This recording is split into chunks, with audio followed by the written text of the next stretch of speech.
उसे देखकर बहुत सी रेटिंग एजेंसीज ने भारत का ग्रोथ फोरकास्ट और बढ़ा दिया है। यहां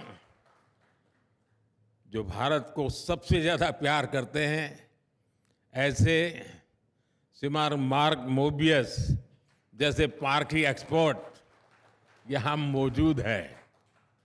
वो जिस प्रकार भारत में होने वाले इन्वेस्टमेंट को लेकर उत्साहित है, उसका बहुत महत्व है। भारत के पास डबल एआई पावर की एडवांटेज है। और आपके मन में सवाल होगा कि दुनिया पास एक ही एआई है, ये मोदी के पास डबल एआई कहां से आ गई? दुनिया की नजरों में एक ही एआई है, वो है आर्टिफिशियल इंटेलिजेंस। लेकिन हमारे पास वो तो है ही, दूसरी एआई है एस्पिरेशनल इंडिया।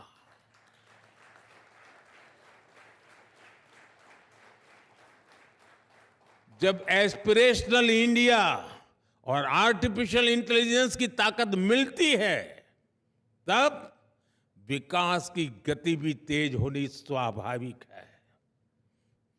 हमने फास्ट फिजिकल कनेक्टिविटी और इंक्लूसिव कनेक्टिविटी पर बहुत फोकस किया है। 2014 में देश में 70 के आसपास एयरपोर्ट थे। आज देश में एयरपोर्ट की संख्या 150 को पार कर गई है। Well, that was Prime Minister Modi addressing the NDTV World Summit a while ago. We'll continue to get you more interesting sessions from the NDTV World Summit as the day progresses. Meanwhile, we have more news that we're tracking at this point in time. This is from the national capital itself. A day after an explosion at a school in Rohini set off a multi-agency probe, Delhi police has written to authorities in the Telegram app seeking information about a handle named Justice League India as per sources. Well, the Telegram handle earlier had posted a CCTV footage of the blast and claimed responsibility for it.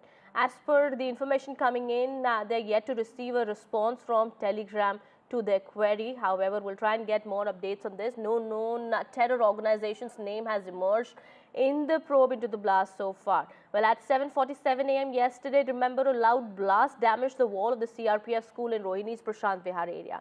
While nobody was injured, the explosion shattered windows of cars parked near the school and hoardings of shops in the area. A cloud of smoke was also seen billowing out after the blast. My colleague Tanushka also joins us on the broadcast. She is at the crime scene there.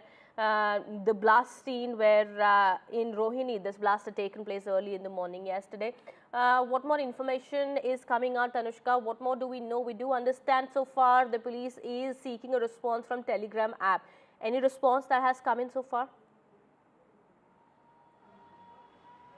Right, Kitty, the Telegram, app authorities have not sent in a response with respect to the letter that the Delhi police had sent to the Telegram app with respect to seeking more information on the channel of the Justice League India, which has posted this CCTV footage of the blast right here at the CRPF school boundary wall. However, what we have latest coming in from Delhi police sources is that more than 100 CCTV footages around the crime scene and the routes that lead up to the crime scene have been also examined so far, and however, no concrete suspect has been seen in these CCTV footage during the investigation.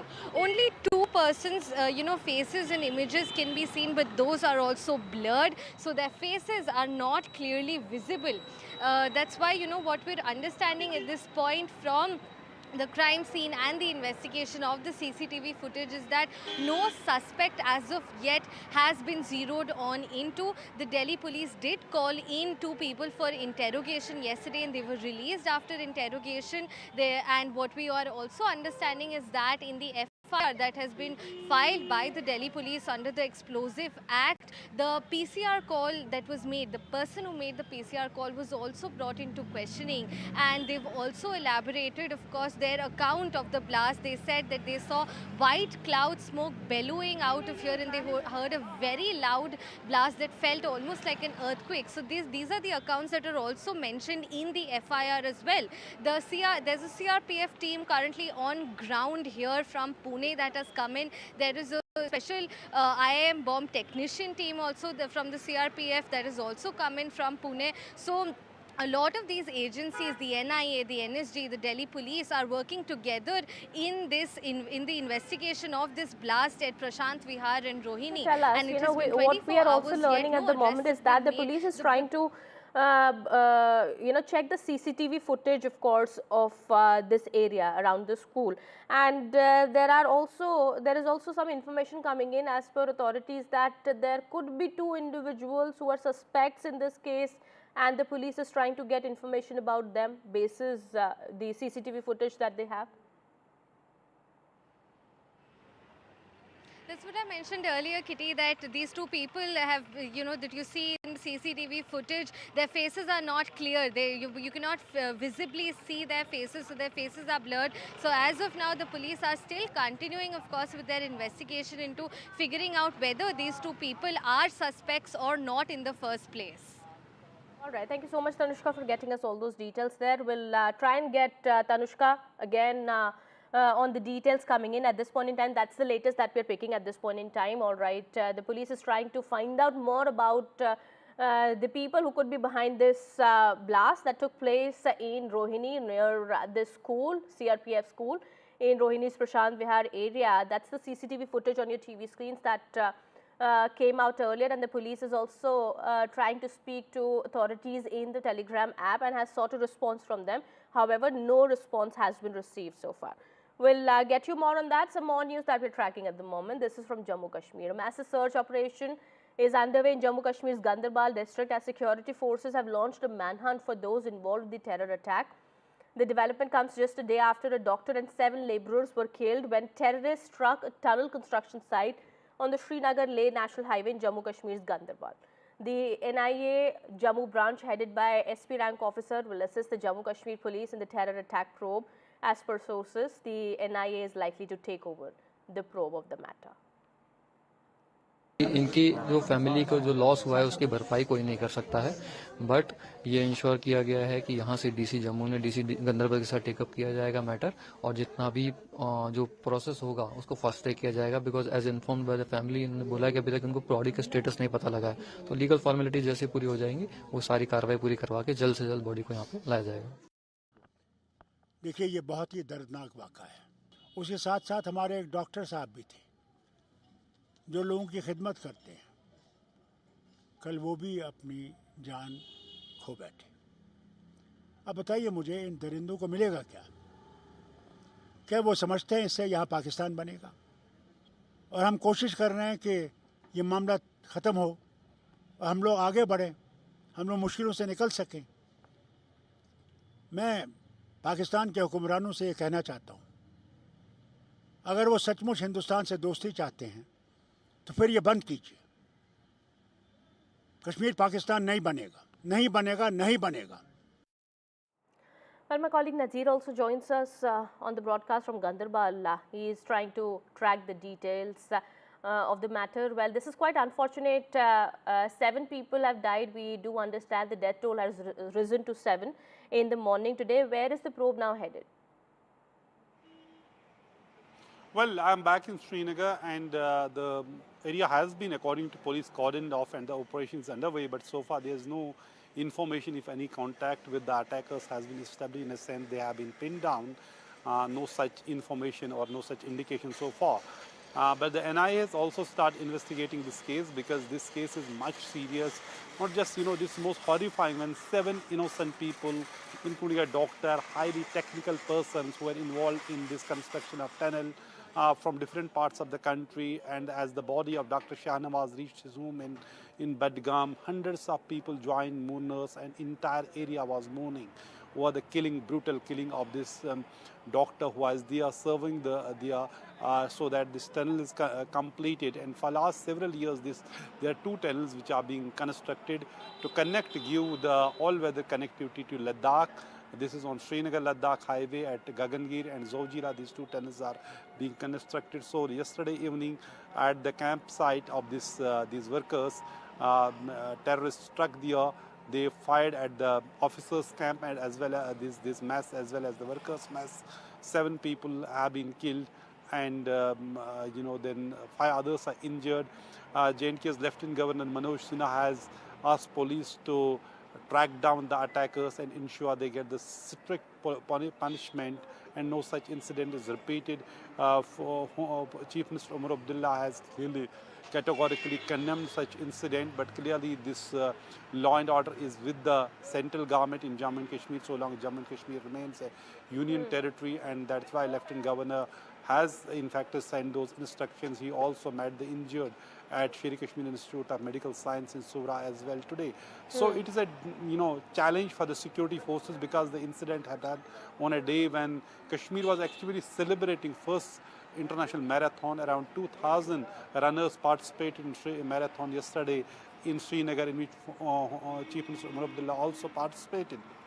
And people are still actually celebrating the victory of democracy. Then we saw the enemies of democracy, enemies of humanity, they struck there and killed innocent people at this construction site. Absolutely, and it's definitely, clearly looks like an attempt to disrupt peace and normalcy in the region. We've seen it happening in Jammu also before the elections also, of course, a lot of attacks that had taken place in Jammu region also. And the LG now has said that it's Pakistan that's trying to kill innocent people to disrupt peace. Omar Abdullah, of course, was also part of the marathon that you were speaking to, has condemned this attack. But in clear words, the LG also on the Kashmir attack, saying that it's the hand, of behind people who are responsible for this attack. It's from Pakistan. These activities are being carried out.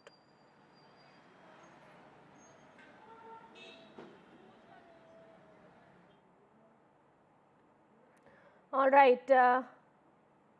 right, now let's shift our focus to some more news that we're tracking at this point in time. We have news coming in from Jharkhand at the moment. Rift seems to be brewing within the India bloc. Well, India bloc had declared the first list of candidates, and as per that, the Congress and JMM are going to be contesting on 70 out of the 81 seats. Meanwhile, the information that's coming in at this point in time is that the RJD has fumed at the seat sharing pacts of the Congress JMM, and the RJD is expected to take a call on that. Well, Hemant Soren has also said that 11 seats are to be offered to other allies. The RJD meanwhile said that it's unilateral seat sharing arrangement that has been made. लगातार बातचीत चल रही है। RJD के नेतागण भी यहाँ उपस्थित हैं। पार्टी के कार्यकारी अध्यक्ष और इस राज्य के मुख्यमंत्री से लगातार उनका संवाद भी हो रहा है। और जहाँ तक प्रेशर की बात है, तो हम समझते हैं कि ये प्रेशर नहीं है। हर दल अपनी अपनी बात रखता है और रखनी भी चाहिए। इंडिया गठबंधन के अंदर में झारखंड मुक्ति मोर्चा है, कांग्रेस पार्टी है, आरजेडी है, माले है, सीपीआई है, सीपीएम है। तो हम लोग बैठ करके जो भी बातचीत होगा उसका हम लोग हल निकालेंगे। लड़ाई जीतेंगे, साथ रहें तो जीतेंगे। और अगर हम चंद सीटों पर, जिसका मैंने हवाला दिया, जिसकी जानकारी आपको कल तक मिल जाएगी, लड़ें, तब भी हम उस विकल्प का हिस्सा बनेंगे जो विकल्प बीजेपी के खिलाफ का विकल्प है।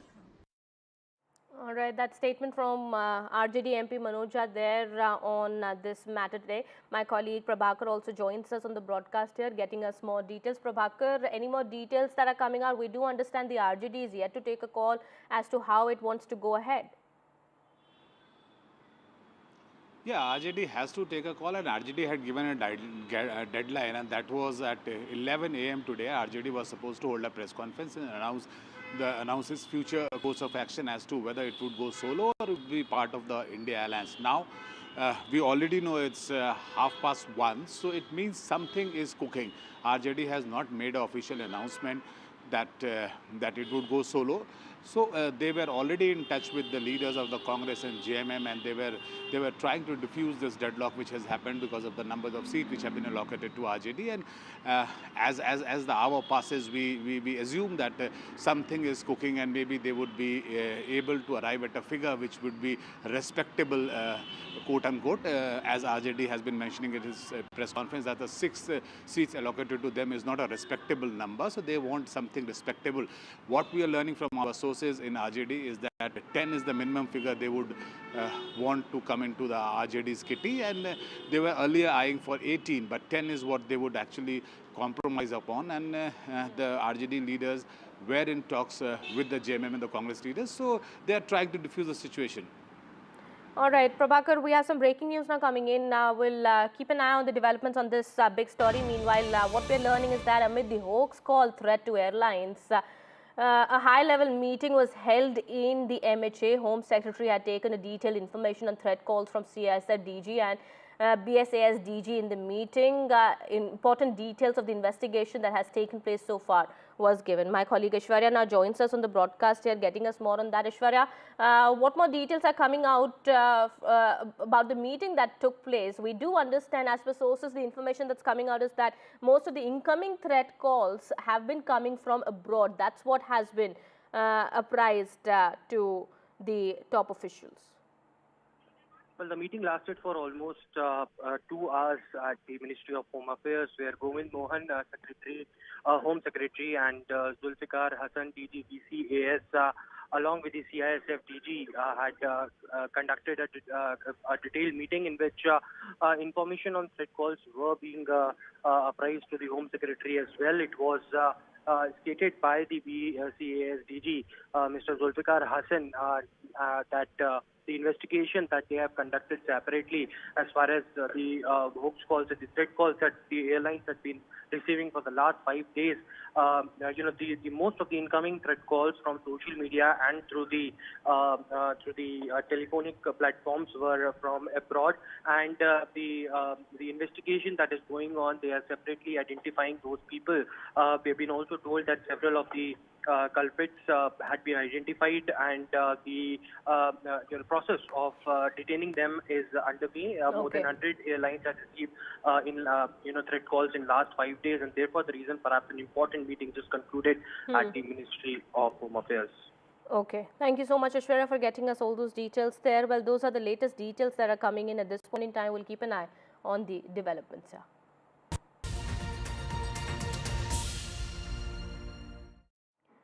Ahead of Maharashtra Assembly elections, cracks seem to be brewing within the India bloc. The Congress and the UBT Sena are apparently not on the same page when it comes to seat-sharing deal. Well, what we are also learning at the moment is that the Congress leaders have conveyed their concerns to party chief Mallikarjun Kharge.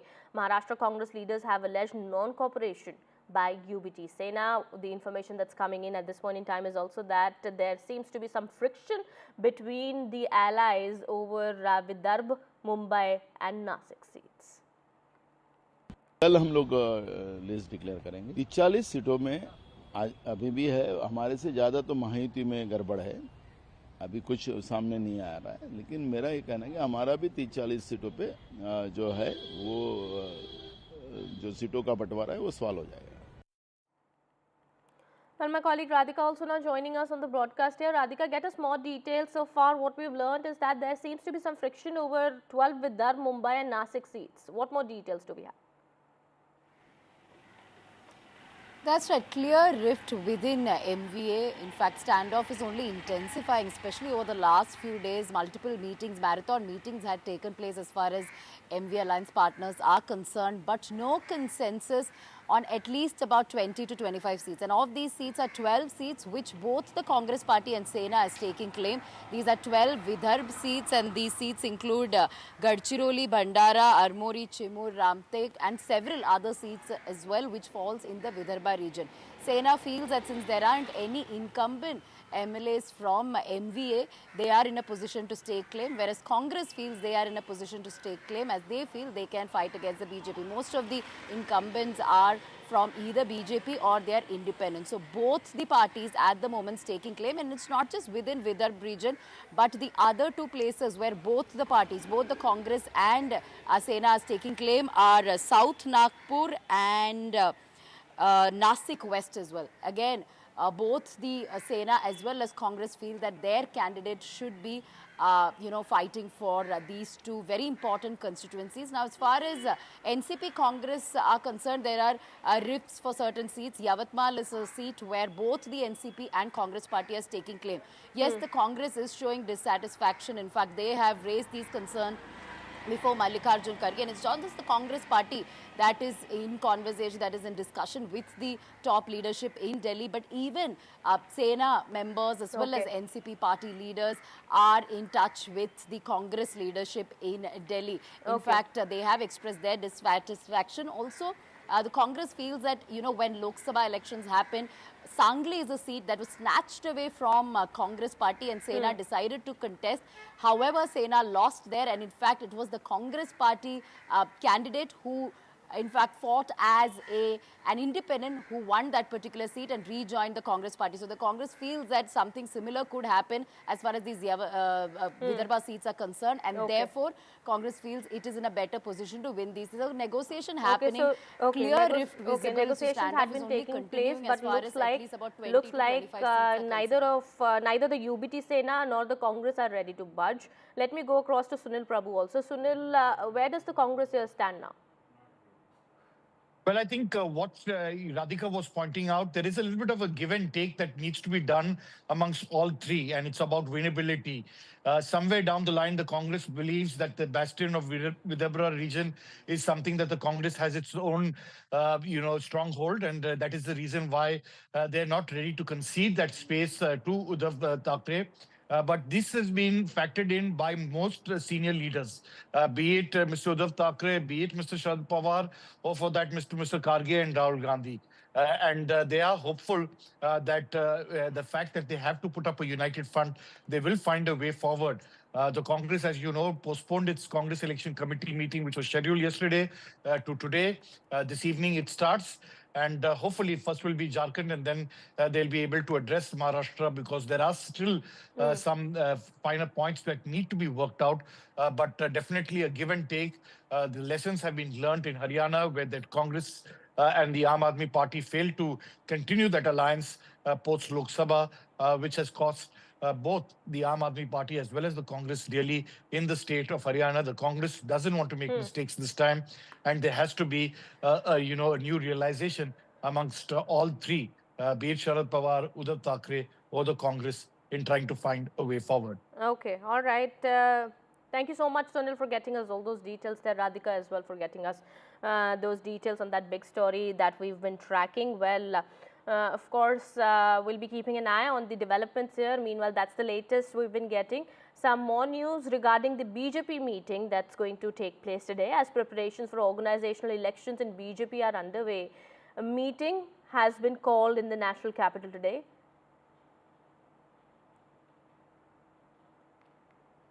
All right, I am being told that a press conference is being addressed by the MVA leaders at the moment. Let's step in. For the underserved and unserved airports also, and especially the major beneficiary when we have utilized this Udan scheme over the past 8 years has been remote areas of the country, especially the northeast areas, the inland areas where there was no connectivity at all. Now they are properly connected through air travel, not just to other metropolitan cities of the country, but also various other countries also. And the last 8 years, the number of Udan routes that have started are up to 601, and over 1,44 lakh passengers have travelled through Udan routes, and more than 2,40,000 Udan flights have taken off since its inception. So you can see the numbers, how big they are and how transformatory they are for civil aviation. So taking a cue from the success that Udan has achieved over the past 8 years, we are envisioning the Udan scheme for furthermore 10 years. We want to take it forward for 10 years because in the next 5 years, we are planning to start 50 more airports or enhance the capacity of the existing airports. And up to 2047, which is the Viksit Bharat plan by our Honorable Prime Minister, we feel that we have the capacity to increase the airports to increase to more than 200. What we have 157 today, we can take it up to 350. And if you want to achieve these kind of numbers, Udan is going to be very, very crucial, and which has been the driving success story for the last 8 years. So we want to expand it for 10 more years. And another area that we have explored within the Udan scheme is how it started with the regular airlines. We have attached Udan scheme, or we have included seaplanes and helicopters also into the Udan operations. Now, because of including seaplanes and also helicopters, now those sectors are also seeing a lot of big potential for growth. In the next 5 years, we plan to build 50 heliports also across especially the Himalayan region, which is very difficult for us to access through an airport. Airport requires a large parcel of land. So wherever that challenge we are facing, we want to go through the helicopter route. So heliports we are also trying to build through Udan. We are accessing them through helicopters. And then especially a big potential that we see in the foreseeable future is the access through seaplanes. Seaplanes also multiple times we have opened the routes through Udan. And right now, because the guidelines have also been changed, in August we have changed from the ministry the guidelines around seaplanes. So now the industry is showing a lot of interest to start these seaplanes. And next month, November, and to be specific on November 9th, we are going to start a demo route also for the seaplanes across the country. We are going to make the demo plane go around the country, let the people see how the seaplane operations are going to be, let it be more accessible, let it be more awareness kind. So we are doing a route. We are going to start from Andhra and take it all the way up to Northeast and then to Andaman, and then we are planning to the west of the country also. So we are going to take it around the country and restart the whole seaplane process. And we feel that there is going to be a good future in the seaplane operations, good potential. So Udan is going to cater for the seaplane operations also. The dream of our Honorable Prime Minister has always been that the common man of this country should have ease of access to air travel. There should be ease of flying. There should be safe, secure and convenient travel for each and every one of them. So with that thought process, in the last 10 years, we have achieved tremendous success in civil aviation.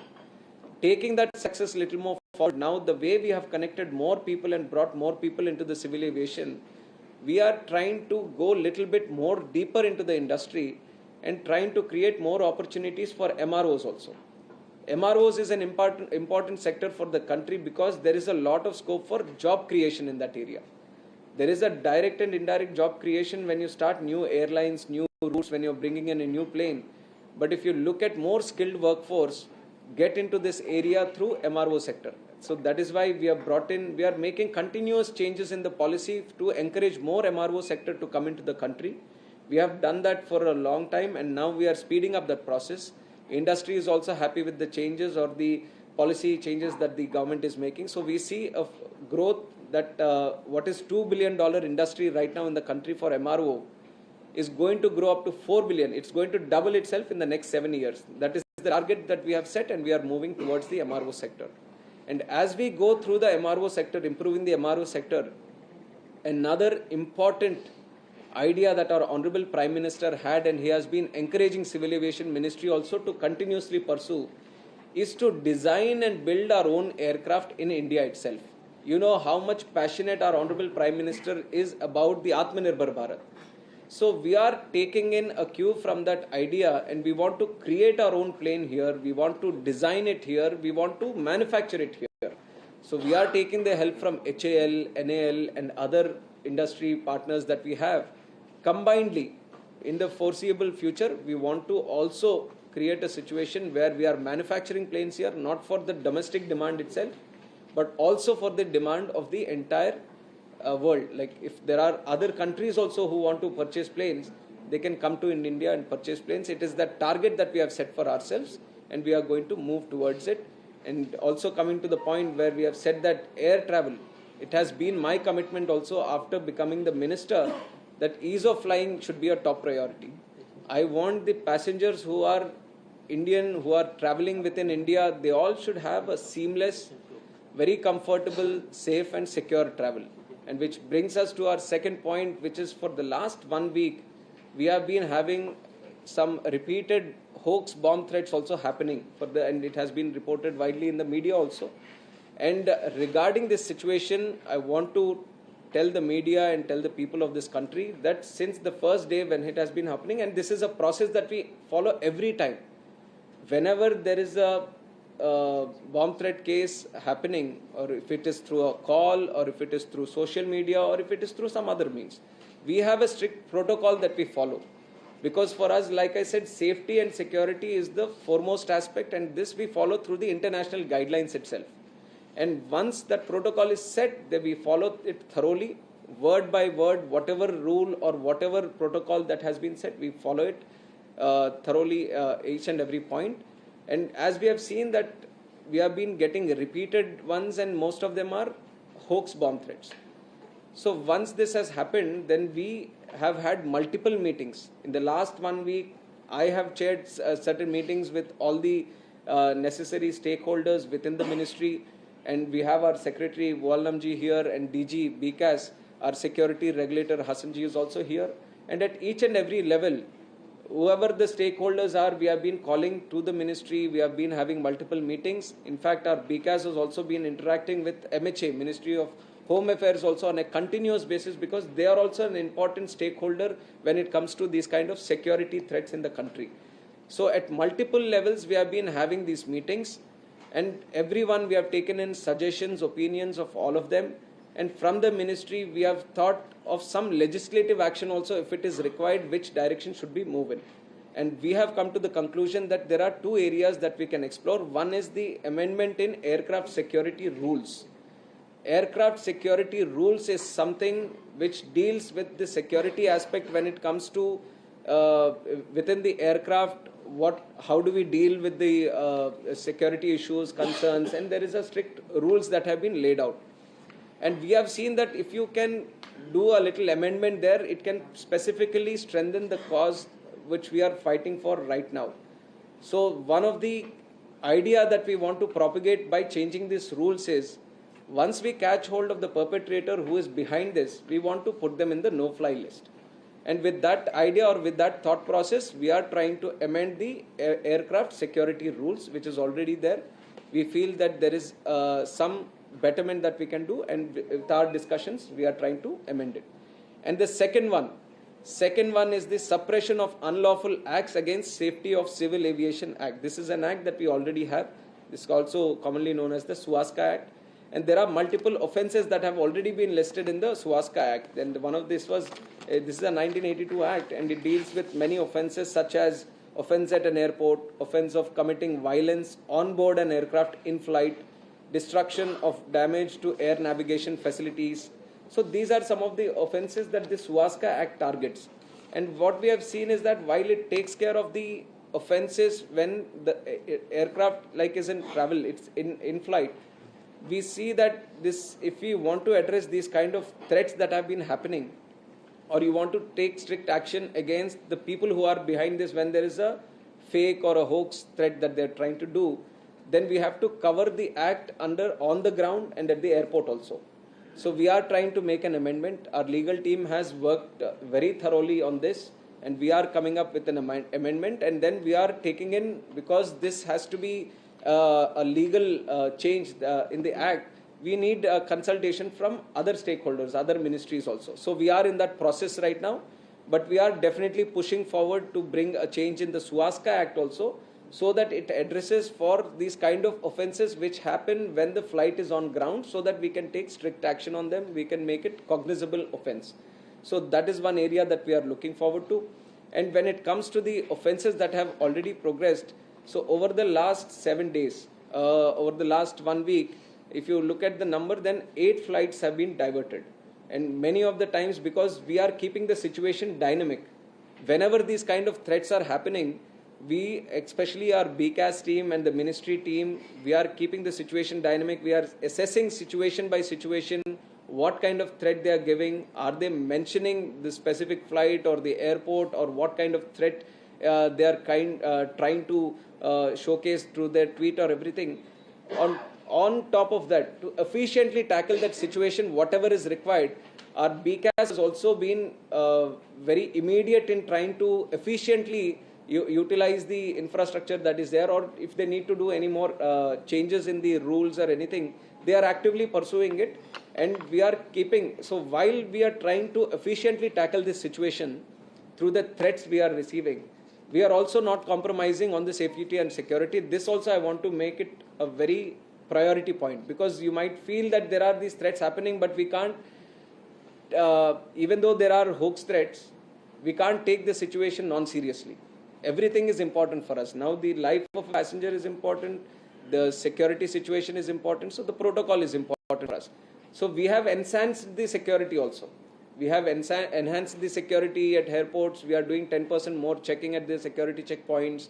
We have enhanced the CC cameras, whatever needs to be done, so that the airports get monitored more thoroughly. That part also we are doing. While we are doing that, when these kind of threats come for a specific airline or an airport, how we deal with them also, is there any better way? So that the inconvenience to the passengers which is caused, because the protocol sometimes is very rigid and it offers the passengers or the airlines to follow a strict procedure. When you see that when it keeps happening little repeatedly, then it becomes a little inconvenience for everyone, and which is why we have been talking to the airlines also. BCAS has already met the airlines 3 times, and whatever their opinions are there, we are all discussing with them. The point I'm mentioning that we are keeping a meeting everyone on multiple times is that whatever we are deciding or whatever MHA or we are combinedly deciding, everyone is on the same platform. Nobody is against each other here. We are all combinedly working towards the common goal on how to reduce this thing. Even one plane gets diverted, it's not what we want. Even one plane gets delayed, it's not what we want. Or even one plane gets affected by these kind of fake threats, it's not what we want. So we are trying to assess the situation. And only one thing that I want to make it is, it's a very sensitive situation when it comes to these kind of threats. There is an international procedure through the ICAO guidelines that we have to follow. So we have to monitor that and we have to take care of this situation. So combinedly, we felt that from the ministry to actively, initially, to start some kind of process, so that at least for people who are trying to make these kind of or use the air travel medium to have these fake threats going on, there has to be some kind of deterrent. So that deterrent we feel through this legislative action we can bring through it. So aircraft security rules, we are trying to put an amendment there, and the suppression of unlawful activities against safety of civil aviation. This is another act where we want to bring in the amendment. So I feel these two are there, and all the law enforcement agencies, I have mentioned the MHA and also the state law enforcement agencies, because whenever this kind of threat comes and there is a case that needs to be registered, that gets registered at the airport police station. So we are continuously speaking with all the law enforcement agencies also. We are pushing them to speed up the process. Now these are technical in nature. When you talk about the threats on the internet or the social media, there is IP address involved, and that is concerning many other agencies also. All of them have to be combinedly brought into this, and we are ensuring that there has to be a speedy process in terms of investigation in this. So all the players who might be involved in this, we are putting everyone on the same platform and telling them the seriousness of this issue and trying to speed up the process as much as possible. Legislative action, I have mentioned that whatever needs to be done is this. And from our ministry, I want to tell the people of this country that the safety and security of people and convenient travel of the people is always our utmost priority, and we are working towards it for the past 1 week since it has happened. Especially since my coming also, we have been discussing on this, how to enhance the whole system and all, and we are moving in that direction. And I hope that everyone, with the collective efforts of everyone, we are going to see a much better picture in the coming days. Sir, I'm curious from India today. One at a time. Are you also looking at any conspiracy angle, any coordinated group or individual? No, see, these things, once thorough investigation happens, once they come out, once we have a detailed report on the investigation, until then there is no point on commenting on it. Let us go through the process. let the investigations happen, let everything come out, then we'll discuss on that.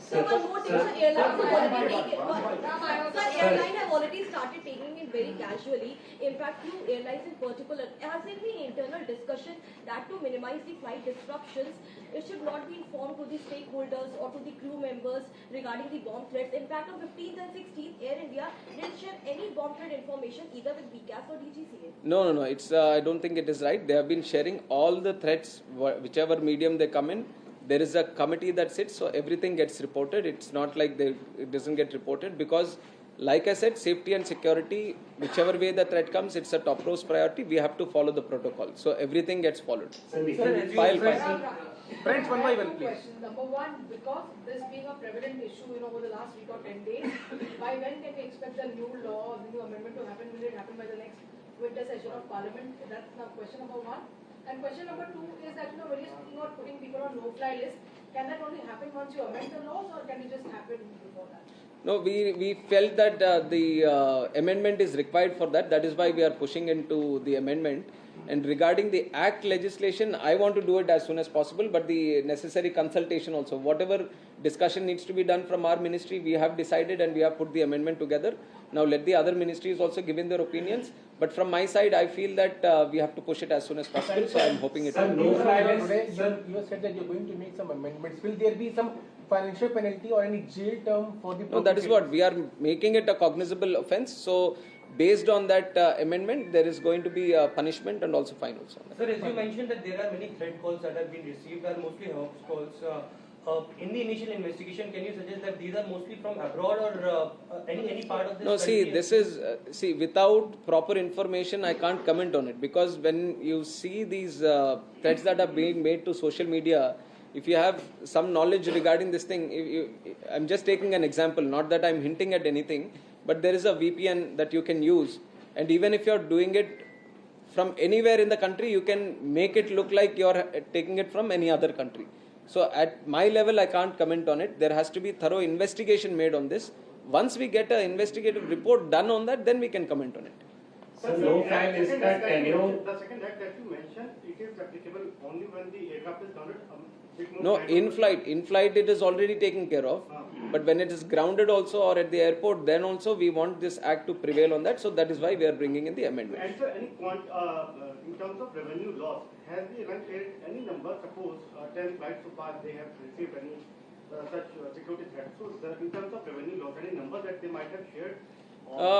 Not really, but they are telling us the inconvenience that the airlines are facing. One is you're talking about financial loss, but it's more like an inconvenience for all the people at the airport operator and the airlines combinedly.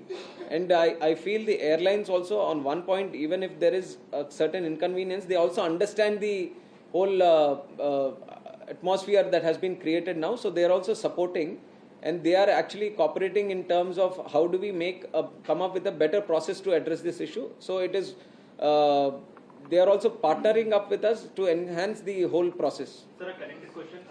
We are at the peak of festive season. Do you think these hoax calls have put some dent on the air traffic? Surprisingly, they are all going full. Sir ये जो लो fly list का tenure होगा, ये life time का ban है या 5 साल के लिए? पहला पॉइंट ये। दूसरा, आपको पता है सिक फॉर जस्टिस ने फ्रेश थ्रेट दिया है एयर इंडिया को, तो क्या additional security cover air India को आप देंगे या किस तरीके से वो चीज़? तो ये नो फ्लाई लिस्ट का जो है, अभी तो फिलहाल वो अमेंडमेंट लेकर आएंगे, तो उसके ऊपर हमें करने का एक अधिकार जो मिलेगा, उसके बाद वो टाइम लिमिट का फिर से एक बार डिस्कस करके करेंगे। दूसरा जो एयर इंडिया का सिक्योरिटी कवर फ्रेश थ्रेट मिले हैं सर फॉर जस्टिस की तरफ से। नवंबर में बोला गया है कि लोग अवॉइड करें एयर इंडिया ट्रेवल करने के लिए। ये सिमिलर थ्रेट लास्ट ईयर भी नवंबर को ही दिया गया था, तो क्या additional security cover air India की पर्टिकुलर कुछ facts? No. See, we don't look at one airline as specific. Any airline, any kind of threat is a threat for us. So that is why I'm saying that at the airports itself, we have increased the surveillance and increased this thing. So we want every air travel, every airline to be safe. It shouldn't be targeted on any one airline, and if it is happening, it is not right. But from our side, we are ensuring that we make the entire air travel process. We are not particularly looking at let's make this more safer than that. For us, all airlines are our partners, and we want to ensure that across the spectrum, every airline is safe to travel. So ground level, whatever needs to be done, we are enhancing, and we are taking in. And if you look at some of the threats also, they are widely dispersed. All airlines have been targeted. It can't say that only one this thing is. So we are combinedly working with all airlines also, taking their suggestions in there. The two solutions which you have proposed, it might take some time to happen. But by the time, is there an end to these hoax calls, or they will continue? No, by the time we are following the existing process also of registering the cases and ensuring that the investigation gets done fast. So enhancing that process by taking all the law enforcement agencies also into consideration, we are pushing them in to get them done as soon as possible. And in fact, Home Affairs has also been very, very helpful in this. From their side, they are continuously monitoring. So that is the additional benefit that we have today. Passenger ही नहीं है जो no fly list में तो उसे डाल देंगे, मान लो कोई शरारत कर रहा है, हमने पकड़ लिया, लेकिन अगर बाहर से कोई कर रहा है, वो एयर पैसेंजर नहीं है, उसका क्या करेंगे? वो भाई हर बार इस तरीके का VPN यूज करते हैं. No, then we will see internationally also what needs to be done. You are talking about if people are doing it outside the country. From outside the country. If it is outside the country, no. If he is not flying, it shows outside. No, that is what the IT wing or the necessary intelligence people, they have to catch the person ultimately. They have to use the whole intelligence, this thing to catch it. So that is why we are taking their support. अभी तो कुछ ऐसा concrete मिला है कि कोई जानबूझ के कर रहा है या कुछ इस तरीके. एक तो वो मुंबई पुलिस ने जो पकड़ा था, that was a very prank this thing. He had some issue with another friend of his, तो उसके लिए इसने कर दिया था.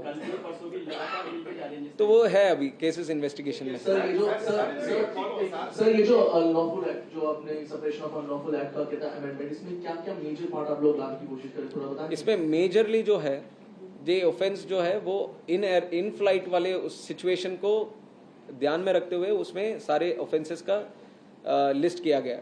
तो हम उसमें ऐड करेंगे जो ऑन ग्राउंड या फिर एयरपोर्ट के पास भी जो फ्लाइट है उसके ऊपर भी ऐसे थ्रेट्स आते हैं, तो उसको भी कैसे डील करना है, कॉग्निजेबल कैसे बनाना है, उसको हम स्पेसिफिकली ऐड करेंगे. तो इन फ्लाइट था, अभी ऑन ग्राउंड को भी ऐड करेंगे.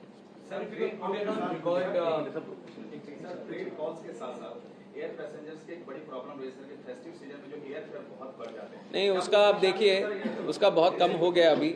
वो पहले ही जिस दिन मैं मंत्री बना था उसके बाद ये पार्लियामेंट में इसी का चर्चा बहुत ज़्यादा हुई थी. तो हमने एयरलाइंस को बुलाया, उनको सेंसिटिवाइज किया कि बार बार ऐसा इशू हो रहा है, तो इस बार ना आने के जो भी आपको उसके ऊपर कदम लेने पड़ेंगे उसको लीजिए. तो they have done it and we haven't received any complaints regarding that. Specially आप देखिए, एक दिन में आप जब भी लेते हो तो उसके हिसाब से एयर ट्रैवल एयरफेयर का एक सिस्टम रहता है, डायनेमिक एयरफेयर सिस्टम. वो मार्केट के ऊपर एक दिन का अभी देखोगे वो डिमांड के हिसाब से वो होता है, जैसे जैसे डिमांड बढ़ता जाएगा उसका. तो our solution has been two way. One is sensitising the airlines people also to be proactively dealing with this situation. As we are getting more planes, ज्यादा प्लेन्स अभी आते हैं, ज्यादा प्लेन उस रूट में ट्रैवल करेंगे तो डेफिनेटली डिमांड के हिसाब से सप्लाई भी बढ़ेगा, तो प्राइस कम होगा. तो दोनों तरफ से हम उसको एड्रेस कर रहे हैं. हाँ, वो स्पेसिफिकली हाँ, तो वो होता है एक स्पेसिफिक सिचुएशन एक आ जाए या स्पेसिफिक ओकेजन कुछ आ जाए, वो डिमांड के हिसाब से जैसे जैसे डिमांड बढ़ेगा वो फॉर्मूला के हिसाब से वो प्राइस बढ़ते जाएंगे. But otherwise if it is normal तौर पे सारे अफोर्डेबल प्राइसेस ही हैं. सर एक सवाल उड़ान को लेके है, जैसे दरभंगा पे बड़ी वैसेट है, लेकिन दरभंगा के लोग जो दिल्ली से जहाँ से भी ट्रैवल करते हैं उनका कहना है कि जिस तरीके से डिमांड है उस तरीके से एयरक्राफ्ट नहीं बढ़ रही. सेकंड इज हिंडन एयरपोर्ट का है तो वहाँ पर नहीं चल पा रहा है, उसका क्या रीजन है? क्या हिंडन में आगे फिर दरभंगा में ये भी कहना है कि एयरफेयर ज्यादा है जबकि उड़ान में कम होना चाहिए. बेगूसराय से भी डिमांड आ रही है कि वहाँ भी उड़ान में करें, तो इसको लेके क्या है? दरभंगा एक बहुत बड़ा सक्सेस स्टोरी है और जिस तरह से वहाँ डिमांड बढ़ा है वो काफ़ी अप्रिशिएट करने वाला है कि वहाँ पे इतना डिमांड था, उसके हिसाब से हमने एयरपोर्ट बनाए. अभी 70 फ्लाइट तक वहाँ से शुरू हो गए. तो अभी आरसीएस में नहीं है, फिर भी अभी मोर फ्लाइट्स कनेक्टिविटी वहाँ पे देने का हम भी प्रयास कर रहे हैं. तो जैसे जैसे कनेक्टिविटी बढ़ेगा प्राइसेस भी वहाँ पे कम होंगे. और हिंडन एयरपोर्ट पे अभी पूरे देश से एटीआर जो हैं वहाँ पे आ रहे हैं, वहाँ पे भी सारी सुविधाएं उनके मिल रही है. तो वहाँ पे भी अगर कुछ कनेक्टिविटी का That was Civil Aviation Minister Ram Mohan Naidu speaking on the steps being taken by the government to address the issue of hoax call threats. It's time for a short break. Yeah, more on the other side.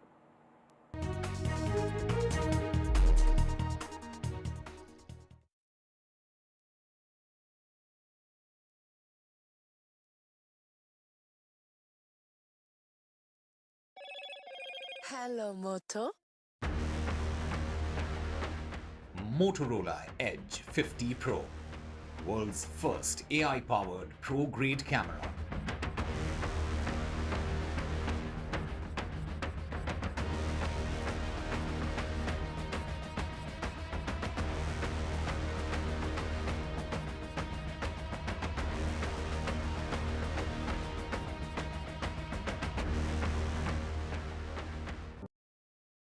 In a world of shifting power dynamics, India stands tall as a global force. Join us at the NDTV World Summit 2024, where Prime Minister Narendra Modi will unveil his transformative vision for the India century. Be a part of a summit of thought leaders and visionaries, shaping the world's future. NDTV World Summit, October 21st and 22nd on the NDTV network. Stay informed and entertained with the new and updated NDTV News app. You can watch all our channels live, listen to podcasts, read breaking and exclusive news from around the world and more. Download the NDTV app today and get access to the best journalism and storytelling on your smartphone or tablet. The NDTV app. News that matters to you. I've been reporting on all issues big and small from Andhra Pradesh, Telangana, rest of South India, bringing you all the action, all that you need to know, all that you want to know. The energy of Maximum City is infectious. I bring in that energy in our news coverage from financial capital Mumbai. India's IT capital is always buzz. It's literally a city that never sleeps. And I keep you ahead on all the Bengaluru buzz. Covering from the southernmost part of India over the last 23 years, I bring in-depth and 360-degree coverage from the Dravidian heartland. The land of Mishti is also known for its bitter politics. I have seen much water flow under the Howrah Bridge, covering Bengal in all its vivid colors. New day, new show, a new experience. Start your day with the news, not views. We bring you stories that matter and impact your life. News that informs and keeps you ahead. From Maximum City, Mumbai, to the seat of power, Delhi, NDTV brings you the best breakfast show. Breakfast news on NDTV, 8 a.m. every day. तालियों के साथ हम स्वागत करेंगे आदरणीय मोदी जी का। छत्रपति शिवाजी महाराज की।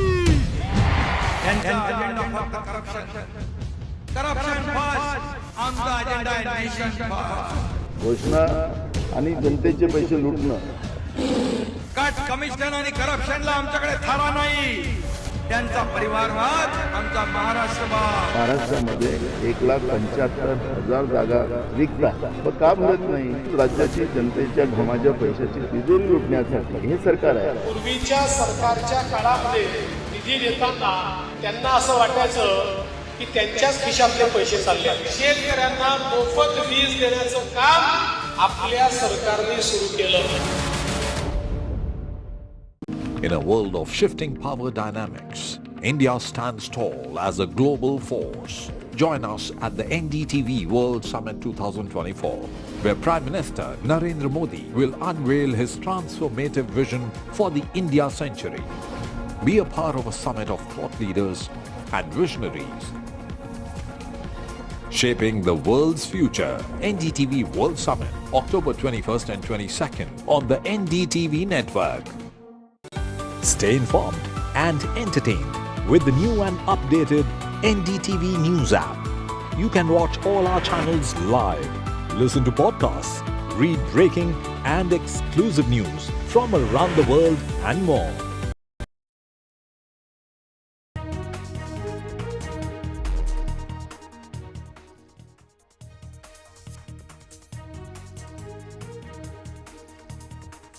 A very good afternoon. You're watching NDTV 24/7. I'm Divya Vata. We have a whole lot lined up for you over the next 1 hour, including a new channel that's been launched by NDTV, NDTV World, that's been inaugurated by the Prime Minister at the NDTV World Summit. We'll get you all the details. First, the headlines.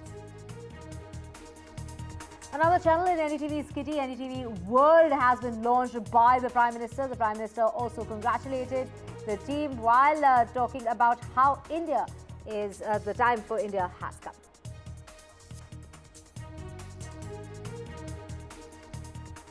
India, a ray of hope and global concerns. The Prime Minister has said so at the NDTV World Summit, saying that India is on a path of unprecedented growth, and this is India's time. आज ये भारत का समय है.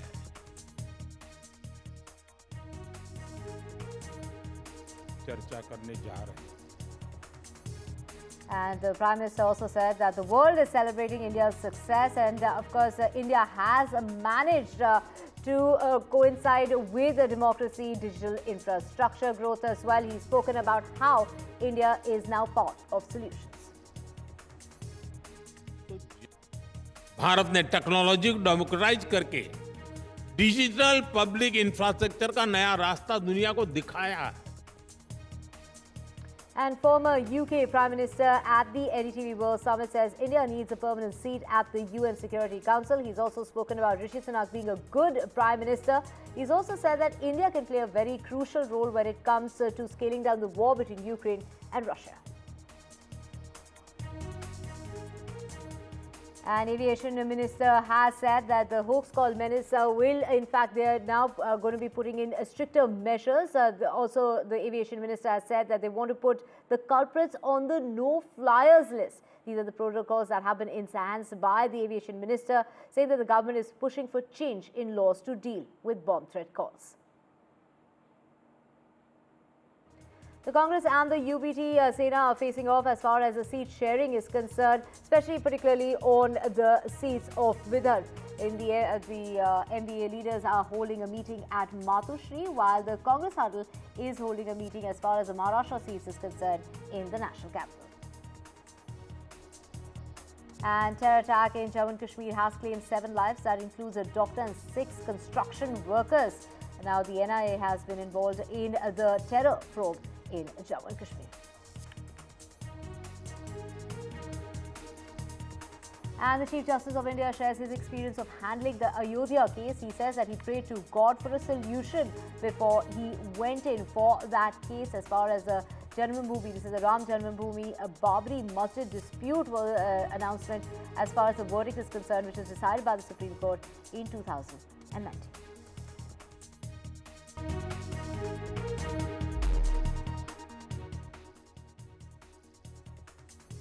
Let's get your top story, and this is in regard to the hoax cause. Now, the Civil Aviation Minister today has gone on to say that strict protocol is being followed.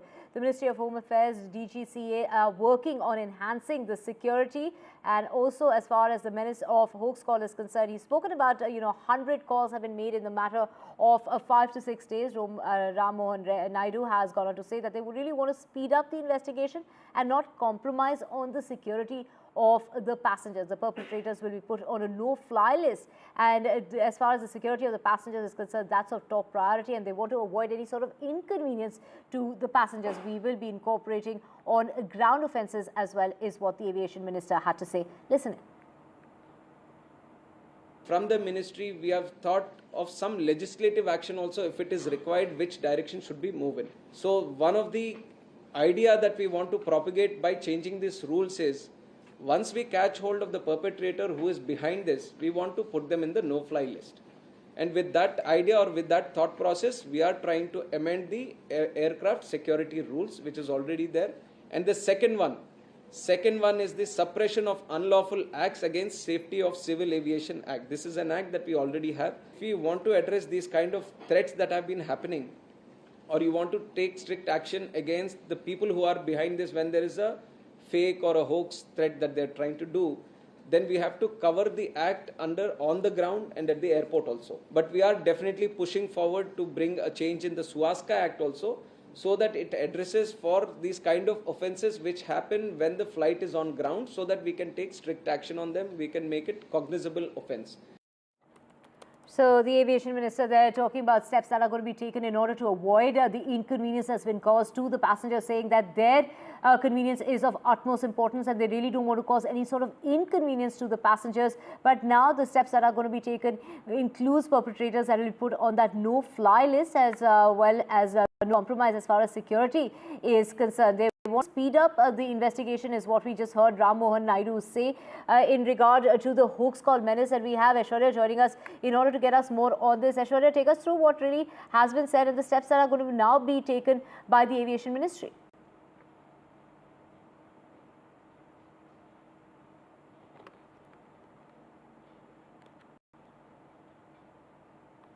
Aishwarya joining us to get us more on the steps that will be followed now with the announcement that's been made by the Aviation Minister in regard to the perpetrators and the measures that are now going to be taken in regard to putting them on the no-fly list. Aishwarya, take us through what has been said by the Aviation Minister, and going forward, can we expect some sort of improvement in terms of the inconvenience that is being caused to passengers and the airliners?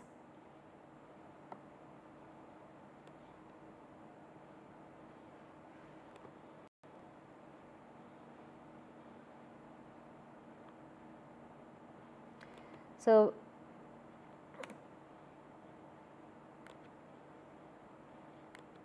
by Civil Aviation Minister Ram Mohan Naidu as far as the recent threat calls that had been received by different areas.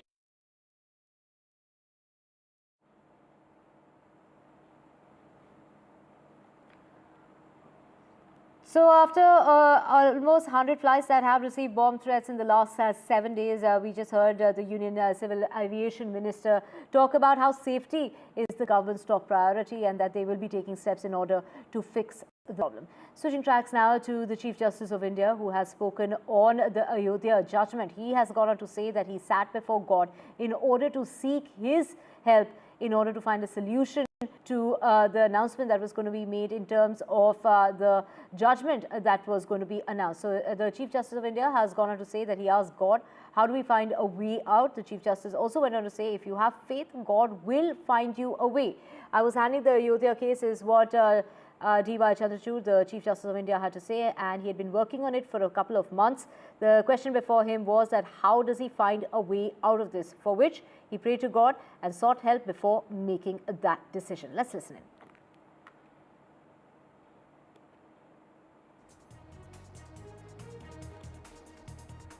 So the Chief Justice of India there saying that he had prayed to God for a solution to the Ram Janmabhoomi Babri Masjid dispute and asserted God is the one who will find a way out. He was talking about, that he was at the time, he didn't arrive at a solution. Very often we have a case, but we don't arrive at a solution. Something similar that happened during the Ayodhya Ram Janmabhoomi Babri Masjid dispute, which was in front of him for about 3 months, which is why in order to find a solution, he sat before God and asked God to help find a solution. And that is what the Chief Justice of India has said, asserting that he prays regularly. He also went on to say that if you have faith in God, you will find a way. It is back in 2019 on the 9th of November when a 5-judge bench of the Supreme Court headed by the Chief Justice of India at the time, Ranjan Gogoi, settled that issue that went back more than a century by paving the way for the construction of the Ram Temple in Ayodhya. So the bench also ruled out that a mosque will come up on an alternative 5-acre plot in Ayodhya itself. So the Chief Justice of India, who was part of the bench that delivered that historic verdict, had visited the Ram Temple in Ayodhya in July, in fact, and had offered prayers as well. Now, he has gone on to say that he sought help of the Almighty in order to make that historic verdict. He also said that it was God that found the solution.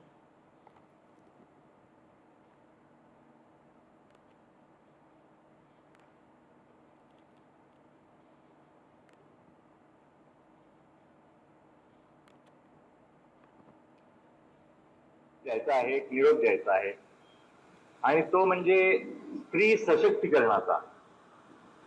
आपल्याला माहित असेलच गेले 8 वर्ष जे काम मी सर्वोच्च न्यायालयात केलं त्याच्यात मुख्य स्वरूपात स्त्रियांना आपण त्यांचे हक्क कसे देऊ शकतो, त्यांच्या जीवनासाठी आपण सशक्तीकरणासाठी काय करू शकतो याच्यावर मी पुष्कळ भर दिला आहे.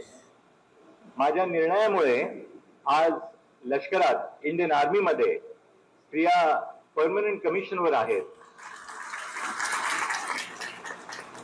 आपल्या चीन आणि पाकिस्तानच्या बॉर्डरवर आपल्या स्त्रिया काम करतात. तसंच वायुसेनेमध्ये, एअरफोर्स मध्ये फायटर पायलट्स आहेत आपल्याकडे स्त्रिया. नौसेनेमध्ये सबमरीन्स मध्ये, वॉरशिप्स मध्ये आज स्त्रियांनी काम केलेलं आहे. तर ही जी संधी आपल्याला आहे आज, Right, we just heard the Chief Justice of India talking about how he had taken help from God before pronouncing that verdict. Now, moving on, the NDTV World Summit is underway in New Delhi, and that is where a new channel was launched by the Prime Minister, NDTV World, that aims at bringing you news from across the globe. And while congratulating NDTV, the Prime Minister went on to say in his keynote address at the NDTV World Summit today, the Prime Minister said that India has shown the world that digital innovation and democratic values can coexist. The Prime Minister went on to say that India did not have the first mover advantage during the internet era, but India, along with democracy and technology, and that the two can coexist, have now gone ahead and shown the world the way to digital public infrastructure. He's also gone on to say it is India's time, and India is a ray of hope that continues to help the countries of the world. Listen in. दुनिया में मची उथल-पुथल के बीच भारत उम्मीद की एक किरण बना है.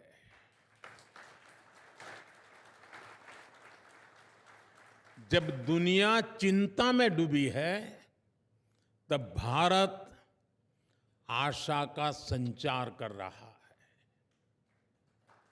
और ऐसा नहीं कि ग्लोबल सिचुएशन से हमें फर्क नहीं पड़ता. हमें फर्क पड़ता है. चुनौतियां भारत के सामने भी है, लेकिन एक सेंस ऑफ पॉजिटिविटी यहां है जिसको हम सभी फील कर रहे हैं. और इसलिए द इंडियन सेंचुरी की बात हो रही है. साथियों, आज भारत हर सेक्टर में, हर क्षेत्र में जिस तेजी से काम कर रहा है वो अभूतपूर्व है. भारत की स्पीड,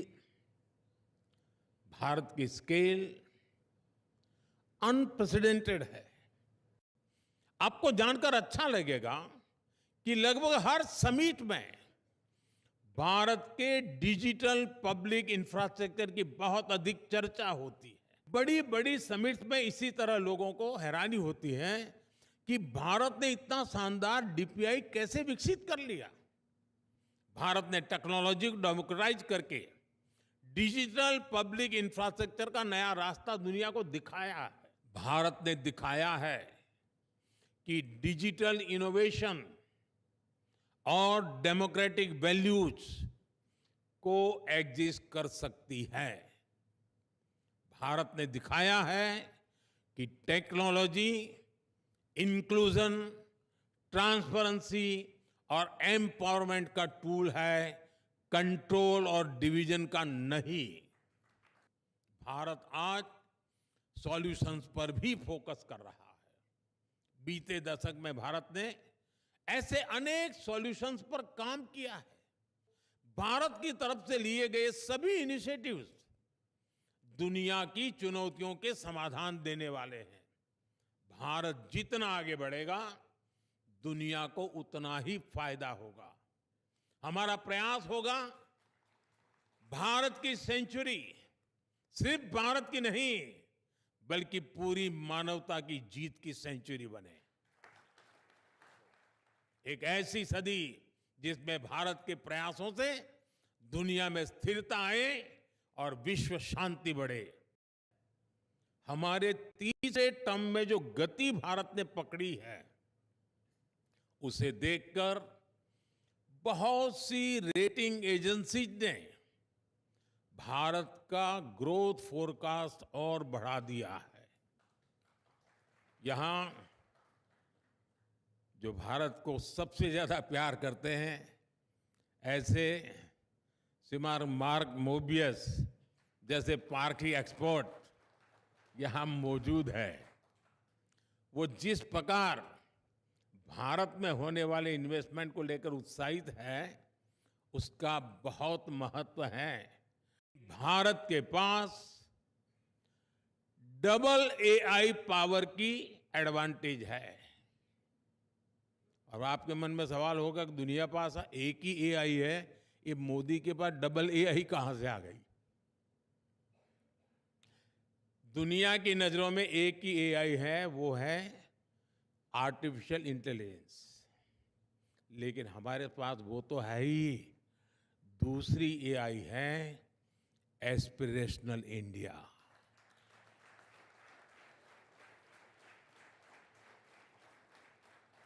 जब एस्पिरेशनल इंडिया और आर्टिफिशियल इंटेलिजेंस की ताकत मिलती है, तब विकास की गति भी तेज होनी स्वाभाविक है। हमने फास्ट फिजिकल कनेक्टिविटी और इंक्लूसिव कनेक्टिविटी पर बहुत फोकस किया है। 2014 में देश में 70 के आसपास एयरपोर्ट थे। आज देश में एयरपोर्ट की संख्या 150 को पार कर गई है। Let's switch tracks now to Jammu and Kashmir. And massive search operation is underway in the Ganderbal district as security forces have launched a manhunt for those involved in the terror attack that took place on a Sunday that resulted in the death of 7 people, including a doctor and 6 construction workers.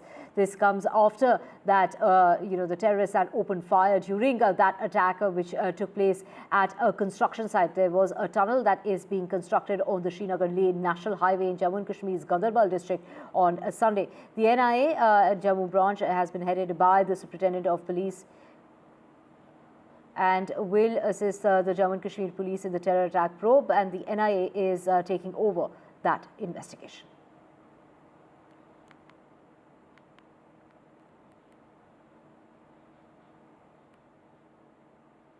And switching tracks now to the national capital, and this is in regard to the blast that took place in the Rohini area at a school in the national capital. Now, multiple agencies have been roped in order to take charge of the investigation, and at the time when the Delhi police has written to the authorities in the Telegram app seeking information about a handle named Justice League India. According to sources, the Telegram handle posted CCTV footage of the blast and claimed responsibility for it. According to police sources, they have yet to receive a response from Telegram to the questions that are being put up by the police in the matter.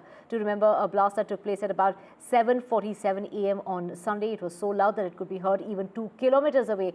This was in the area of Rohini at the school in which a blast that took place that resulted in glass shattering. These windows that shattered of the cars that were parked near the school, as well as the hoardings of the shops in the area. And we have my colleague Tanushka joining us. Tanushka, take us to the very latest that you have for us. Right, Divya, as per sources, the chemicals that have been found in, the bomb that was used have been, identified at this point. It's hydrogen peroxide, borate and nitrate. So these are the chemicals that, all the mixture of these three have been used. And these chemicals are also usually and commonly used in mining as well as in beauty products. So at this point, what the investigative agencies are understanding is that whoever, made this crude bomb has good knowledge about bomb making as well, and therefore was able to use a mixture of these three chemicals. Of course, the FSL team, the NSG, all of them are continuing with their investigation in terms of also finding out who are these people, who are responsible behind this blast that has made this hole in the wall of this CRPF school boundary. And what we also understand is that the Delhi police is also taking the help of artificial intelligence to identify the suspects. The CCTV footage that, has been found of the area, there are 2 people who could be, considered as suspects by the agencies and the police. And however, the faces of these 2 people are not clearly visible in the CCTV footage. So these are the investigations that is currently going on and is underway into this bomb blast, a mysterious bomb blast explosion that happened earlier yesterday morning. It has been over 24 hours at this point into the matter, and no arrests have been made so far. Right, no arrests, 24 hours on, and multiple agencies have been roped in order to take part and to assist in the investigation of the matter. Thank you so much, Tanushka, for joining us. With that, we're slipping into a very short break. Back with a whole lot more on the other side. To stay with us.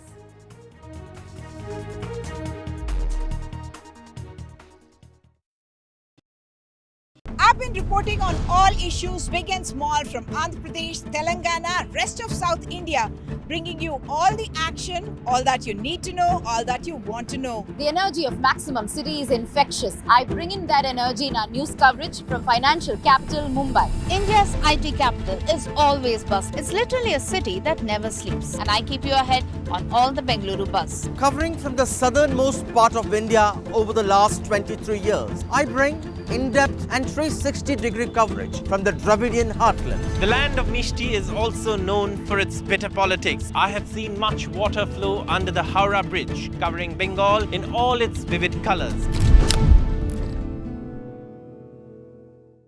New day, new show, a new experience. Start your day with the news, not views. We bring you stories that matter and impact your life. News that informs and keeps you ahead. From Maximum City, Mumbai, to the seat of power, Delhi, NDTV brings you the best breakfast show. breakfast news on NDTV, 8 a.m. every day. तालियों के साथ हम स्वागत करेंगे आदरणीय मोदी जी का। छत्रपति शिवाजी महाराज की। Agenda फक्त करप्शन फर्स्ट, आमचा अजेंडा आहे नेशन फर्स्ट. घोषणा आणि जनतेचे पैसे लुटणं. कट कमिशन आणि करप्शनला आमच्याकडे थारा नाही. त्यांचा परिवारवाद आमचा महाराष्ट्रवाद. महाराष्ट्रामध्ये 1,75,000 जागा रिक्त आहेत. पण का भरत नाही? राज्याची जनतेच्या घमाच्या पैशाची तिजोरी लुटण्यासाठी हे सरकार आहे. पूर्वीच्या सरकारच्या काळामध्ये निधी देताना त्यांना असं वाटायचं की त्यांच्याच खिशातले पैसे चालले आहेत. शेतकऱ्यांना मोफत वीज देण्याचं काम आपल्या सरकारने सुरू केलं. In a world of shifting power dynamics, India stands tall as a global force. Join us at the NDTV World Summit 2024, where Prime Minister Narendra Modi will unveil his transformative vision for the India century. Be a part of a summit of thought leaders and visionaries, shaping the world's future. NDTV World Summit, October 21st and 22nd on the NDTV network. Stay informed and entertained with the new and updated NDTV. Hello, Moto. Motorola Edge 50 Pro, world's first AI-powered pro-grade camera.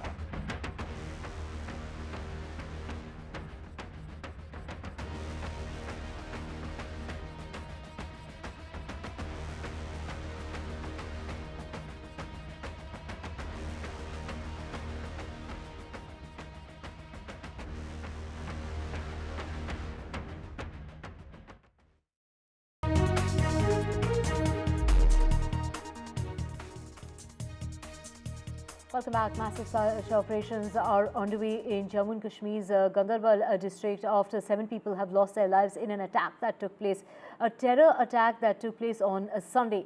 7 people died, which includes a doctor and 6 construction workers at a construction site on the Srinagar-Leh National Highway in Jammu and Kashmir's Ganderbal district. The NIA has now been roped in order to assist in the investigation.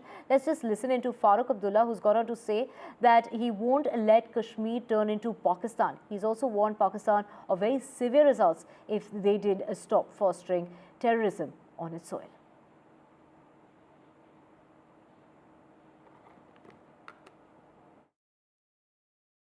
इनकी जो family को जो loss हुआ है उसकी भरपाई कोई नहीं कर सकता है, बट ये इंश्योर किया गया है कि यहाँ से डीसी जम्मू ने डीसी गंदरबल के साथ टेकअप किया जाएगा मैटर, और जितना भी जो प्रोसेस होगा उसको फास्ट ट्रैक किया जाएगा, because as informed by the family इन्होंने बोला कि अभी तक उनको बॉडी का स्टेटस नहीं पता लगा है, तो लीगल फॉर्मेलिटी जैसे पूरी हो जाएंगी वो सारी कार्रवाई पूरी करवा के जल्द से जल्द बॉडी को यहाँ पे लाया जाएगा। देखिए, ये बहुत ही दर्दनाक वाक़ा है।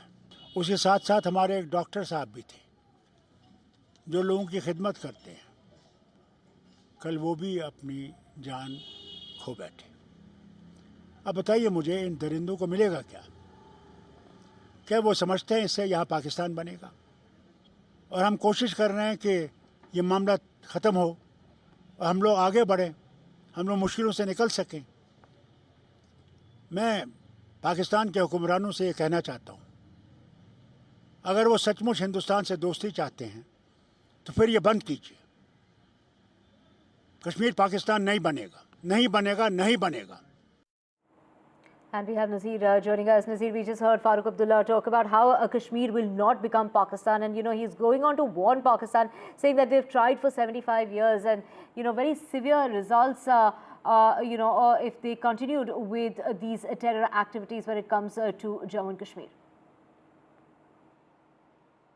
Well, it's well known. It is part of India. It will never become Pakistan. That is, but the problem is much more complex. The way innocent people have lost their lives, they have been killed in this brutal way, and police and security forces are actually engaged in this operation. But police have said they have launched a counter-terrorist operation in the area. But so far, there is no information if any militant has been zeroed in. They have been able to zero in or track down any of them. The Lieutenant Governor of Jammu and Kashmir, Manoj Sinha, has said that this attack will be avenged and asked police to track down the attackers.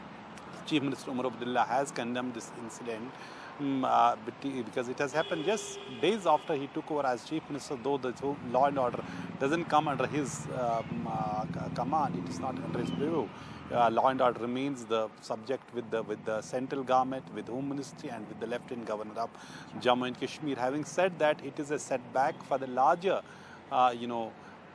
peace process in Jammu and Kashmir post-elections, when people are still celebrating victory of democracy. We see this horrible incident, 7 innocent people.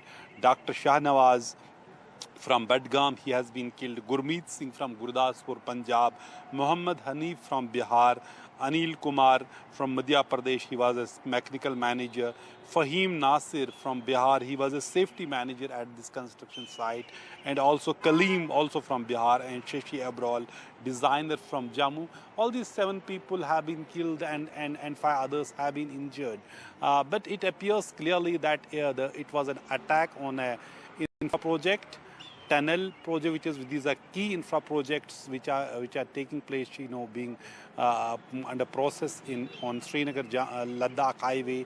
2 major tunnels being constructed, one at Zojila and one at this Zadmora tunnel near Gagangir, where this incident took place. And not only the attackers, killed these innocent people, they also burned 2 vehicles there of this infra company to send a message. Clearly, it appears to be an attack on the infra project. So it needs a larger strategy. The challenge here is, and also a major question, why there were not requisite security arrangements, because after attacks on the migrant workers, every area has been sanitized, and in a place where you see, which was largely actually free from militants in this area, how militants could reach there and then manage to escape. And it is not possible just 1 or 2 militants have managed to do all these things, because attack has taken place at 2 officers' mess as well as workers' mess, and then they burnt the vehicles and then managed to escape, just despite a coordinated search operation being carried out since yesterday. So far, no attacker has been tracked down in this operation so far. And incidentally, this attack has taken place on a day yesterday when Srinagar was celebrating its first international marathon. 2,000 runners participated, including Chief Minister Omar Abdullah, and then in the evening there was complete gloom how these innocent people have been targeted in this attack. We'll have to see what will happen, because case has been now handed over to the NIA, who all are behind this. Was there, just the way we have seen in the past, migrant workers being targeted, and also locals who were working with them, they have also been targeted, or it was actually an attack on the infra project in this area, in this strategic area, that only an investigation will reveal. Right, Nazir, thank you so much for joining us with those details. And with that, we're slipping into a very short break. Back with a whole lot more on the other side.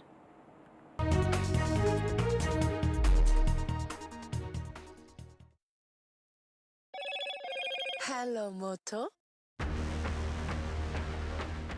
Motorola Edge 50 Pro, world's first AI-powered pro-grade camera.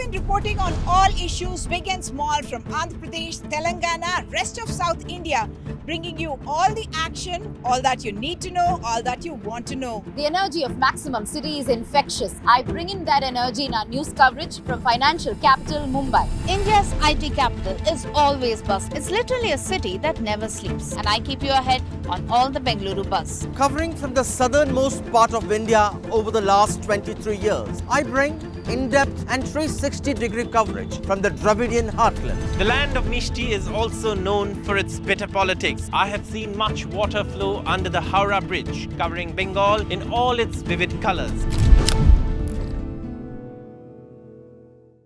New day, new show, a new experience. Start your day with the news, not views. We bring you stories that matter And impact your life. News that informs and keeps you ahead. from Maximum City, Mumbai, To the seat of power, Delhi. NDTV brings you the best breakfast show. breakfast news on NDTV, 8 a.m. every day. तालियों के साथ हम स्वागत करेंगे आदरणीय मोदी जी का। छत्रपति शिवाजी महाराज की। त्यांचा agenda फक्त corruption first, आमचा agenda आहे nation first. घोषणा आणि जनतेचे पैसे लुटणं. कट कमिशन आणि करप्शनला आमच्याकडे थारा नाही. त्यांचा परिवारवाद, आमचा महाराष्ट्रवाद. महाराष्ट्रामध्ये 1,75,000 जागा रिक्त आहेत. पण का भरत नाही? राज्याची जनतेच्या घमाच्या पैशाची तिजोरी लुटण्यासाठी हे सरकार आहे. पूर्वीच्या सरकारच्या काळामध्ये निधी देताना त्यांना असं वाटायचं की त्यांच्याच खिशातले पैसे चालले. शेतकऱ्यांना मोफत वीज देण्याचं काम आपल्या सरकारने सुरू केलं. In a world of shifting power dynamics, India stands tall as a global force. Join us at the NDTV World.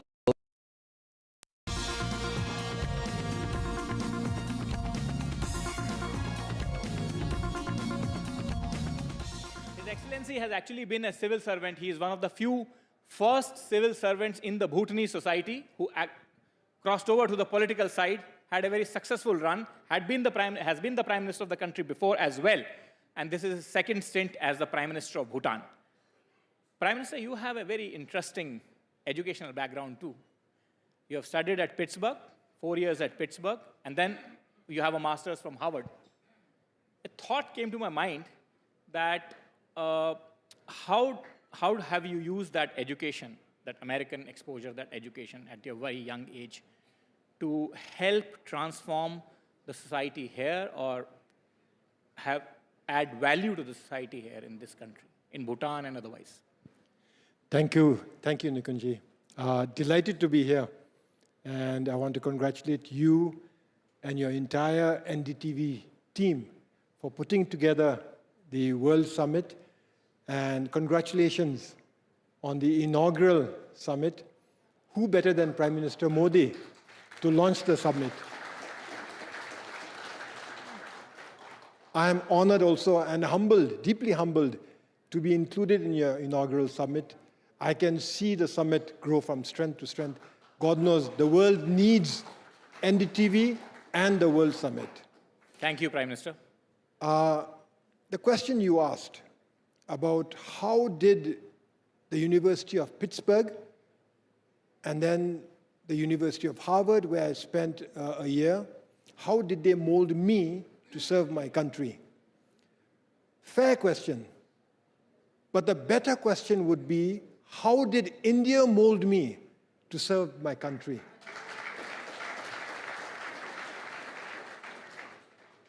I'll tell you a secret. In fact, my Bhutanese colleagues here also don't know. I was born in India. That's a secret you didn't share with many. 1965, I was born in Kalimpong. My father was serving in Kalimpong when my parents were serving, because I was born there, right? And what molded me to serve my king, my country, and my people would have been not necessarily Pittsburgh and Harvard, but Dr. Graham's homes in Kalimpong, in West Bengal. I studied 11 years in India. And you ask me how 4 years in America has molded me. You should be asking how. Well, that's a secret you are revealing now, Prime Minister. No. Okay, fair. I'm not a celebrity, so you wouldn't know where I studied. But the fact of the matter is my formative years, not just my birth, but my formative years was in India. From kindergarten school, from baby class till class 10, I studied in India, as indeed many other Bhutanese studied in India those days, because we did not have enough schools in Bhutan. But when we did establish schools, we did not have enough teachers, and those teachers came from India. And so we grew up under the tutelage, under the guardianship, and in my case, especially so because it was a boarding school, almost under the parentage of Indian teachers. And I do believe they have taught us well, because we have been able to go back home and serve our king, our country, and our people, and continue to do so. Prime Minister, you also talked about the Indian tutelage, and you talked about the summit. So the topic of the summit is India's century. And how do you think, going forward from here, Prime Minister Modi's historic third innings, how do you think, we take off from here, and how do we shape or influence the events that are happening world over? Not only as our own footprint of India's century, but as the Prime Minister said, that world's progressive, peaceful century. The world needs India. And I'm very happy that you've identified this century as India's century. You asked me about Prime Minister Modi and his historic third term. Why do you call it India's century? For many reasons. India has the largest population now in the world, 1.45 billion. It's growing. It's projected to reach something like 1.6 billion. That's right. India has a booming economy. It's crossed $3 trillion US. It should have crossed $5 trillion US had it not been for COVID. India has the biggest consumer base. India has almost 35 million successful people in the diaspora throughout the world, particularly in the advanced countries. By every measure, yes, this is India's century. But by one measure, you stand out, and that is leadership. India's leadership. And trust in that leadership. Not just Indians trusting India's leadership, but the global South especially trusting India's leadership. You choose the team, the India century, because of Prime Minister Modi's third term, historic win. Now you know that the last 10 years, the previous 2 terms, will be leveraged as a springboard to take India forward into her century. But the rest of the world too. The global South looks to India for leadership, trusts in India's leadership. As a matter of fact, if there's anybody, any country that can sort out today's problems, it is India. Economic problems. The world looks to India as a market. The COVID pandemic, the world looked to India for vaccines and medicine. Even Russia and Ukraine. If there's any person who can sort it out, I do believe it is Prime Minister Modi. And therefore, India's century. And the main ingredient of your team, I do believe, is leadership across the board, including your diaspora, but especially that of Prime Minister Modi. And when you talk about the leadership of the Prime Minister, and Prime Minister, of course, has very assiduously championed the causes of Global South on various multilateral platforms, and he has been trying to build that consensus. The world, in a way, also looks towards India to solve some of the very vexed issues right now, some of the vexed issues like wars that the world is facing. You think that India can bring in its diplomatic, cultural heft into play to find solutions to them? Like I mentioned, the Global South looks to India's leadership because they trust India's leadership. I mentioned about geopolitics and problems the world is facing, particularly in terms of war, and the effect that has throughout the world. If any country can sort it out, it is India. If any person that can sort out the problems between Russia and Ukraine, it is Prime Minister Modi. So whether it is economic growth, medicine, the world's production house, IT, PM Modi mentioned double AI this morning. Aspirational India, artificial intelligence, even climate change. India is exercising leadership, being a role model for the world. 1.5 billion people in a growing economy. You need energy to fuel that growth. There is going to be pollution. But India is also not shirking her responsibility to fight climate change. Prime Minister Modi has launched a solar alliance that shows his emphasis for renewable energy, not just in India, but getting like-minded countries throughout the world to join an alliance to produce renewable energy. And we are a part of that alliance. So yes, even with climate change. Now, coming back to your home turf, you have just now recently launched the Global Happiness Index 2. How does it differ from the Global Happiness Index 1? And what does this gross happiness index actually mean for people? So very quickly, gross national happiness is a development philosophy. And it was a development philosophy that was envisioned by His Majesty the Fourth King. It is a development philosophy that emphasizes the happiness and well-being of our people as the core purpose for growth. And so gross national happiness recognizes that economic growth is important. There's no doubt about that. But that economic growth must be balanced with social progress, with environmental sustainability, cultural preservation, and good governance. So that is gross national happiness. Even today, many economists, public service leaders, scholars, they are fascinated by the idea. Even today, they feel that it is relevant to them. And so we have measured gross national happiness. That is the G&H index. Yes. So over every 5 years, we measure it. And the purpose is not to measure the happiness of the people. It is to measure the gross national happiness of the country.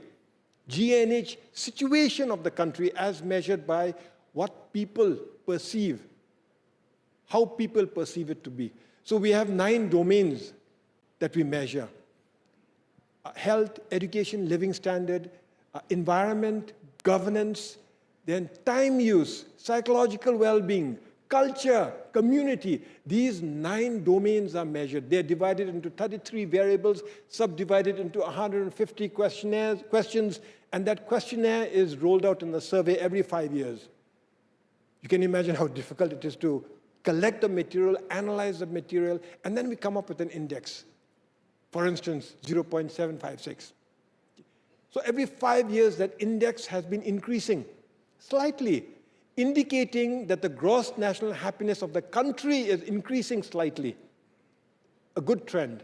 But that does not mean that we are the happiest people in the world. You mentioned that something about me being happy, and yes, I am happy, and I'm happy to be here and among friends, and so you see me smile a lot, but we do have our challenges.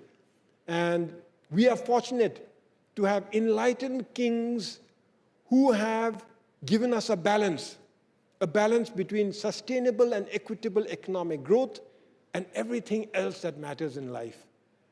So what is GNH 2.0 you mentioned? Yes. So GNH is a development philosophy that we continue to implement. We strive to optimize the conditions of gross national happiness. GNH 2.0 is something that I thought of as taking GNH to the next level on two fronts. One is economic growth, and the other is urban living. And together, GNH 2.0 is basically an articulation, my description of His Majesty the King's royal vision, which is the Gelifu Mindfulness City. The Gelifu Mindfulness City. Yes, that's another issue that I wanted to talk to you about, the Gainfulness Mindness, which the King has recently launched. Not an issue. You want to learn more about the Gelifu Mindfulness City, because I say not an issue because you will benefit from the Gelifu Mindfulness City as much as I will. The Gelifu Mindfulness City is a special administrative region which will have independence in government, in lawmaking, and judiciary independence. The Gelifu Mindfulness City is going to be a city. We call it a city, but it's going to be spread over 2,500 odd square kilometers. It has 2 protected areas, a national park and a wildlife sanctuary. It has rivers that can generate 4,000, 5,000 megawatts of renewable energy. It has forests, it has biological corridors, it's teeming with wildlife. It has paddy fields, it has an old little town. So that whole area is being developed and envisioned by His Majesty the King to provide for our next generation, to take gross national happiness to the next level, where people can live in harmony with other people from all over the world. But also, all these people will live in harmony with our nature and with our biodiversity. This is gross national happiness 2.0. I say it'll benefit you and all of India as much as it'll benefit me and all of Bhutan, because this city has been purposely placed on the border with India, along the border with India, Assam to be precise. I had reported to His Majesty the King almost a year ago, Your Majesty, why in Gelifu? It's beautiful. The land is pristine. It's a biological hotspot. There's potential for renewable energy. But why Gelifu? Why not in Thimphu? Why not in Paro? Why not in Pumtang? For those of you who have been to Bhutan, these places already have airports. Paro already has an international airport. Paro has the iconic Taksang, where tourists all over the world converge to visit. Paro has zongs and monasteries and culture and traditional way of life. It has everything. And His Majesty's answer was one word to me: India. Of course, I didn't understand it. And then His Majesty said, our future is linked with India. If we establish the special administrative zone anywhere else, it may succeed. It may find it challenging, we may find it challenging, but if we locate it along the border with India, the concept alone will drive its success, because our future is intrinsically linked with India. And then I understood that the Gelifu Mindfulness City is not about Bhutan. It is about India and Bhutan. India and Bhutan. And we have received the support of India's leadership, especially Prime Minister Modi. We received the support of Indian investors. A lot of them are interested. And of course, the Bhutanese, we are very excited to see this project to fruition. Prime Minister, I'll come back to this issue of the development partnership. India, of course, and Bhutanese have always considered us as the largest, the biggest developmental partner. So one is this Mindfulness City project that you have now said that it is linked to India intrinsically, as you describe it. What are the other key developmental areas where India and Bhutan are now working together to take this developmental partnership to the next level? What you call development partnership, I call friendship. We have many development partners, many countries, many multilateral agencies. We have one main friend. India has been with us. The mindfulness city is one area that we are already working very closely with India. I can see us working even more closely with India. But other areas are our 13th five-year plan. For the 13th five-year plan, the government of India is giving us an assistance package of 8,500 crore rupees. Extremely generous. Almost double that of what we received in the 12th five-year plan. This is going to finance much needed infrastructure. Roads, bridges, schools, hospitals, IT, and the like. In addition to that, the Indian government has rolled out an economic stimulus program. Well, you talk of development partnership, what I call friendship. Yes. Yeah. So you think of this friendship. Friendship is a better word. When I visited India after our elections, I told the Indian leadership, and in particular I told my brother, yes, Prime Minister Modi, I said, our economy is not growing after the COVID. So we put together an economic stimulus program. And he said, how much? I said, our entire economic stimulus program is 1,500 crores. And he's given us the whole package. That's what friendship is about. And so that's the other partnership, what you mentioned.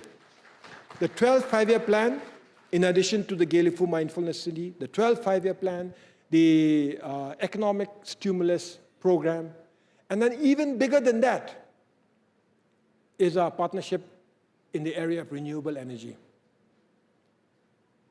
We have about 30,000 megawatts, 30 gigawatts of hydroelectric potential. Of that, we've already tapped about 2,500 megawatts. Literally all of them with partnership with India, in partnership with India.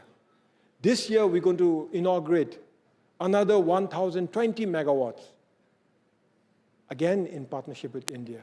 In the next 5 years, we're looking forward to launching almost 2,000 megawatts of new projects, all with the partnership of India. And then going forward, we have many more projects in the pipeline, in partnership with the government of India, but also now in partnership with the private sector of India, which leads me to the next area of partnership, which is partnership between people to people, business to business, and our partnership with the Indian business sector. The final partnership area, you can't call it final, but final big important partnership area is climate change. So from Solar Alliance to protecting our forests and biodiversity, to even looking after the big cats, an alliance of big cats, we work closely with the government of India. And Prime Minister, when you talk of the people-to-people alliance, for any relationship to blossom, flourish, that is probably the most important alliance that finally should take it to the level that a relationship needs to achieve. Yes, I agree. And you think that there's enough people-to-people contact, or there is scope for further bolstering that? Well, we enjoy some of the best people-to-people contact. Like I said, I was born in India. I spent my first 11 years studying in India. And I've been to India many times. And I am not an outlier. There are many Bhutanese, especially even those among my friends who have joined me in Delhi today, who studied in India, who grew up in India, who have many friends in India. When we travel across Bhutan, we don't hesitate to visit neighboring India, the neighboring towns. We don't hesitate to do a little bit of shopping there. So my wife right now is building a home. And she spends half her time in Siliguri, in West Bengal, because that's where she buys most of her stuff from. Shopping. Yes. Shopping. And truth be told, she does not really have to go there too often, because she telephones her friends in Siliguri, and her friends are the shopkeepers, and they send up the stuff. So you talk of people-to-people contact. I mean, it is very, very strong. And India is a country of 140 crores. Can't expect every Indian to know about Bhutan. Bhutan is a country of only 750,000 people. You rest assured, from the days of Lord Buddha, we were aware of India. And we reached out to India, those days for pilgrimage and spirituality. Today, we continue to go on many pilgrimages to India, but also now to see our economy grow. And my final question to you, Prime Minister, is that, after this, I'm told you are city hopping and, you're going to visit various places. What is it that you have in your mind that you wish to probably focus on, see, watch, the way the city is evolving, the national capital? Well, I looked out from my room and I see this park. It's like a forest. And every time I see it, I'm amazed that in one of the most congested cities of the world, so-called polluted cities of the world, you see a forest in the center of the city. And I can't get enough of this. The greenery, especially in New Delhi, I enjoy seeing this. But what you are referring to is my bus ride that I'm going to go on immediately after this. We're going to go on a bus that's driven by hydrogen fuel. And I'm really, really excited because this is the new, not just the new future, but the new India, to use renewable fuels to even drive transport. And not just to drive transport, but to be the world's leader in this cutting edge of technology. So I know that when I get on this bus, it's just going to be like any other bus. And therein lies the beauty of it. Because hydrogen fuel, not diesel, not petrol, not even electricity, is driving. Hydrogen is what's driving this bus. And the more ordinary it is, the more amazing I'm going to feel. What's its link to Bhutan? The less pollution there is in India, the less pollution we have to endure. Because most of our air, in fact all of it, comes through India, from the Indian subcontinent into Bhutan. And yes, we do bear the brunt of not just climate change, but also of pollution. And I am in a hurry to see India become an advanced nation. I am in a hurry for many reasons, not least of which is because you are my friends, but also because when you become advanced, automatically the air pollution is going to drop and we will enjoy even cleaner air. And so the bus ride is going to be highly symbolic for me on that front, but equally important, we hope to be able to manufacture green, renewable hydrogen for India using our hydropower energy, using green electricity from our hydropower. So no matter how you look at it, this may be India's century, but you can't avoid us. We are in it together. We are in this ride together. Thank you very much, Your Excellency. Thank you very much for sparing the time. And again, thanks a lot from the millions of NDTV viewers. Thank you. Thank you very much. Thank you, thank you. Thank you, everybody. Thank you.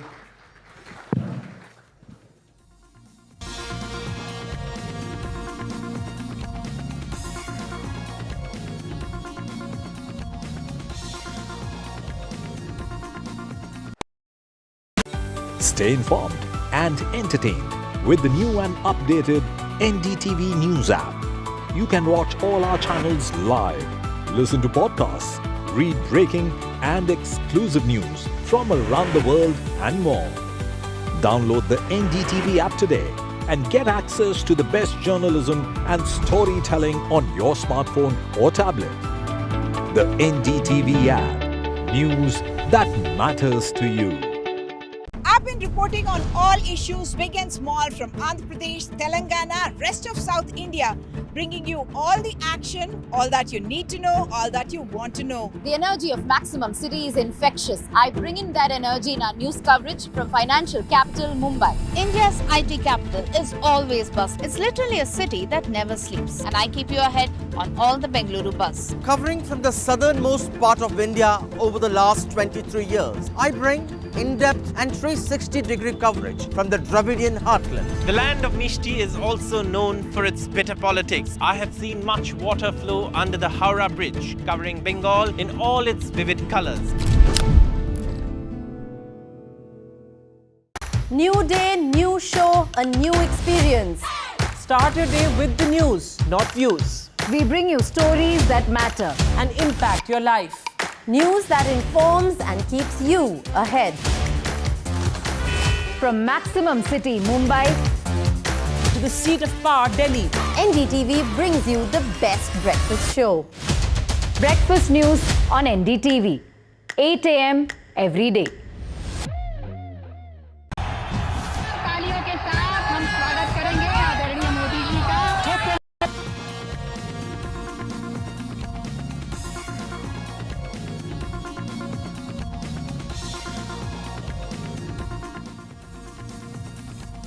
Another channel in NDTV's kitty, NDTV World, is launched today by Prime Minister Narendra Modi. The Prime Minister congratulates NDTV team for this new venture.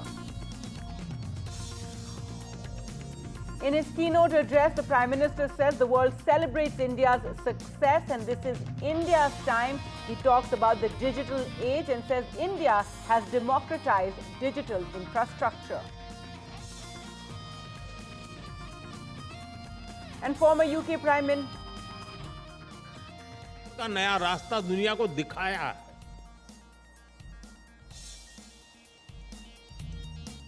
And former UK Prime Minister at NDTV World Summit says India needs a permanent seat at the UN Security Council. Lord Cameron also speaks about working with Rishi Sunak, saying he was a very good Prime Minister. All right, so those are the highlights of NDTV's summit that is underway and the launch of a new channel. More on that later. First, let's take a look at some of the other headlines. The Aviation Minister on Hoax calls menace, says want to put culprits on no-fly list. He also says that security protocols need to be enhanced.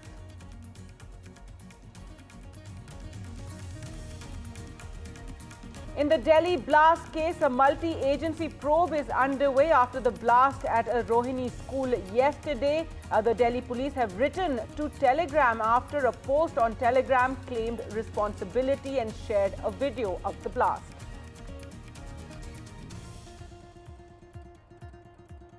And seat-sharing troubles in Maharashtra, where the Congress and Uddhav Thackeray Sena face off. MVA leaders are at Matoshri and the Congress in a huddle on the seat-sharing formula. After 7 people were killed at an infrastructure project site in Jammu and Kashmir, now the NIA will take over the probe and this latest terror attack as the search continues. Chief Justice of India, D.Y. Chandrachud, at an event in his native village, speaks about the Ayodhya verdict, says that he prayed to God for a solution to the Ram Janmabhoomi Babri Masjid dispute before pronouncing the verdict, which was decided by the Supreme Court in 2019, after which the massive temple came up in Ayodhya.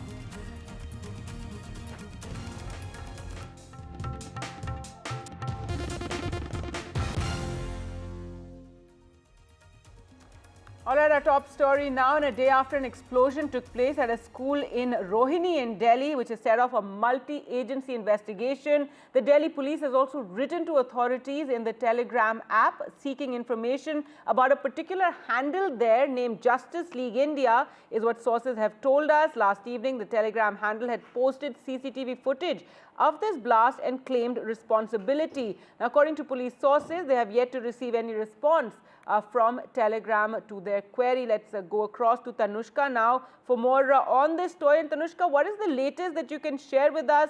Also, it's a multi-agency probe that's looking into this matter.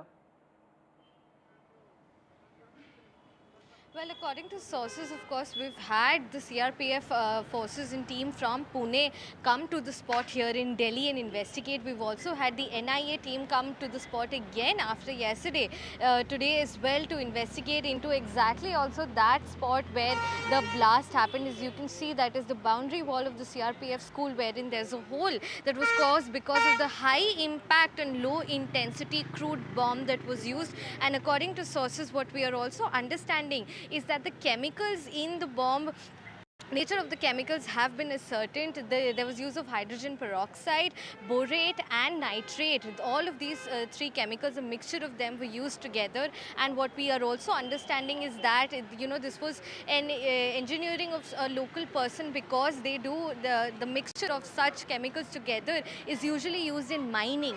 So definitely this was, the act and usage of someone who knows how to make bombs and deal with bombs. This is what we are understanding from sources at this point. And with respect to the investigation, of course, there are two people who are suspects with respect to the CCTV footage that has been found. However, their faces are not clear in the footage. They're blurry. So the police and the other agencies, the NIA, the NSG, all are continually working on the case and are still, tracing the identity of who is behind this blast that happened early yesterday morning. And it was quite tactfully chosen as well, the location, the timing. It was not a central Delhi location, not a timing also wherein heavy crowd is expected on this area in this stretch as well.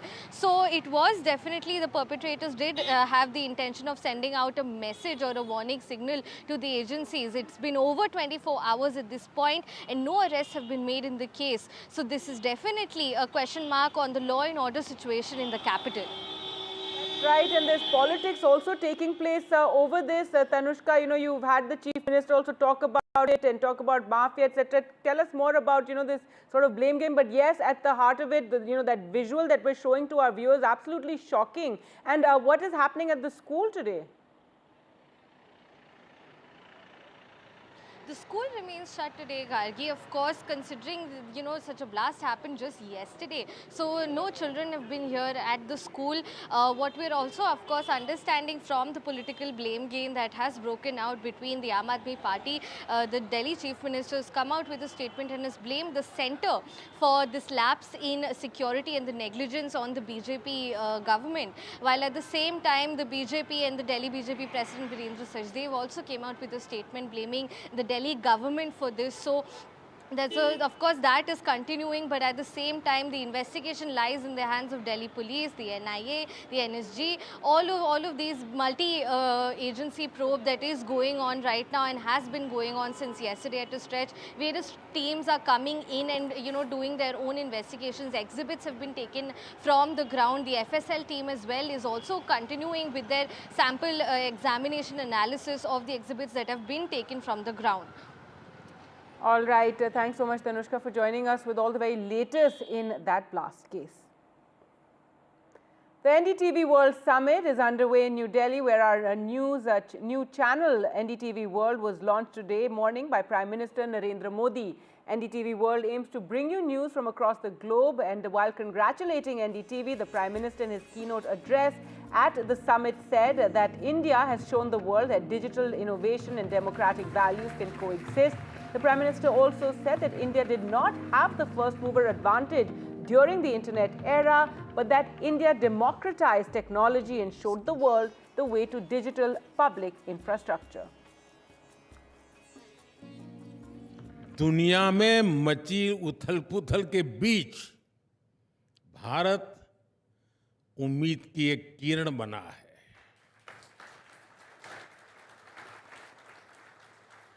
जब दुनिया चिंता में डूबी है, तब भारत आशा का संचार कर रहा है। और ऐसा नहीं कि ग्लोबल सिचुएशन से हमें फर्क नहीं पड़ता, हमें फर्क पड़ता है। चुनौतियां भारत के सामने भी है, लेकिन एक सेंस ऑफ पॉजिटिविटी यहां है जिसको हम सभी फील कर रहे हैं।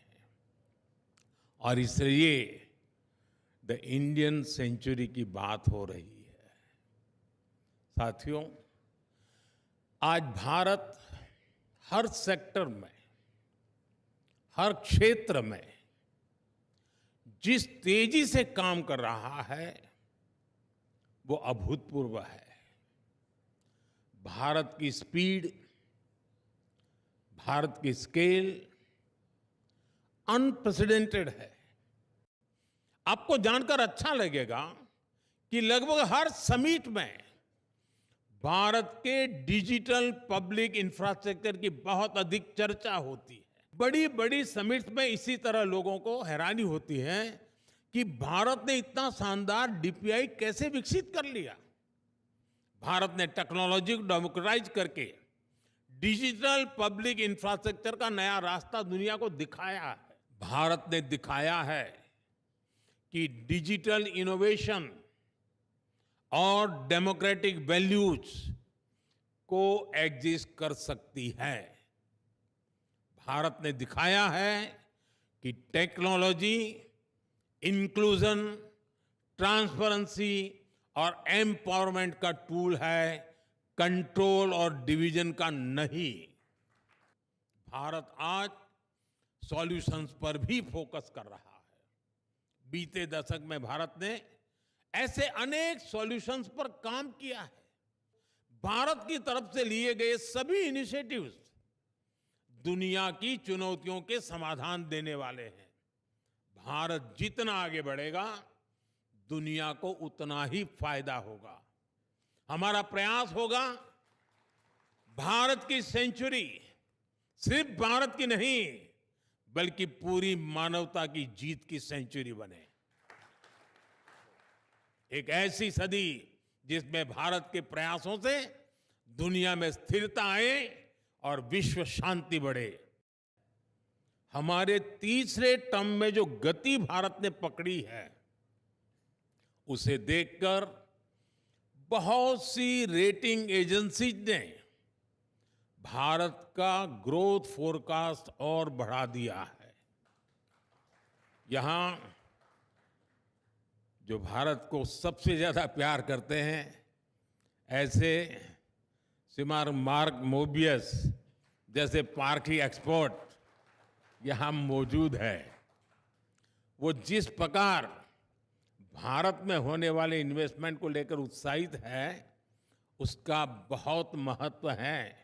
भारत के पास डबल एआई पावर की एडवांटेज है। और आपके मन में सवाल होगा कि दुनिया पास एक ही एआई है, ये मोदी के पास डबल एआई कहां से आ गई? दुनिया की नजरों में एक ही एआई है, वो है आर्टिफिशियल इंटेलिजेंस।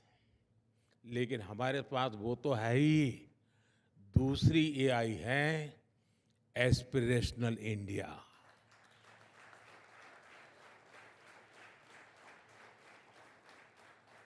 जब एस्पिरेशनल इंडिया और आर्टिफिशियल इंटेलिजेंस की ताकत मिलती है, तब विकास की गति भी तेज होनी स्वाभाविक है।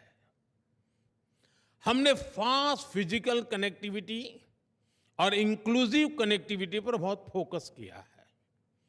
2014 में देश में 70 के आसपास एयरपोर्ट थे। आज देश में एयरपोर्ट की संख्या 150 को पार कर गई है। So the NDTV World Summit is underway today and tomorrow, and we have several leaders speaking at the summit. At the summit, American economist Paul Romer spoke about the world situation, and he said China and Russia both want to go back to empires. China and Russia both want to go back to a world of empires where the sovereign state, that's not the way that people who want to go back to empire think of things. They think of empires as having the ability to meddle and influence their whole sphere of influence, and the national border is not important. So there's a vision of return to empire, which was a very durable form of human organization for centuries, that both China and Russia are pushing. And there's a Western notion of what they call the Westphalian state from the Treaty of Westphalia, which says, no, there are states with borders, and it's absolutely taboo for one state to try and invade and interfere with another.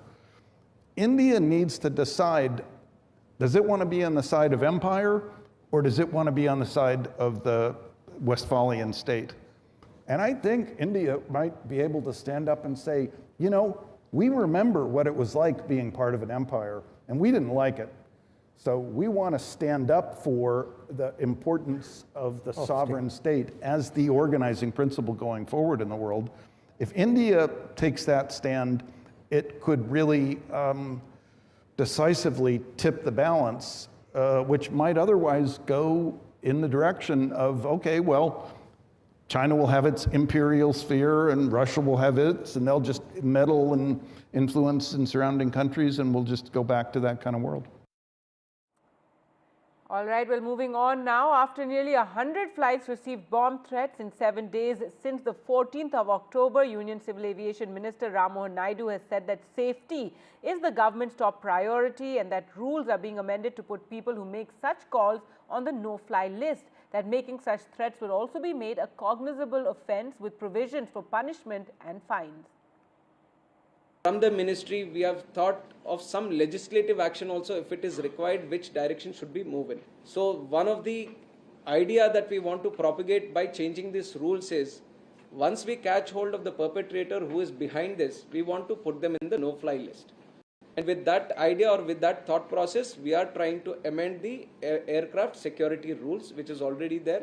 And the second one is the Suppression of Unlawful Acts Against Safety of Civil Aviation Act. This is an act that we already have. If we want to address these kind of threats that have been happening, or you want to take strict action against the people who are behind this when there is a fake or a hoax threat that they're trying to do, then we have to cover the act on the ground and at the airport also. But we are definitely pushing forward to bring a change in the Suwaska Act also, so that it addresses for these kind of offences which happen when the flight is on ground, so that we can take strict action on them, we can make it cognizable offence.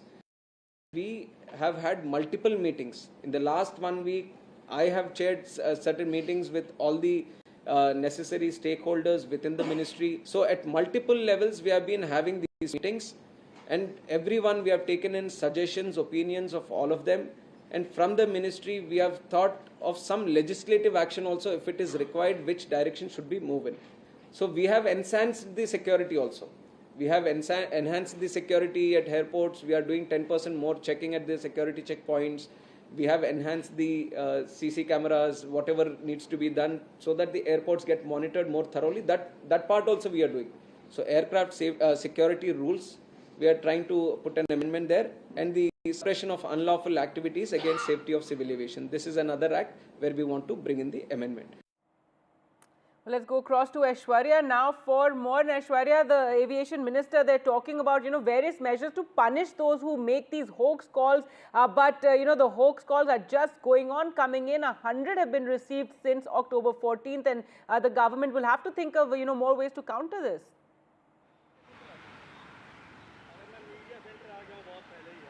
Well, two important things said by Civil Aviation Minister Mohan Naidu. One is about the passenger safety, and second about the amendments to be made in the Suwaska Act 1982. The minister clearly hinted that there would be provisions that will be brought in the amendments for the Suwaska Act as far as those people making these threat calls to be pushed in the no-fly list, and also there would be provisions of jail term, there would be provisions of penalty on these people who had been making these threat calls, and certainly important decisions actions being taken at several meetings being held up on different fronts as far as the stakeholders being involved in the flight safety. It was Ram Mohan Naidu who stated that he himself had held several meetings with the BCAS and also with the DGCA officials, with the officials of the Ministry of Home Affairs. And today as well, there was an important meeting at the Ministry of Home Affairs in which the investigation details had been shared with the MHA, in which the information coming out that these threat calls which had been received by different airlines are mostly from abroad. And these are hoax calls as far as the calls are concerned, and each and every case is being taken very seriously with the airlines. Details had been shared and a joint program is being set up to stop these threat calls as soon as possible. Of course, on the part of the financial burden being taken over by the airlines as far as the diversion of these airlines are concerned, it has been stated that this is not very important for the Civil Aviation Ministry, but the passenger safety is far more important, and therefore the reason perhaps now important steps being taken upon. From here on, they wanted to do it as soon as possible as far as amendment in the legislature are concerned. And on the other side, the enhancement in the security of different airports has also been done. In fact, 10% security had been enhanced in different airports across the country. And now the Civil Aviation Ministry with the Ministry of Home Affairs is trying to find out the pattern in which these threat calls are being made. Remember, in last so many days, there are more than 100 threat calls which had been made, which is, according to Ministry of Civil Aviation, is a very serious concern. All right, Shaurya, thanks so much for joining us with those details. Now some breaking news coming in, and India and China have arrived on a patrolling arrangement along the line of actual control in the Himalayas, and this can lead to disengagement. Let's go across to Kadamni for all these details. Kadamni, what can you share with us? Well, there was a special briefing on PM Modi's visit to Kazan in Russia for the BRICS summit, and during the question-answer session, the Foreign Secretary has said that after 7 weeks of intense engagement with the Chinese military and diplomatic corps between China and India, now they have reached an agreement that about the patrolling rights, which we know had been disrupted after the clash of 2020. So after 4 years, it seems that there has been some breakthrough, and though the details have not been given, but it seems that in Kazan, when PM Modi is also here and Chinese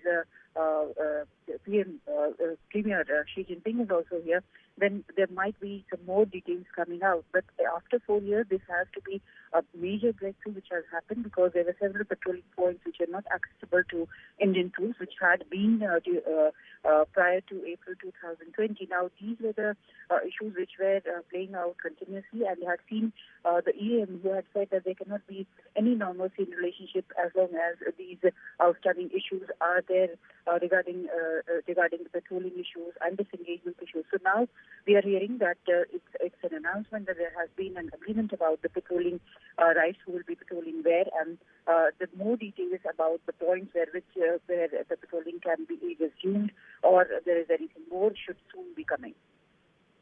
All right, so, big news, Kadamni, given it's been 4 years since the Galwan clashes took place in Ladakh, and now finally some sort of movement forward in terms of disengagement, though there have been series and series of talks that have been taking place over there. And as you said, this comes just ahead of the BRICS summit, where are we expecting some kind of pull aside, some kind of bilateral talks?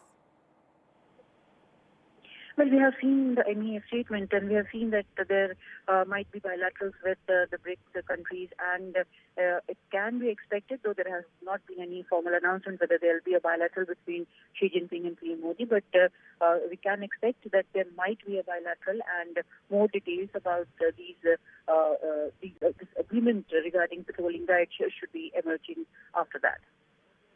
All right, thanks so much, Kadamni, with that big breaking news that India and China have arrived on a patrolling arrangement along the line of actual control in Ladakh, and it can lead to a disengagement and resolution of skirmishes that began, remember, with the clashes that took place in 2020. With that, we'll slip into a short break. More news on the other side.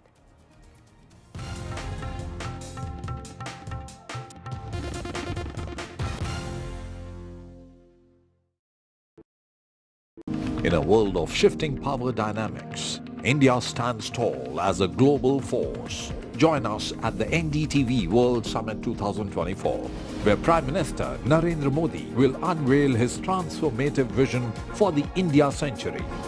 Be a part of a summit of thought leaders and visionaries, shaping the world's future. NDTV World Summit, October 21st and 22nd on the NDTV network. Stay informed and entertained with the new and updated NDTV News app. You can watch all our channels live, listen to podcasts, read breaking and exclusive news from around the world and more. Download the NDTV app today and get access to the best journalism and storytelling on your smartphone or tablet. The NDTV app. News that matters to you.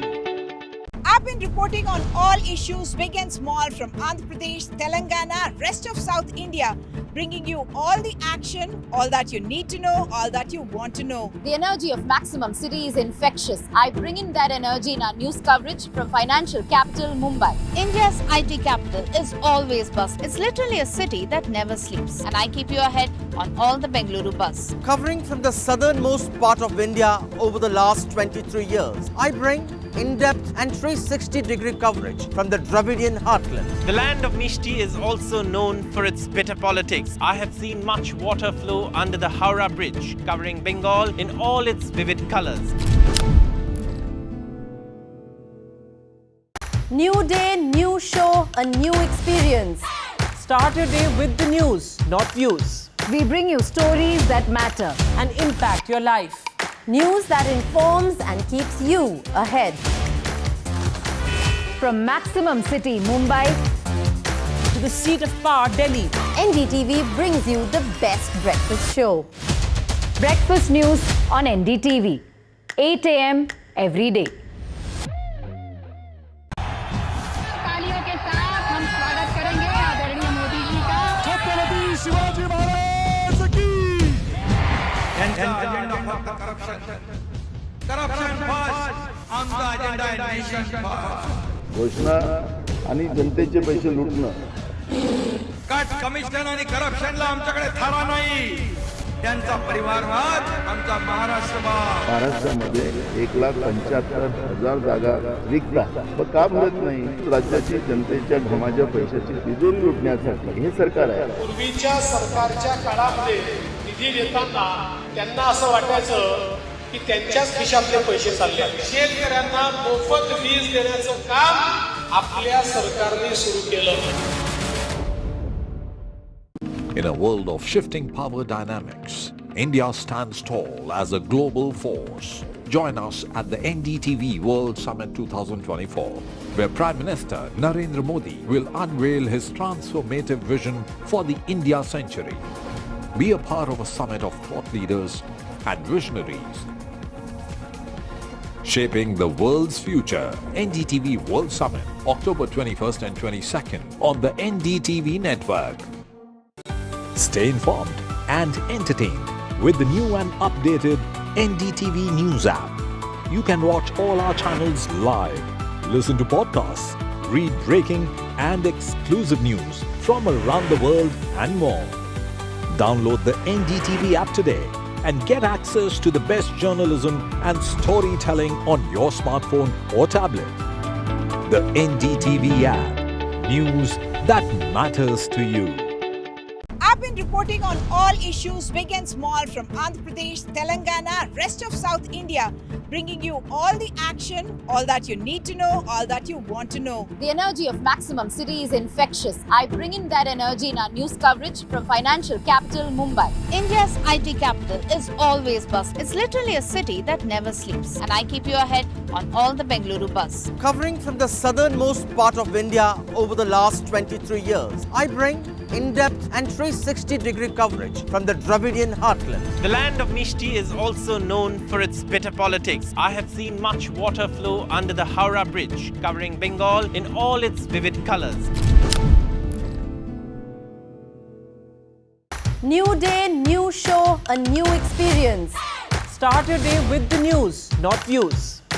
Creators have reached an agreement on disengagement and resolution at the LAC in Ladakh, and this was revealed in a press conference just now in a briefing by the MEA. Let's go across to Vishnu now for more on this story. And Vishnu, this comes 4 years after the clashes in Galwan, so a big, movement forward, and this comes just ahead of the BRICS summit.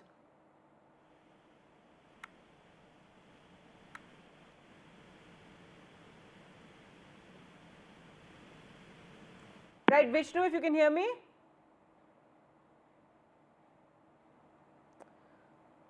All right, we will try and reconnect with Vishnu there, but that is the big breaking news we're bringing you right now. Indian and Chinese diplomatic military negotiators reached an agreement on disengagement and resolution at the LAC. So this is an agreement on the patrolling arrangement along the line of actual control in Ladakh, and it can lead to the disengagement and resolution of the skirmishes that began in May 2020 with the Galwan clashes. This is what Foreign Secretary Vikram Misri said today, and the breakthrough came at a time just ahead of the BRICS meeting, which is to be held in Russia, just ahead of the Prime Minister leaving for the BRICS meeting. So a big breakthrough there between India and China regarding the patrolling along the LAC. So there you can see some visuals of these skirmishes that have been taking place there in Ladakh, and now an agreement has been arrived at. Let's go across to Vishnu Shom for more. And Vishnu, so give us the details. A big breakthrough coming just ahead of the BRICS meeting and also 4 years after the Galwan clashes. Began in 2020. Disengagement, essentially, it's a process towards disengagement of soldiers. Upwards of 50,000 soldiers on each side have been deployed, but for starters, there will be patrolling which will be allowed. Remember, India's original problem was that Delhi felt that we were denied patrolling rights up to the areas which we wanted to. This would be in the Depsang Plains, this would be in the Galwan area, this would be in the north bank of the Pangong as well. As a measure of deconflicting both forces, there were certain no-go zones which were set up whereby Indian and Chinese soldiers would not occupy, would go back, and so that area was sort of kept barren. But whether India would be allowed to go back to the areas which we believe is ours is something that needs to be seen. The Depsang Plain, which lies to the northeast of Ladakh, is absolutely critical for us. And so what the Foreign Secretary's statement ahead of the meeting of the premiers of both sides indicates is that this is a resumption of patrolling leading up to disengagement. So if patrolling starts, then disengagement is a huge process. That means that there would be a process of peace on both sides. So leading up potentially to more stability on both sides. That's what we know so far. No further details from the External Affairs Ministry or the Army. All right, Vishnu, thanks so much for joining us with those details. So that statement was made by the Foreign Secretary, Vikram Misri, where he said that as a result of discussions that have taken place, as Vishnu was telling us, and this is over the last several weeks that these discussions have been underway, that an agreement was arrived at on patrolling arrangements along the line of actual control. In other news now, Tamil Nadu Chief Minister M.K. Stalin encouraged people to have more children. This comes amid discussions about realigning constituencies based on population. Now, this also comes after a similar call was made by Andhra Pradesh Chief Minister Chandrababu Naidu, where he had suggested incentivizing larger families due to an aging population and demographic concerns. So, urging more children in South Indian states. Now, this move by the Chief Ministers has reignited the debate on population imbalance between North and South India, and fears that North will get more representatives in Parliament than Southern states, which could put them at a disadvantage. Let's go across to Sam Daniel for more on this story. And Sam, this is not a new concern. This is a concern that has been there for a while now. But now these statements coming from the Chief Ministers, first Chandrababu Naidu spoke about the aging population and incentivizing families. And then Tamil Nadu Chief Minister Stalin there, quoting an old Tamil saying where he talks about encouraging couples to have more children. Gargi, that's the larger point, but M.K. Stalin is not encouraging, but he says in the context of losing Lok Sabha seats by states that have lesser population has bring in this kind of a thought that why not have larger families. That's the exact thing he had said. He was addressing a group of newly married couples after a mass wedding ceremony. And he referred to the old custom when people used to bless them, saying, have all 16 wells and live in a prosperous way.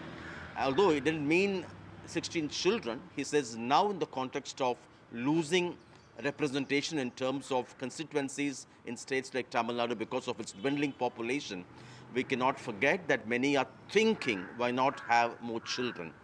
The larger point is, while states in North India, which did not really effectively implement the population control measures over the last few decades, southern states have managed to effectively control that. And now, politically, that's being seen as paying a heavy price, because while states in the northern part of India, including states like Uttar Pradesh, will get more number of seats after demarcation or delimitation, states like Tamil Nadu and other southern states will lose their number of seats because their population has not proportionately increased like other northern states. And it's in this context, including leaders like Chandrababu Naidu are making points to the fact that it's time that we have a rethink.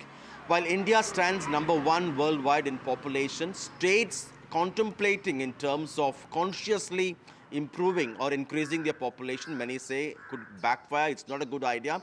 It's important, they believe, that the central government evolves a formula, Gargi, to make sure states which have effectively enforced or implemented population control measures will feel incentivized, and they will not be seen to be penalized in terms of having to lose more seats. And if they don't do, then they say the hard work in terms of effective implementation of population control measures could actually could be defeated, and this is not good for a country like India. At this stage, even governments trying to consciously increase the population. Gargi. All right, thanks so much, Sam, for joining us with all those details. So yes, two statements there are made by two of the chief ministers in South India, by Chandrababu Naidu and by Stalin, regarding their concerns over the shrinking population. Well, moving on to election news now, and the battle for Jharkhand. There's a rift that has emerged within the India bloc, with India bloc declaring first list of candidates, and the Congress and JMM to contest on 70 of the 81 seats. But the RJD is now fuming, and they will take a call today. Hemant Soren did say that 11 seats to be offered to other allies. लगातार बातचीत चल रही है। RJD के नेतागण भी यहाँ उपस्थित हैं। पार्टी के कार्यकारी अध्यक्ष और इस राज्य के मुख्यमंत्री से लगातार उनका संवाद भी हो रहा है। और जहाँ तक प्रेशर की बात है, तो हम समझते हैं कि ये प्रेशर नहीं है। हर दल अपनी अपनी बात रखता है और रखनी भी चाहिए। इंडिया गठबंधन के अंदर में झारखंड मुक्ति मोर्चा है, कांग्रेस पार्टी है, आरजेडी है, माले है, सीपीआई है, सीपीएम है। तो हम लोग बैठ करके जो भी बातचीत होगा उसका हम लोग हल निकालेंगे।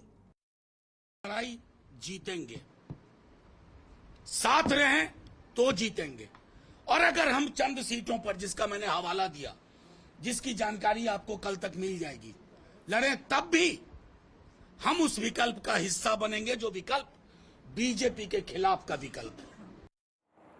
All right, let's go across to Prabhakar now for more. And Prabhakar, so what is the latest you're hearing? RJD fuming over the number of seats and this tussle within the India bloc in Jharkhand. Yeah, the deadlock continues, but what we are learning from our sources in RJD that they were earlier offered 6 seats out of 11 and 5 went to left.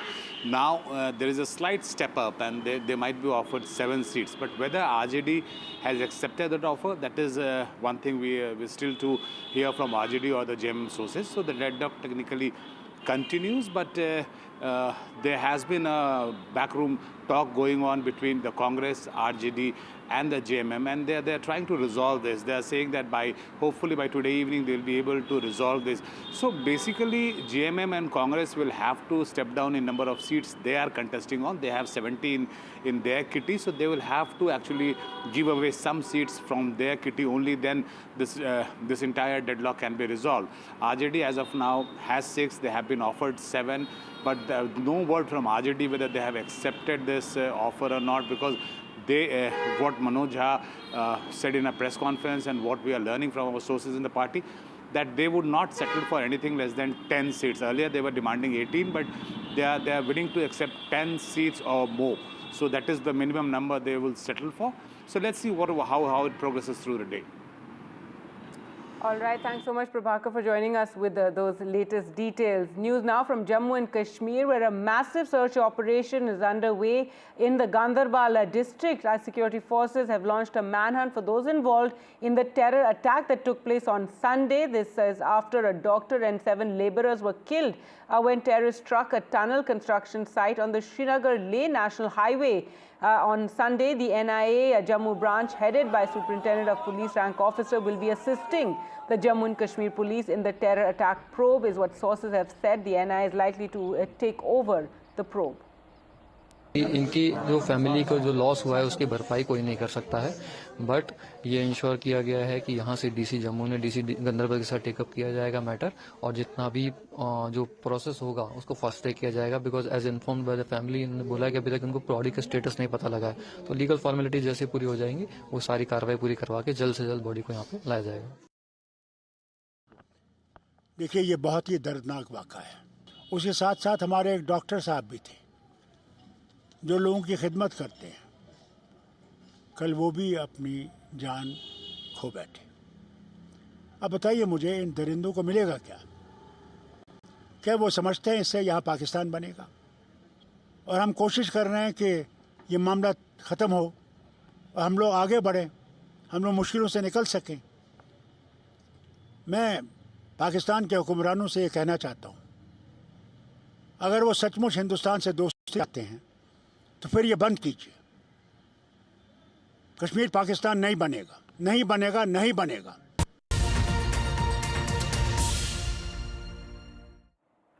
And election news from Maharashtra, where cracks have emerged within the India bloc as the Congress and UBT Shiv Sena spar over the seats. So there's a seat sharing issue happening between, a tussle happening between both the parties in the MV. So friction within these parties. Congress leaders will convey the concerns to party chief Mallikarjun Kharge, and they allege there's non-cooperation by the Uddhav Thackeray Shiv Sena. This is regarding 12 seats. Vidarbha, Mumbai, Nashik seats, and Nana Patole has said differences on 40 seats, however, will be resolved. For that time for us to slip into a short break. More news and updates coming up on the other side. Do stay with us.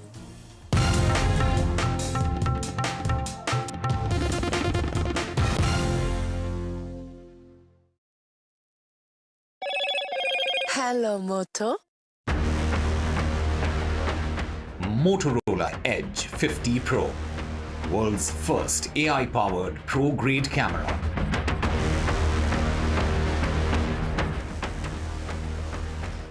The Aviation Minister says the government is pushing for a change in laws to deal with bomb threat calls. Several agencies investigate the blast at the CRPF school in Delhi's Rohini. No arrests yet. The Congress and Uddhav Thackeray Shiv Sena face off over seat sharing ahead of Maharashtra elections. The NIA to probe the terror attack in Jammu and Kashmir, where 7 people were killed at an infrastructure project site. तालियों के साथ हम स्वागत करेंगे आदरणीय मोदी जी का। छत्रपति शिवाजी महाराज की। Corruption first on the agenda and nation first. घोषणा आणि जनतेचे पैसे लुटणं. कट कमिशन आणि करप्शनला आमच्याकडे थारा नाही. त्यांचा परिवारवाद आमचा महाराष्ट्रवाद. महाराष्ट्रामध्ये 1,75,000 जागा रिक्त आहेत. मग का भरत नाही? राज्याची जनतेच्या घमाच्या पैशाची तिजोरी लुटण्यासाठी हे सरकार आहे. पूर्वीच्या सरकारच्या काळामध्ये निधी देताना त्यांना असं वाटायचं की त्यांच्याच खिशातले पैसे चालले. शेतकऱ्यांना मोफत वीज देण्याचं काम आपल्या सरकारने सुरू केलं. In a world of shifting power dynamics, India stands tall as a global force. Join us at the NDTV World Summit 2024, where Prime Minister Narendra Modi will unveil his transformative vision for the India century. Be a part of a summit of thought leaders and visionaries, shaping the world's future. NDTV World Summit, October 21st and 22nd on the NDTV network. Stay informed and entertained with the new and updated NDTV News app. You can watch all our channels live, listen to podcasts, read breaking and exclusive news from around the world and more. Download the NDTV app today and get access to the best journalism and storytelling on your smartphone or tablet. The NDTV app. News that matters to you. I've been reporting on all issues big and small from Andhra Pradesh, Telangana, rest of South India, bringing you all the action, all that you need to know, all that you want to know. The energy of Maximum City is infectious. I bring in that energy in our news coverage from financial capital Mumbai. India's IT capital is always buzz. It's literally a city that never sleeps. And I keep you ahead on all the Bengaluru buzz. Covering from the southernmost part of India over the last 23 years, I bring in-depth and 360-degree coverage from the Dravidian heartland. The land of Mishti is also known for its bitter politics. I have seen much water flow under the Howrah Bridge, covering Bengal in all its vivid colors. New day, new show, a new experience. Start your day with the news, not views. We bring you stories that matter and impact your life. News that informs and keeps you ahead. From Maximum City, Mumbai, to the seat of power, Delhi, NDTV brings you the best breakfast show. breakfast news on NDTV, 8 a.m. every day. तालियों के साथ हम स्वागत करेंगे आदरणीय मोदी जी का. छत्रपती शिवाजी महाराज की. त्यांचा अजेंडा फक्त करप्शन फर्स्ट, आमचा अजेंडा आहे नेशन फर्स्ट. घोषणा आणि जनतेचे पैसे लुटणं. कट कमिशन आणि करप्शनला आमच्याकडे थारा नाही. त्यांचा परिवारवाद आमचा महाराष्ट्रवाद. महाराष्ट्रामध्ये 1,75,000 जागा रिक्त आहेत. मग का भरत नाही? राज्याची जनतेच्या घमाच्या पैशाची तिजोरी लुटण्यासाठी हे सरकार आहे. पूर्वीच्या सरकारच्या काळामध्ये निधी देताना त्यांना असं वाटायचं की त्यांच्याच खिशातले पैसे चालले. शेतकऱ्यांना मोफत वीज देण्याचं काम आपल्या सरकारने सुरू केलं. In a world of shift.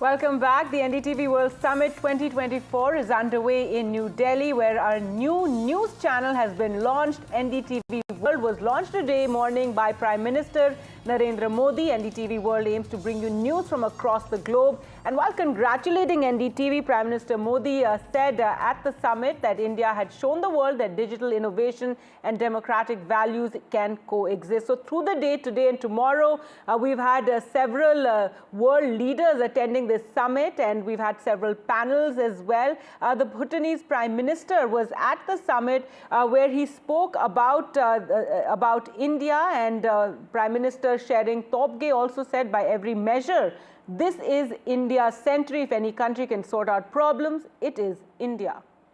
Prime Minister, you also talked about the Indian tutelage, and you talked about the summit. So the topic of the summit is India's century.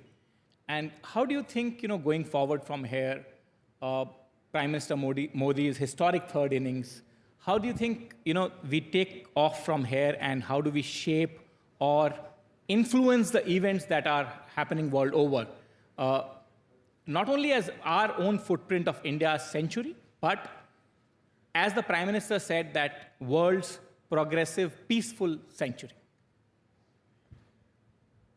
The world needs India. And I'm very happy that you've identified this century as India's century. You asked me about Prime Minister Modi and his historic third term.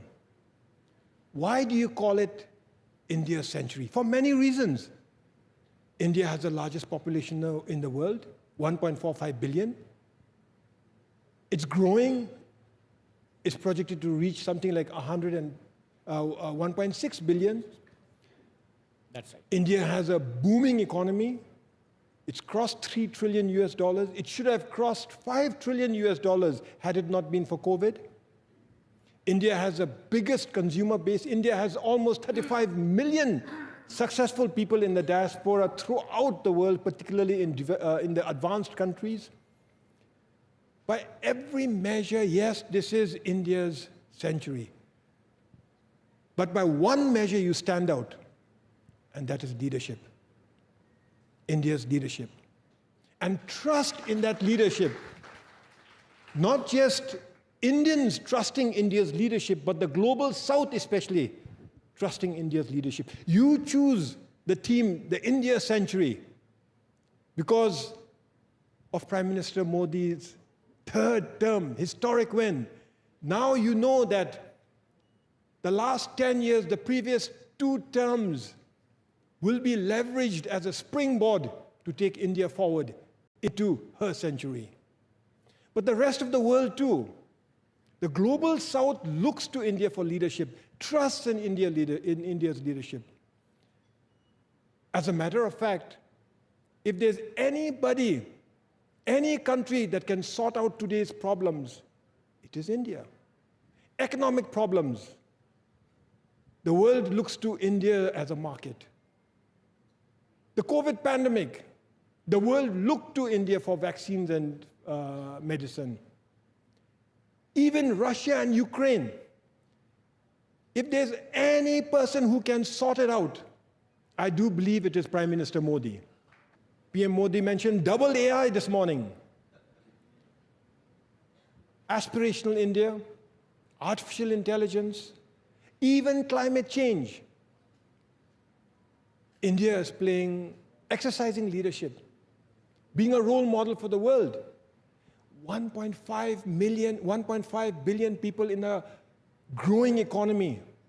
You need energy to fuel that growth. There is going to be pollution. But India is also not shirking her responsibility to fight climate change. Prime Minister Modi has launched a Solar Alliance. That shows his emphasis for renewable energy, not just in India, but getting like-minded countries throughout the world to join an alliance to produce renewable energy. And we are a part of that alliance. So yes, even with climate change. In another session at the summit, we had American economist Paul Romer speaking about China and Russia, and he said that both these countries want to go back to a time of empires. China and Russia both want to go back to a world of empires, where the sovereign state, that's not the way that people who want to go back to empire think of things. They think of empires as having the ability to meddle and influence their whole sphere of influence, and the national border is not important. So there's a vision of return to empire, which was a very durable form of human organization for centuries, that both China and Russia are pushing.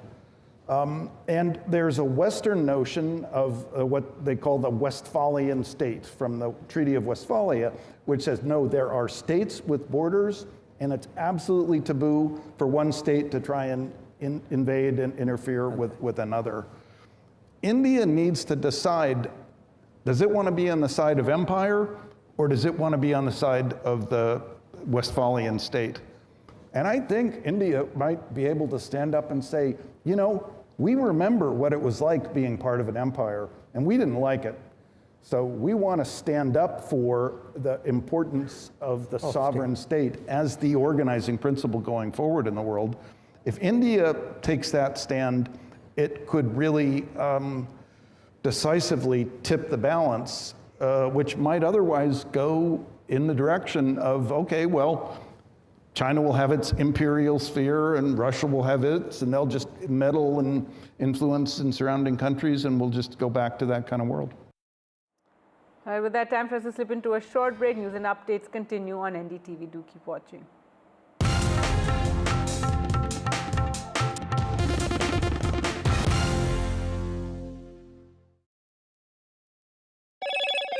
Hello, Moto. Motorola Edge 50 Pro, world's first AI-powered pro-grade camera.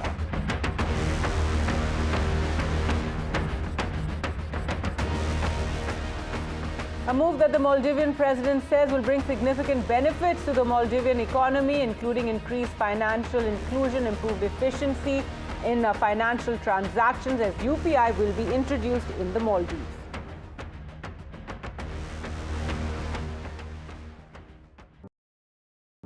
Stay informed and entertained with the new and updated NDTV News app. You can watch all our channels live, listen to podcasts, read breaking and exclusive news from around the world and more. Download the NDTV app today and get access to the best journalism and storytelling on your smartphone or tablet. The NDTV app. News that matters to you.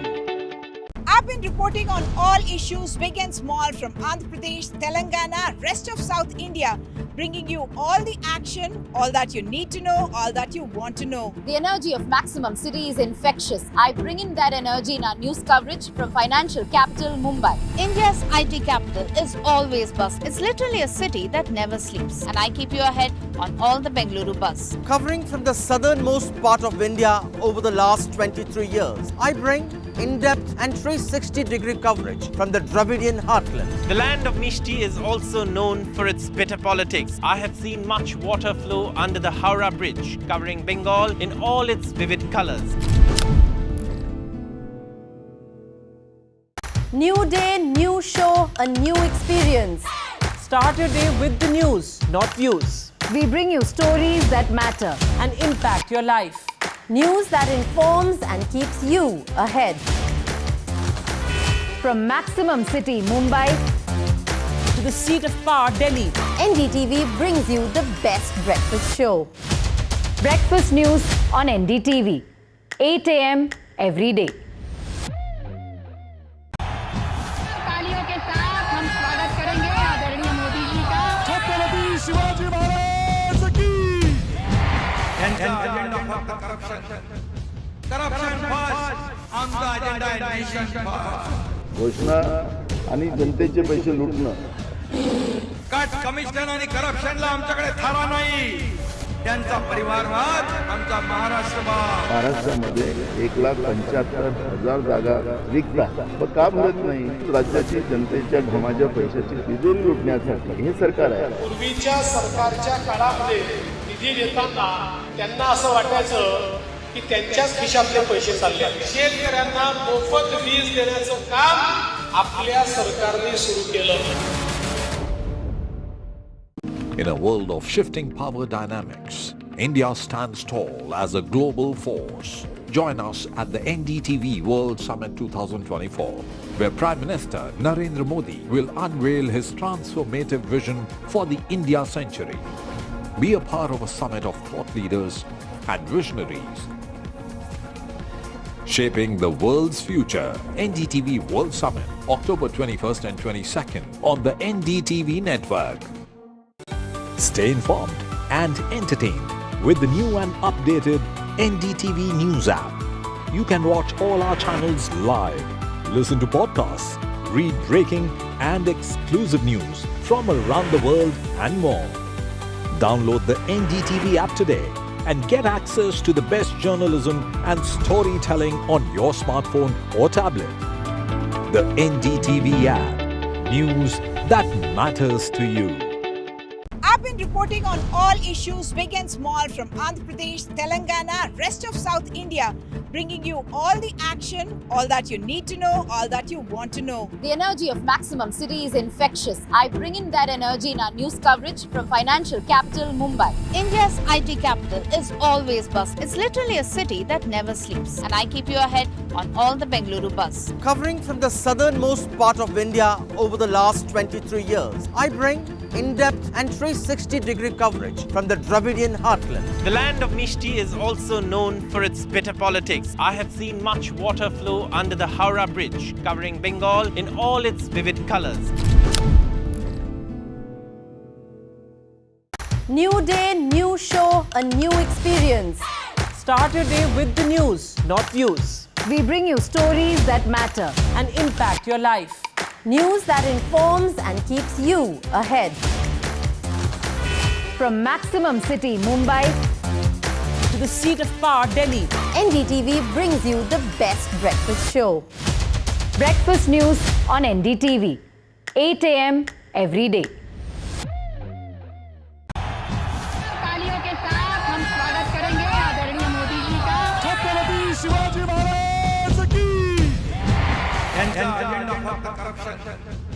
Corruption first on the agenda in nation first.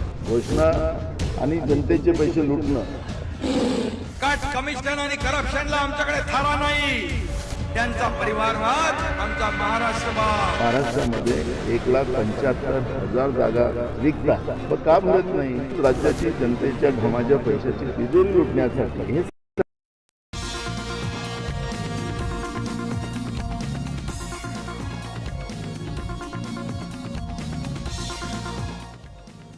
NDTV's new news channel, NDTV World, is launched by Prime Minister Narendra Modi. He congratulates the NDTV team for this new venture.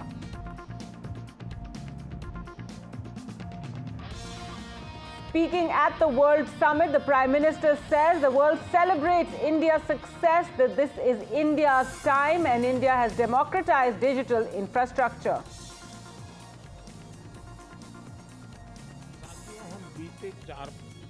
Bharat ने technology को democratise करके digital public infrastructure का नया रास्ता दुनिया को दिखाया है. And Bhutan's Prime Minister speaking at the NDTV World Summit lauds Prime Minister Modi's double AI pitch, also says Global South looks to India's leadership.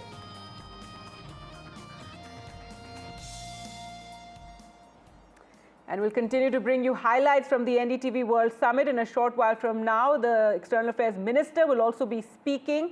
Before that, let's take a look at the other headlines we're tracking.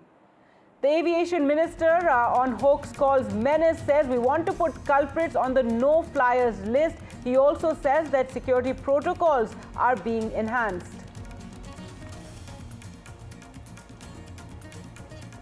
India and China have arrived on a patrolling arrangement along the line of actual control in the Himalayas. It can lead to disengagement. This comes 4 years after the Galwan clashes and before the Prime Minister leaves for the BRICS meeting in Russia.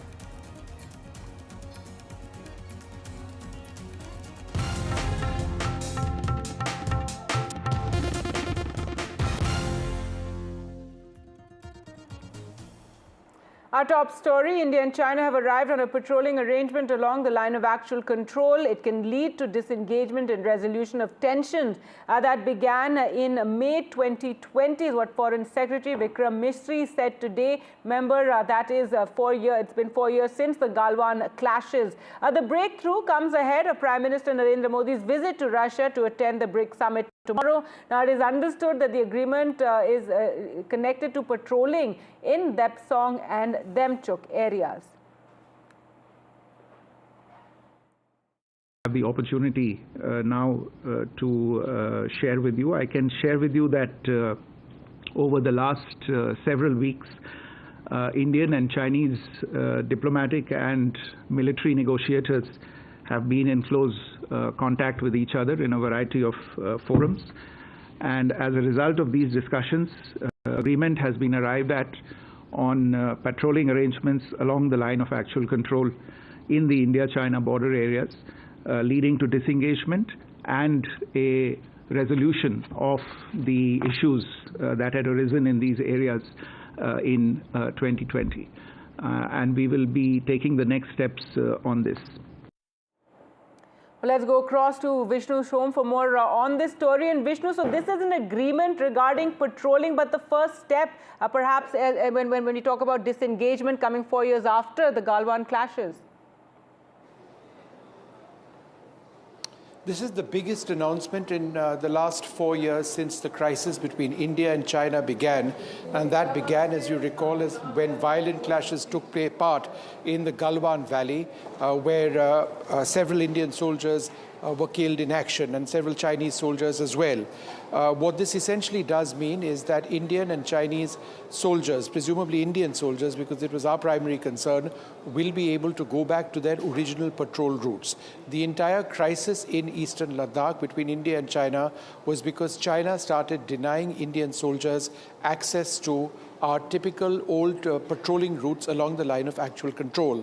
The Chinese claim that those routes fall within Chinese territory. We say that no, historically we've always been patrolling these areas. And what specifically are those areas? One of those areas is to the northeast of Ladakh, the Depsang Plains. That's where several of our patrolling routes, which are marked by what are called PPs or patrol points, are located. There are patrol points in the Galwan Valley, where the clashes took place, where we would like to go back to. There are patrolling points in the Depsang, in the Demchok area further south, and indeed in the north bank of the Pangong Lake again, which we would like to go back to. Now, going back to these patrol routes doesn't necessarily mean that there is some sort of larger resolution on the differences between the two sides on the status of the areas where the Indian soldiers would presumably patrol, but it would certainly be a step towards restoration of the situation along the line of actual control as it existed in 2020.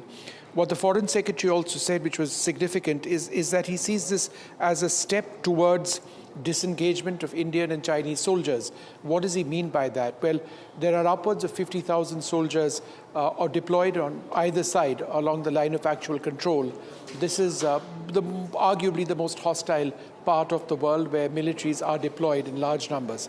And therefore, if there is a disengagement where we see Indian and Chinese soldiers move back from their frontline positions, then that would certainly be a welcome step. Obviously, there is a lot of confidence building that needs to go into this entire process, and this disengagement, should it take place in the true sense of the term, needs to be robust before we can think of a normalcy and, let us say, the economic and diplomatic relationship between the two countries.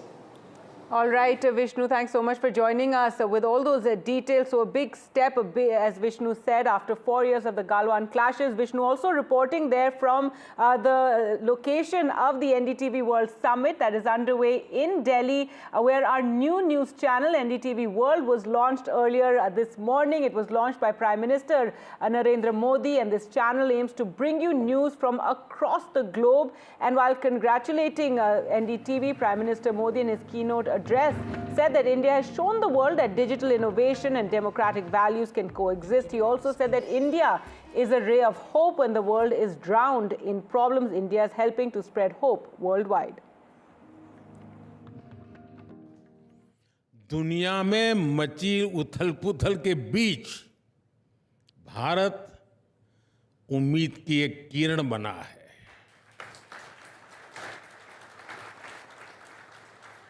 जब दुनिया चिंता में डूबी है, तब भारत आशा का संचार कर रहा है।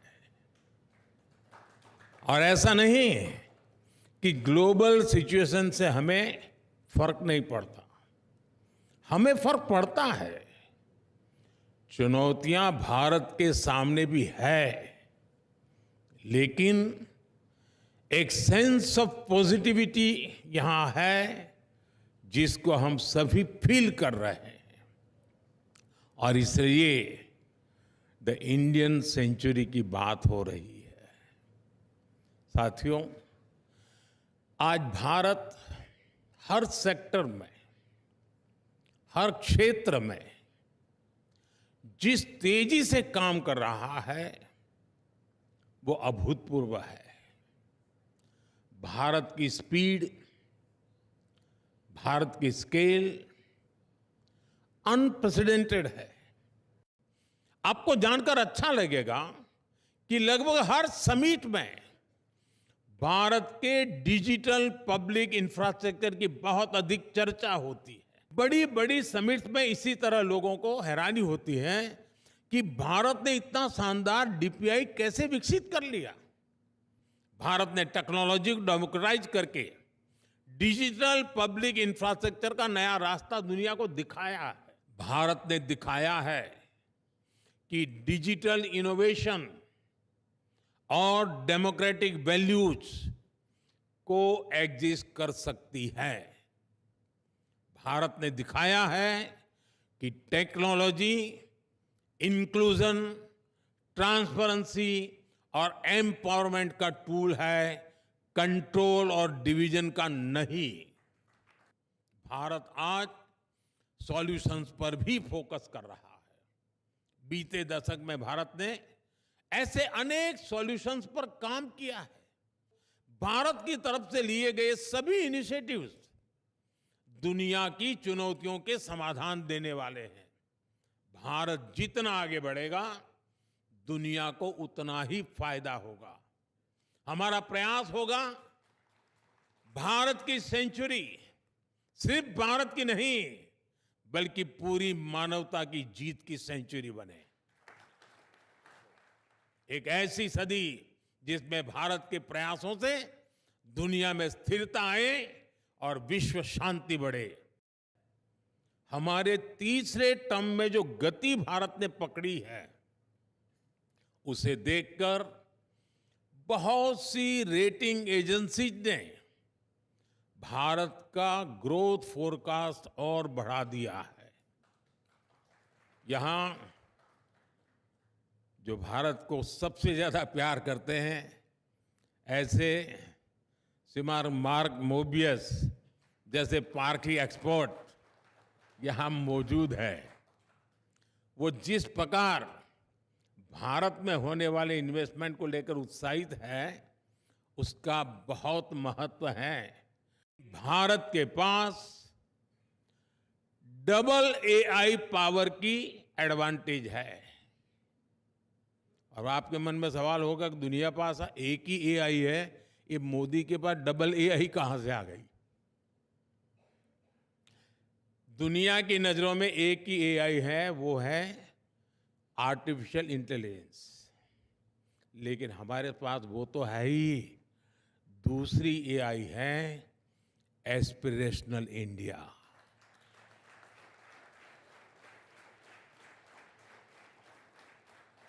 जब एस्पिरेशनल इंडिया और आर्टिफिशियल इंटेलिजेंस की ताकत मिलती है, तब विकास की गति भी तेज होनी स्वाभाविक है। हमने फास्ट फिजिकल कनेक्टिविटी और इंक्लूसिव कनेक्टिविटी पर बहुत फोकस किया है। 2014 में देश में 70 के आसपास एयरपोर्ट थे। आज देश में एयरपोर्ट की संख्या 150 को पार कर गई है। And at the World Summit, we had the Bhutanese Prime Minister there as well, who spoke about this century being India's century, and on Bhutan and India ties, what is the next phase? Prime Minister, you also talked about the Indian tutelage, and you talked about the summit. So the topic of the summit is India's century. And how do you think, going forward from here, Prime Minister Modi's historic third innings, how do you think, we take off from here, and how do we shape or influence the events that are happening world over? Not only as our own footprint of India's century, but as the Prime Minister said, that world's progressive, peaceful century. The world needs India. And I'm very happy that you've identified this century as India's century. You asked me about Prime Minister Modi and his historic third term. Why do you call it India's century? For many reasons. India has the largest population now in the world, 1.45 billion. It's growing is projected to reach something like 1.6 billion. That's right. India has a booming economy. It's crossed $3 trillion US. It should have crossed $5 trillion US had it not been for COVID. India has the biggest consumer base. India has almost 35 million successful people in the diaspora throughout the world, particularly in the advanced countries. By every measure, yes, this is India's century. But by one measure, you stand out, and that is leadership. India's leadership. And trust in that leadership. Not just Indians trusting India's leadership, but the global South especially trusting India's leadership. You choose the team, the India century, because of Prime Minister Modi's third term, historic win. Now you know that the last 10 years, the previous 2 terms, will be leveraged as a springboard to take India forward into her century. But the rest of the world too. The global South looks to India for leadership, trusts in India's leadership. As a matter of fact, if there's anybody, any country that can sort out today's problems, it is India. Economic problems. The world looks to India as a market. The COVID pandemic, the world looked to India for vaccines and medicine. Even Russia and Ukraine. If there's any person who can sort it out, I do believe it is Prime Minister Modi. PM Modi mentioned double AI this morning. Aspirational India, artificial intelligence, even climate change. India is exercising leadership, being a role model for the world. 1.5 billion people in a growing economy. You need energy to fuel that growth. There is going to be pollution. But India is also not shirking her responsibility to fight climate change. Prime Minister Modi has launched a solar alliance that shows his emphasis for renewable energy, not just in India, but getting like-minded countries throughout the world to join an alliance to produce renewable energy. And we are a part of that alliance. So yes, even with climate change. And at the summit, we've had various sessions taking place with world leaders and economists, and Nobel laureate and economist Professor Paul Romer also spoke to NDTV, and he talked about the age of Indian disruption. The government in India was not afraid to set up the Aadhaar system, was not afraid to indicate how it would be used in something like UPI and direct benefits. And the government of India was happy to build apps. In my country, people are like terrified of letting the government do something like build an app, but it's a shame. The benefit in India that you enjoy right now is that people can see in their daily lives the benefits that they have been able to enjoy because of government innovation in terms of how benefits are handed out, how people get access to financial accounts, how they do transactions. People see that the government has delivered. That gives the government a level of legitimacy, which it can then use to try and go do more.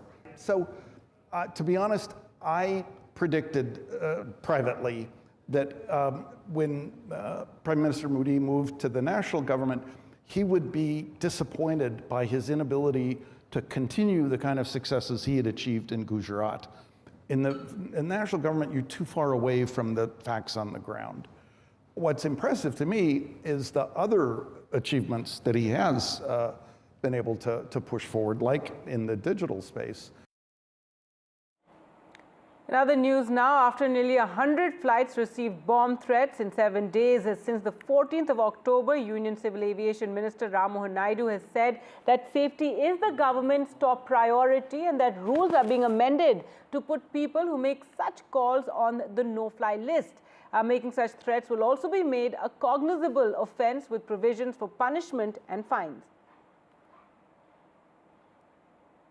from the ministry, we have thought of some legislative action also, if it is required, which direction should be moved in. So one of the idea that we want to propagate by changing these rules is, once we catch hold of the perpetrator who is behind this, we want to put them in the no-fly list. And with that idea or with that thought process, we are trying to amend the aircraft security rules, which is already there. And the second one.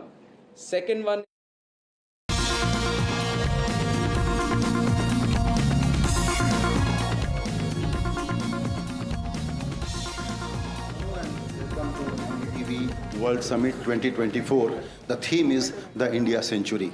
You heard Prime Minister Narendra Modi this morning how he describes the India Century. Now we should understand and break it down how the whole thing will actually unfold, looking at the global uncertainties. Here, Dr. Jaishankar is the best person to talk today.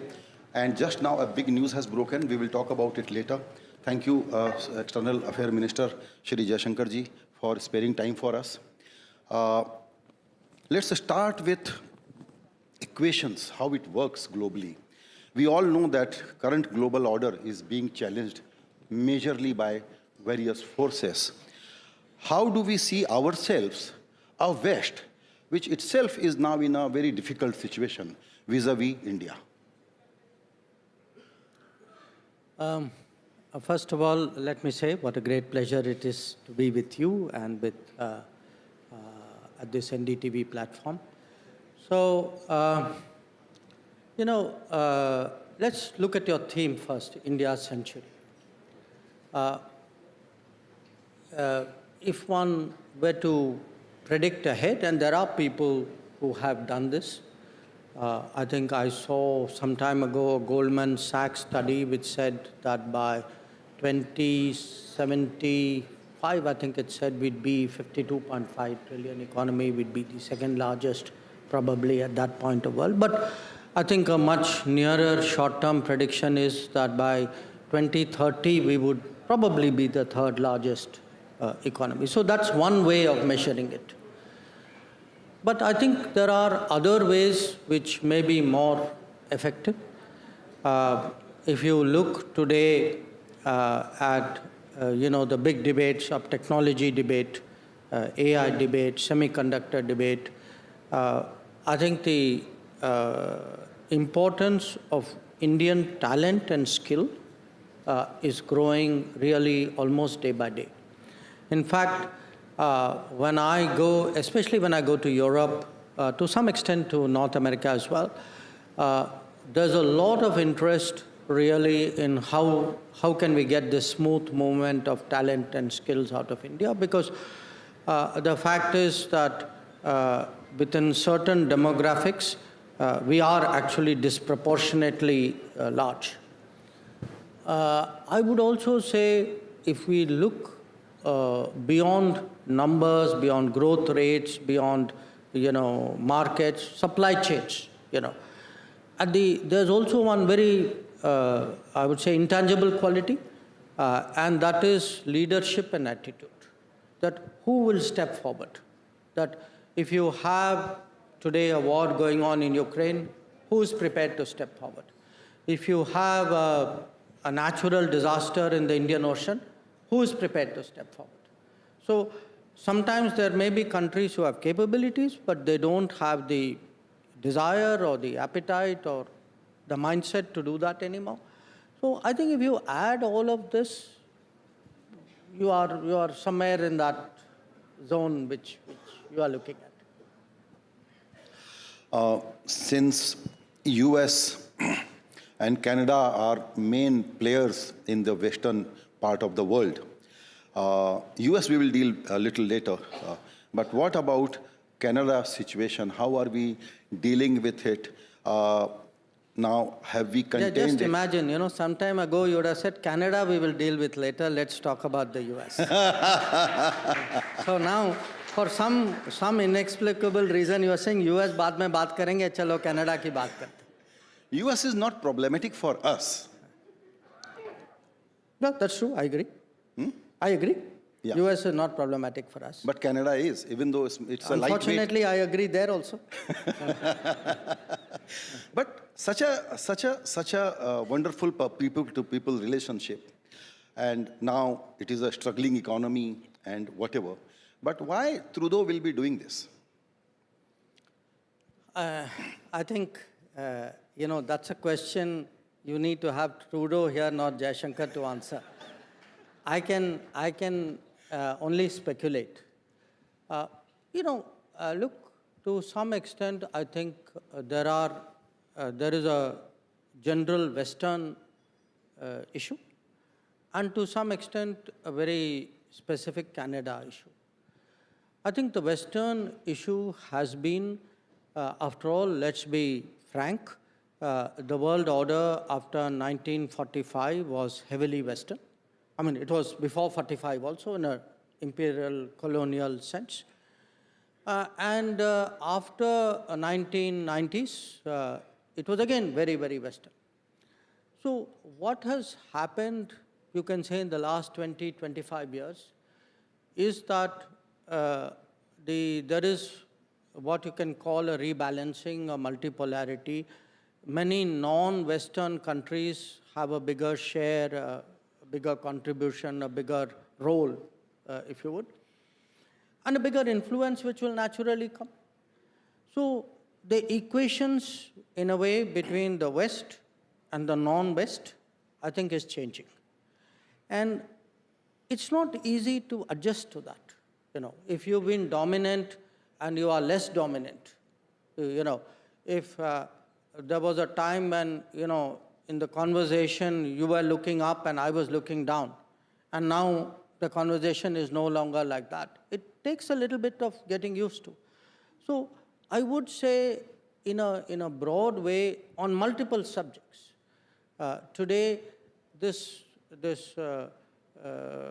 when the natural diversity of the world has started to express itself, when many more countries, and particularly many more large countries like India or China, have points of view and positions to take, there will be contestations, there will be frictions, there will be arguments.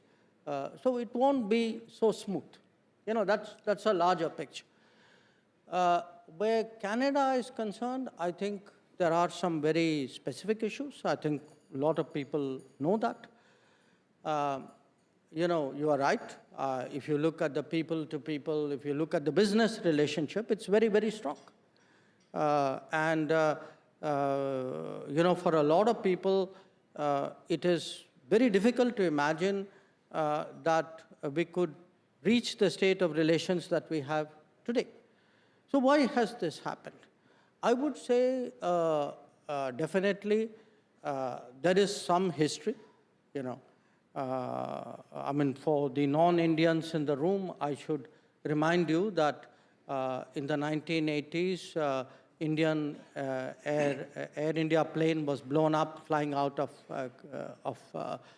Canada, and in many ways that's a kind of a overhang, because it wasn't just an incident, it was a reflection of something which was going on there. But at a time when many people felt that, look, that's all behind us, I think developments in the politics went in a different direction. And we are seeing to some degree the consequences of that. So again, I give you the first observation that, the broad attitude versus the specific. And I'll give you 2-3 examples of it. Canada has just, they asked us to subject our High Commissioner to a police inquiry, you can say, and we chose to withdraw the High Commissioner and diplomats. Now, look at it. They seem to have a problem if Indian diplomats are even trying to make efforts to find out what is happening in Canada on matters which directly pertain to their welfare and security. But look what happens in India. Canadian diplomats have no problem going around collecting information on our military, on our police, profiling people, targeting people to be stopped in Canada. So apparently, the license that they give themselves is, is totally different from the kind of restrictions that they impose on diplomats in Canada. Or even take the press. I'm at a press event. Now, when we tell them, saying, look, you have people openly threatening leaders of India, diplomats of India. Sometimes the threat is not just verbal, it's physical. So their answer is freedom of speech. Okay? Now, when Indian journalists make social media comments, if you threaten the Indian High Commissioner, he is supposed to accept it as freedom of speech. But if an Indian journalist says the Canadian High Commissioner walked out of South Block looking very grumpy, it is apparently foreign interference. Now, how, look at the, this is not even, double standards is a very mild word for it. So, look, there is this thing that we will do it differently at home, we will do it differently abroad, we will do it our way, but that doesn't apply to you. So I think these are the larger, I would say, adjustments which have to happen in this changing world. West को थोड़ा सा ये समझने की ज़रूरत है कि क्या चेंज हुआ है. अगर वो एक्नॉलेजमेंट नहीं आएगा तो वो प्रॉब्लम सॉल्व नहीं होगी. तो जो अमेरिका या वेस्ट लेड ग्लोबल ऑर्डर चल रहा था, now it is collapsing. There is a major challenge to that framework. मैं तो नहीं कहूँगा कि it is collapsing, but challenges are there.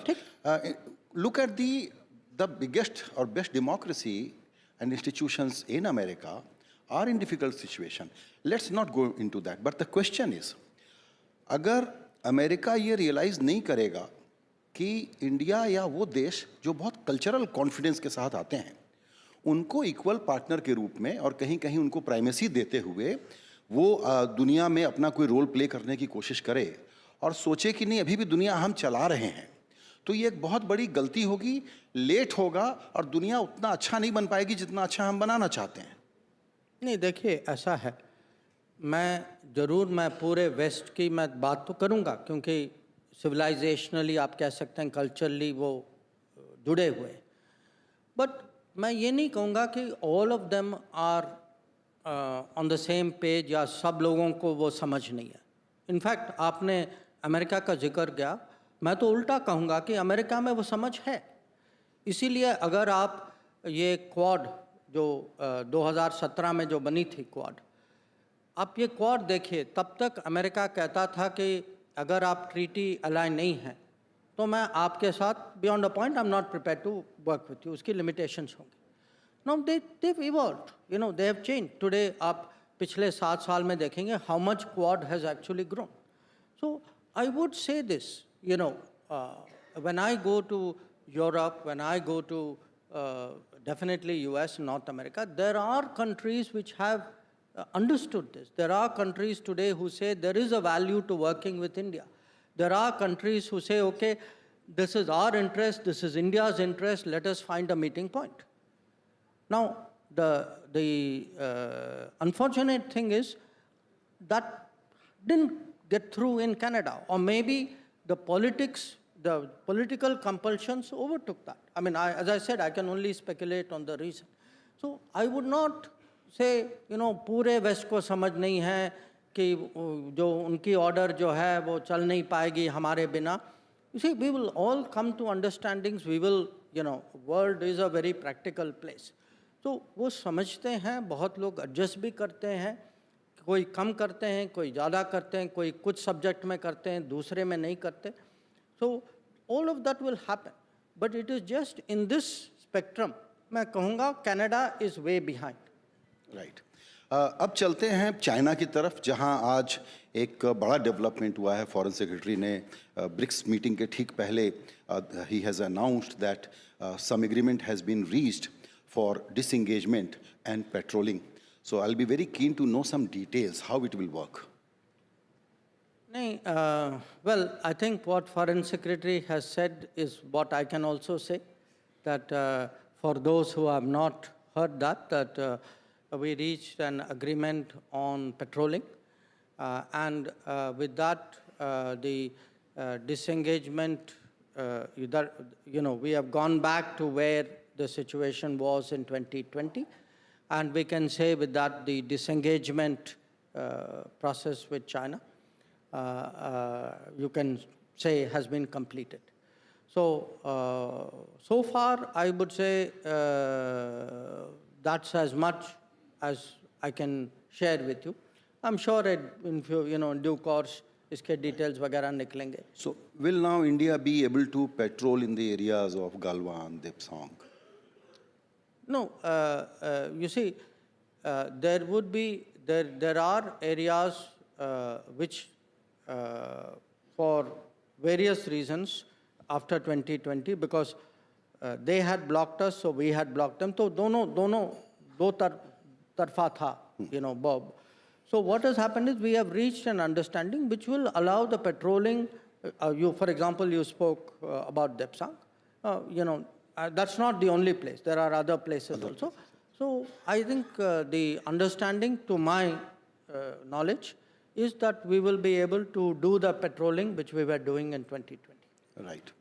So what does this disengagement will finally mean, and how do we now see India-China relation going forward? I think it's a good development. It's a positive development, and I would say it's a product of very patient and very persevering diplomacy. That at various points of time, people almost gave up. You can say, this has happened. So we have always maintained that, on the one hand, we had to obviously do the counter deployments, but side by side we have been negotiating. We've been negotiating in fact since September of 2020, when I met my counterpart Mr. Wangi in Moscow at that time. So it has been a very patient process, maybe more complicated than it could and should have been, but whatever it is, the fact is, if we are able, as we now have, to reach an understanding regarding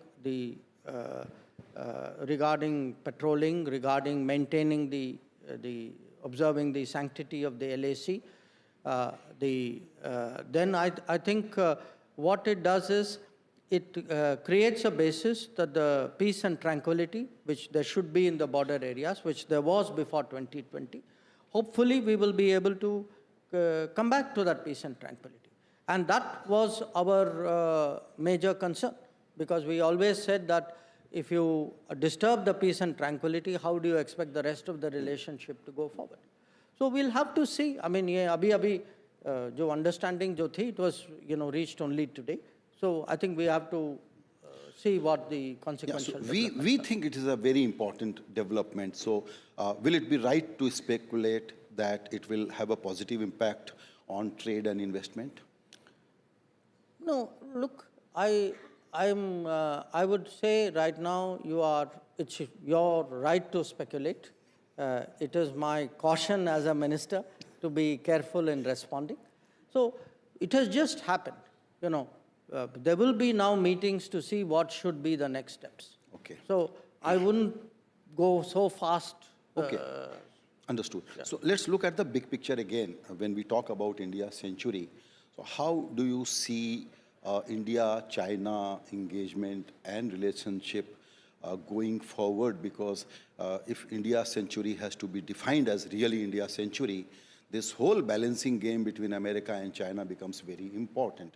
How India is going to play that game? I would take your question in a way in three parts. India-China, India-America, and India vis-a-vis China-America. India-China, I mean, in a way, if you look at it, we are the only two countries with more than 1 billion people. We have a certain civilizational history, and all of that people know. And today we are on a track of, I would say, economic recovery or rejuvenation. And there is no question anybody who's predicting, if you are predicting developments of this century. I mean, definitely you cannot leave India and China out of that equation. We are very, very prominent, very key almost in a way, I would say. But here is the challenge for us, which is that we are neighbors. We have unresolved boundary issue. There are, they have been rising. We have also been rising. So if two neighboring countries, two large neighboring countries rise next to each other in the same time frame, it's not easy. There are very, very few historical parallels for that. So managing this double rise, you can say, that too in proximity. If one was in some other part of the world, it's a different issue. I think these will require a lot of skill and a lot of deftness and diplomacy. The truth is our capabilities will change, our influence will change, our ambitions will change. Both of us will naturally want to be bigger and more visible and more effective in the world. So how do we get an equilibrium in our relationship? I think this is one of the big issues for us and for them. On India and America, I would say, starting with President Clinton's visit in 2000, we broke out of that American mindset of India-Pakistan hyphenation. And since then, from Clinton to Bush to Obama to Trump to Biden, actually you will see India-US has grown steadily all this time. I would particularly, as someone, I've been dealing with this relationship for more than 40 years, I would particularly say last 10 years, and I'm not saying it because I'm politically part of the government now, but the last 10 years, see, a lot of the ideological hang-ups that we had vis-a-vis US, we were able to put that behind and forge ahead much more confidently than, because a lot of the constraints were also self-imposed on our side. So I do think today that there is a very, very strong convergence between India and US. It is strategic, it is political, it is very deeply technology-driven. When I look at the future of technology and what it means for global balances of power, I think it's certainly an area, a domain which will be very important. If you look at the people-to-people relationship, the size of the community out there, that has changed. So I'm very confident that that relationship will do very well. It won't be automatic. I mean, बीच में कुछ problems हो सकती, but I'm confident we will always be able to deal with those issues. Now you have US, China.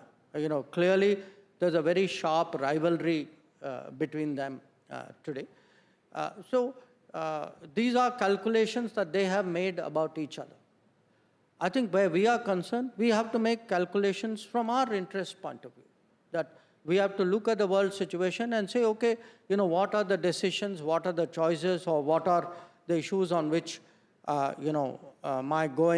taking this step will help me in what manner. And I think that's really what we would like to do. That at the end of the day, if we are looking at a foreign policy which has a very sharp sense of what is our national interest, but also a sense of what is global interest, I would definitely say we would make those calculations and take those decisions and create, the right partnerships which will serve our interests. Right. अभी दूसरा जो century में ये देखना होगा कि Russia के साथ कैसे हम इंगेज हो रहे हैं और क्या होने वाला है दोनों के बीच। उसके पहले चूंकि आपने टेक्नोलॉजी का जिक्र किया, तो एक सवाल मैं पूछना चाहता हूँ आपसे। बहुत लोग इस सवाल को बहुत सिनिकल सवाल कह सकते हैं, लेकिन गवर्नमेंट के पास जो टेक्नोलॉजी, कंपनीज के पास defence strategy, this will work out well, no problem. Pharma, etc., it will work out all well. But when it comes to big tech, AI, that kind of technology, even American political establishment is now not in a position to contain what is happening globally.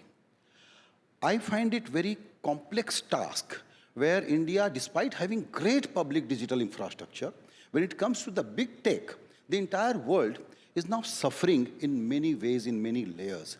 I see this as a big monster. I don't know, what are your thoughts on this? Containing this is very important, and India can play a great role. That's why I'm asking this question. See, we have actually demonstrated in this decade what can be the benefits of digital public infrastructure. And it's actually been revolutionary in this country, that very, very small things, shuru hua passport se, driving license se. Today, look how much faster your income tax is. Look at, any kind of entitlement. And it's interesting, Initially, you would say, yeah, IT, digital, these are for rich people will benefit more. But actually, it is the common citizen. It is the most vulnerable, the lowest income person who's gaining the most actually from digital progress. That today, if, you have a payment of, say, Kisan Samman Nidhi for the seeds and fertilizer, usko bina cut ke, bina rishwat dete, he manages to get it into their account. Okay? So, their health today, Ayushman Bharat, the housing, Awas, even the food entitlements. So what has happened is we ourselves don't fully realize, because, I would say all of us sitting in this room, we do not avail of all the benefits and the programs which actually the government today extends. Because I'm in the political world and I go out there and I see this for myself, I can tell you there's a sea change out there. And even last 5-6 years, you can see the change. So we have done exceedingly well in this respect. And I think we'll keep growing. And I actually, in a way, I'm seeing, when I speak to counterparts in Europe or even in US, take something like election. Look how smoothly our election moves. And look at the digital preparation. Ki sabko pata hai, your voting, your entitlements, your counting, the whole system. Now, at that delivery, service, governance level, we've done phenomenally well. At the same time, have we produced those large corporates, what you call big tech? No, I would say most of the large big tech corporates are largely American and perhaps to some degree now Chinese. So America, I think, clearly dominates that field. We'll have to see in the, we are now moving to an era of artificial intelligence. Look, the tech world has a relatively short shelf life. They have to keep reinventing themselves. I'm sure somebody having a conversation 5 years from now, sitting here, would have a very, very different landscape that they would be looking at. But I definitely see these as opportunities, and they come as a package. Again, I give you an example. You should, it's really worth looking at today how many global capability centers have come up in India. Yeah. And how much work they're actually generating. That I think their share of exports, I read a report and which was quite dated. I think at that time was $120 or $130 billion. Now that's one example. Look at semiconductors. Again, we missed the bus. We had one establishment in Chandigarh which was 40 years old. And we actually had done virtually nothing in the semiconductor field. Till last year, we started the semiconductor mission and started pushing. Now, you can't be the 5th largest economy or at the end of the decade, 3rd largest economy and say something as important as chips. I have no contribution, I have no production, I have no companies in this field. You can't do that. You will simply end up then as a user of other people's products, technologies, with all the vulnerabilities that come.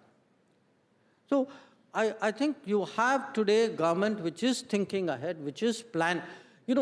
As you grow, your planning, your strategizing has to grow along with that.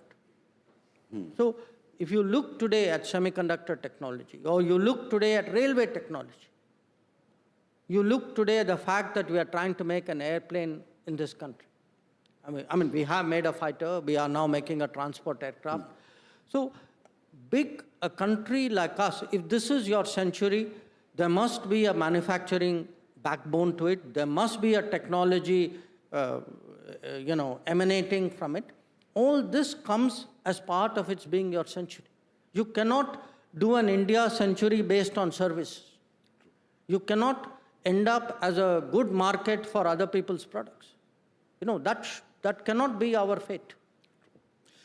Sir, you have some time constraints, so we have to wrap up and take some questions before we let you go.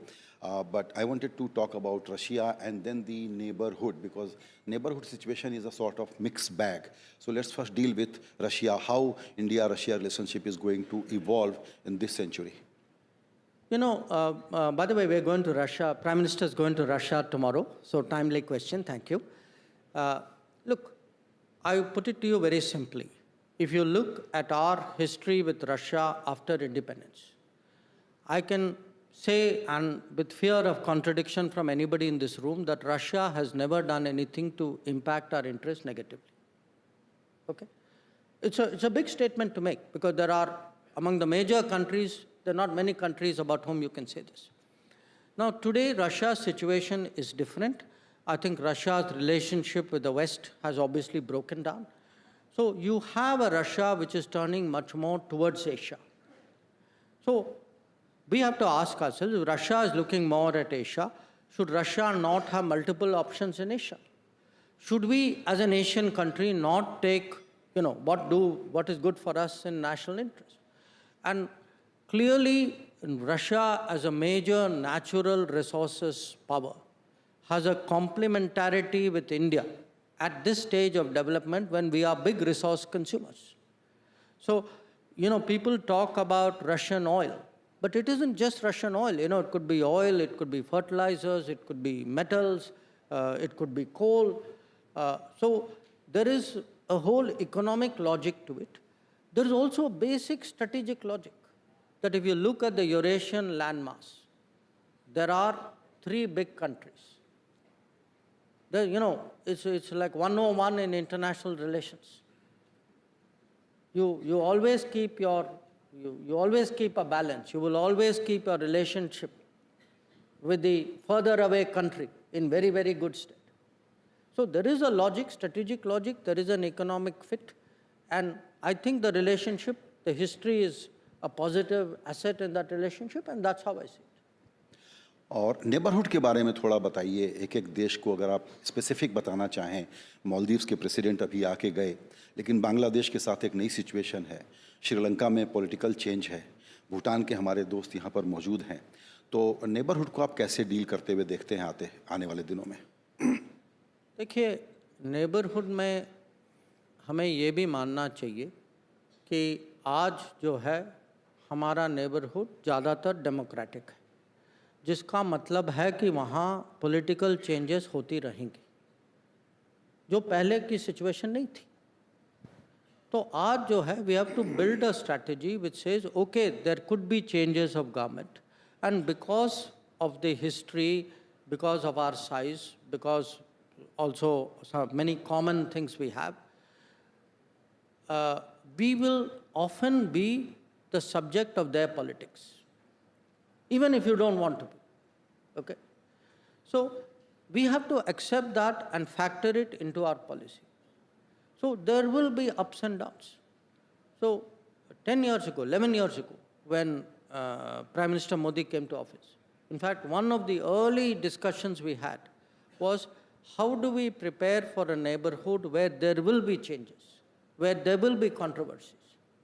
And the answer is, if we can create a record, not just an image, a record of being the country which is a reliable friend, that, कोई भी संकट आए, भूकंप आए नेपाल में, मालदीव्स में water crisis था, श्रीलंका में मडस्लाइड था, या कोविड के समय में people needed vaccine, or during when the Ukraine war started, there was a fertilizer problem.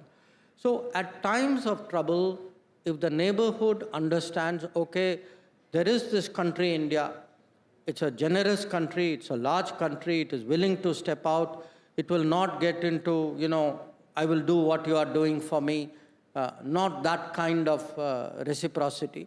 I think if we create that kind of record, which I believe we have, and to me, the sharpest example is Sri Lanka. When Sri Lanka got into trouble, within a matter of weeks, we stepped forward, and we stepped forward without subjecting Sri Lanka to, I would say, political, economic, and other conditionalities. So today, in Sri Lanka, we have seen a very, very big political change in Sri Lanka. Okay, a party which has never formed a government on its own is today in power.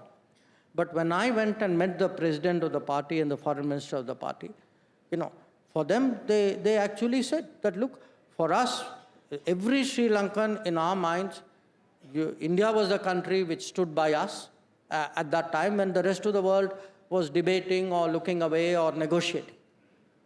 So with each of these countries, we will have, you cannot have this many countries and have their own politics and not expect problems. Now, there is also an issue in India that every time something happens, somebody will stand up and say, see, your policy has failed, you have a problem. So that is the time for me to keep my mouth shut and wait for the cycle to turn, and then, look very pleased with myself when things go our way.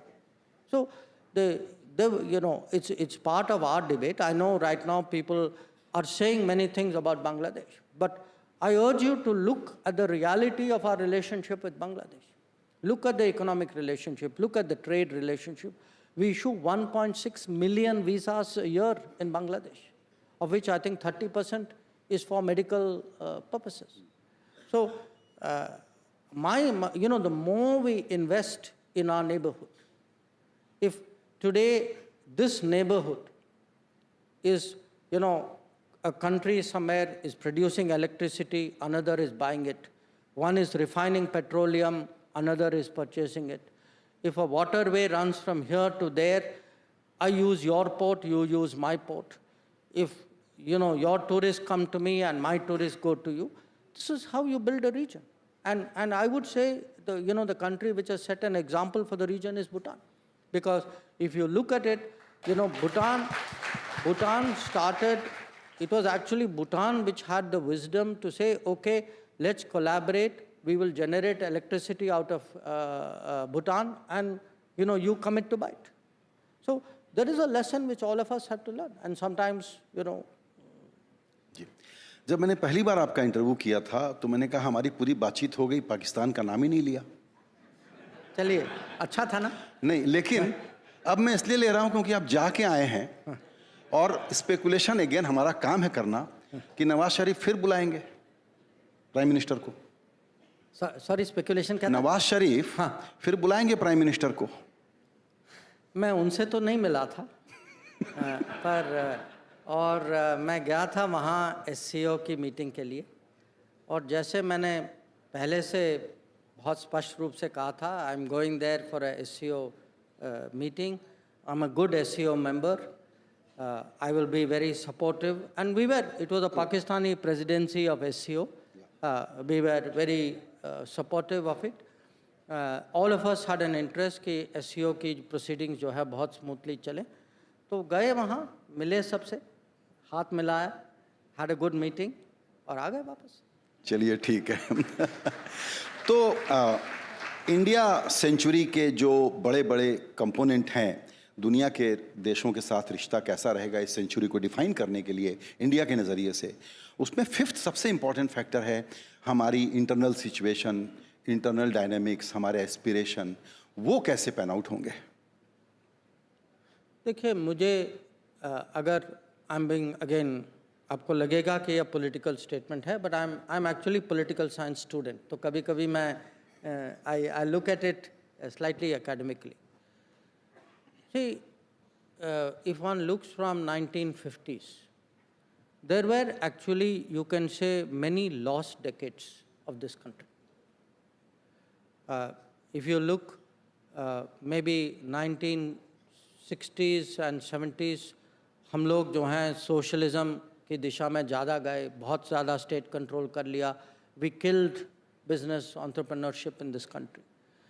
80s में अगर आप देखें, instability, you know, the lot of the opportunities. So, today we are talking manufacturing. You know, manufacturing, globalization started in the 80s. Manufacturing globalization started in 80s and 90s. We missed the bus.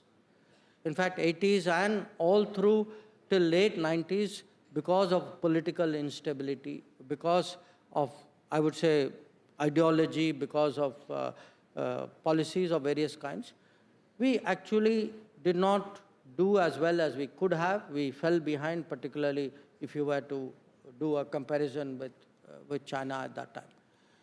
So for me, when I look ahead, I would say political stability is absolutely crucial.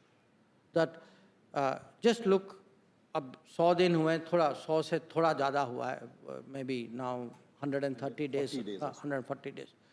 But you look today at the, even in this short period, the decisions which have come out, you know, 12 industrial zones in the country, new infrastructure projects in this country, big skilling internship issues in this country, support for our agriculture in this country. अगर मान लीजिए तीसरे कार्यकाल की सरकार नहीं होती, you could not have got after this faster. True. So to me, you know, political stability, political continuity is very crucial, number one. Number two, you know, you need leadership. You know, you need people who can look ahead and take big decisions confidently. If you say, you know, if you have a leader who says, look, in this decade, chips will be very important. My country cannot be left out. Or if you say, rail is the backbone of transportation of this country, I cannot continue with a 1950s, 60s railway technology. I have to upgrade it to something else. So if you say, you know, an Indian citizen must find air travel affordable.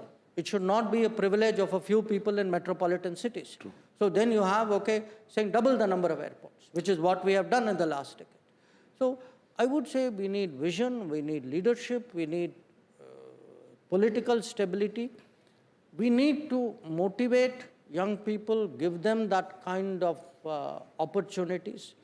And that, in a sense, you know, today in the government, when we look, you know, in the cabinet, when we look, you know, in groups of ministers, that's a kind of vision and motivation with which we are working. You know, we are not working for a 5-year term. We also in the government, in the cabinet, we have Indian century in mind. That is what is driving us today. Right. आपने अभी vision और leadership की बात कही और आपने ये भी कहा कि ऑफ कोर्स इंडिया अपना इंटरेस्ट पहले देखेगा, वो तो गिवन है, और फिर आपने ये भी कहा कि ग्लोबल इंटरेस्ट के लिए भी काम गिवन नहीं है, एक समय था हम दूसरों का देखते थे. राइट. और ग्लोबल इंटरेस्ट तो देखना ही चाहिए.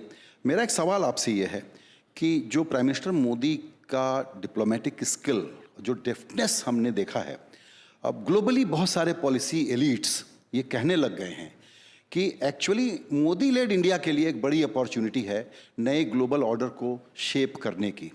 उस रोल को आप लोग कितना अंडरस्टेटेड ढंग से प्ले कर रहे हैं या कितना फ्रंट फुट पर खेलने वाले हैं?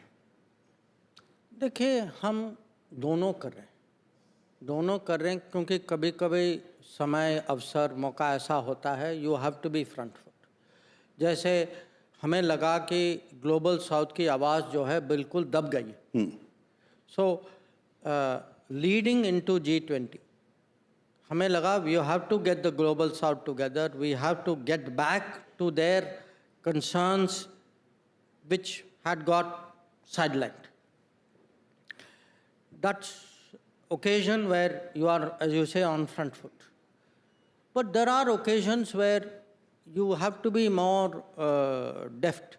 अब जैसे अब प्रधानमंत्री जी, he went to Russia, he met President Putin, then he went to Kiev. Okay. So now certain things, अब इसको आप पब्लिक में ब्रॉडकास्ट, मैं तो आपको तो नहीं बताऊंगा, what is happening. So some things you have to do from little bit more discreetly, deftly. But I would say this, just look over the last 10 years. Right now, there is a war going on in Ukraine. How many countries, how many prime ministers, how many leaders have the ability to go to Moscow, talk frankly, go to Kiev, talk frankly, go back to Moscow and go back to Kiev? Similarly, there's another war going on in the Middle East. Now, not many people know that even in the last year, the number of times where actually we've had conversations with Iran and conversation with Israel, that's also there. True. We are today in the global south seen very much, okay, people trust us to stand for their interests. But please also see, at the same time, G7 is very keen ki bhai aap aiye, please join our conference. You are a big democratic market economy and influential player. So how to in a sense make yourself relevant across multiple forums and multiple interests? I think this is something which, as I said, if you have a confident leadership and if you are performing, look, at the end of the day, why are they all doing it? Because they're also looking at your performance. When you tell people, look, I'm a 7-8% growth economy today. And if you tell politically people that I am a third-term government, believe me, there's a lot of respect for that. So it's partly respect is earned. Right. Sir, my time is up, as producer tells me. But if you have another 5-7 minutes, we can take some questions. I will go by your... All right, fine. Okay, quickly. Yeah, some audience questions, actually limited to 2 or 3. Mike?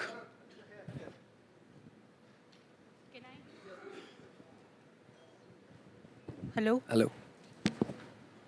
Hello?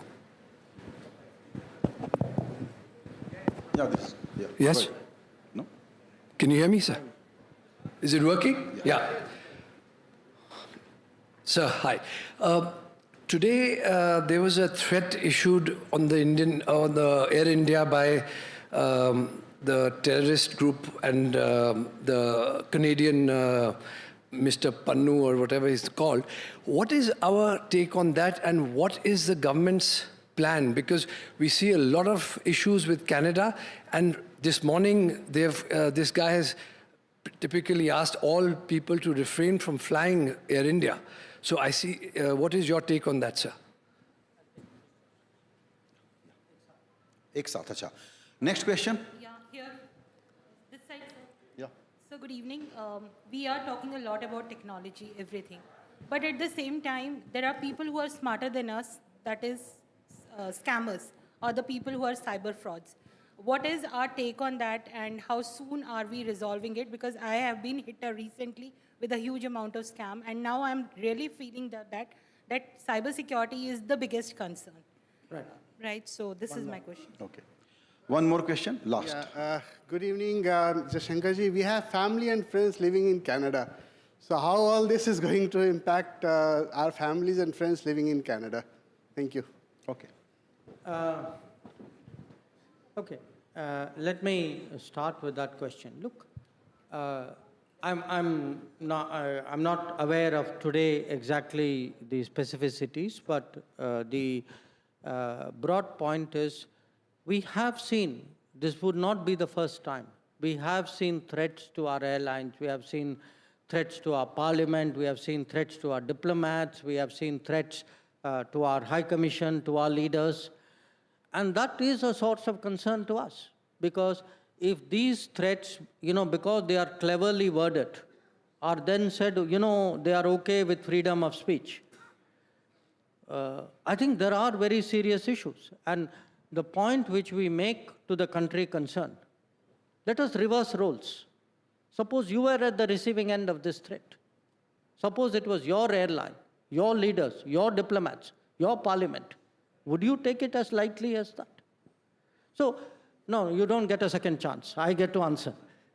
So, look, my point is, these are exactly the kind of problems with which we started this conversation.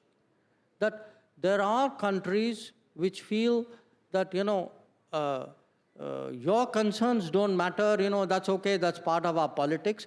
But if the slightest thing happens to them, even if it is legitimate, they have they start jumping up and down.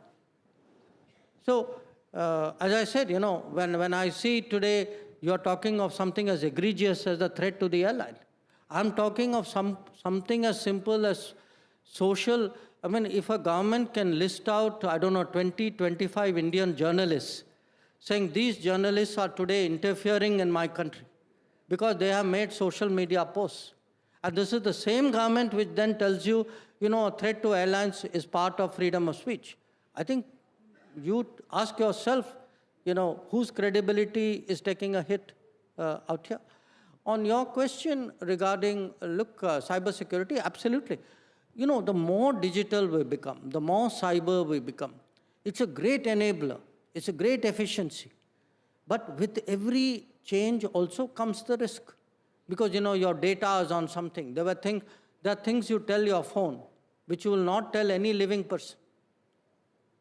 So what happens is that every part of that progress also has a parallel danger or vulnerability which comes along.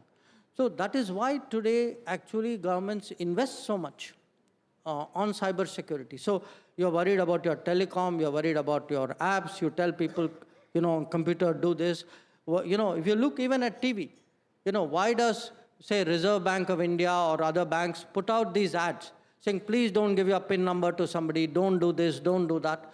Because it's in human nature to fall for some of this. So I think people need to develop that cybersecurity mindset also along with that.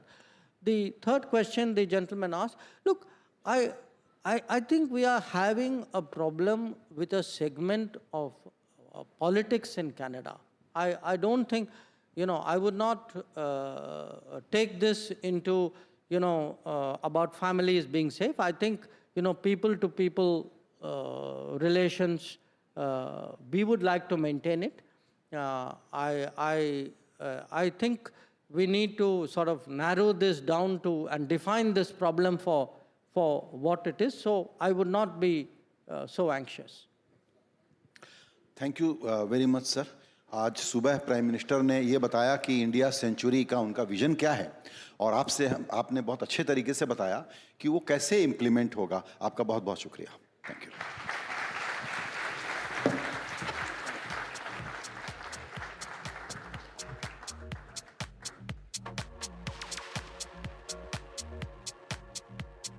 All right, that was the External Affairs Minister, Dr. S. Jaishankar, speaking at the NDTV World Summit, where he made a couple of very important points. Speaking about the India-China agreement on the disengagement, he said, and I quote, "We have gone back to 2020 situation. Disengagement process has been completed and that we have reached an understanding to allow patrolling." Remember, India and China have arrived on a patrolling arrangement along the line of actual control in the Himalayas, and it can lead to disengagement and resolution of tension that began with skirmishes in May 2020. Now, Foreign Secretary also mentioned this today, that the breakthrough came ahead of Prime Minister Narendra Modi's visit to Russia to attend the BRICS summit tomorrow. It is understood that the agreement pertains to patrolling in Depsang and Demchok areas. Let's in fact listen in to what Dr. S. Jaishankar had to say about the India-China agreement. Foreign Secretary has said is what I can also say, that for those who have not heard that we reached an agreement on patrolling, and with that the disengagement, we have gone back to where the situation was in 2020.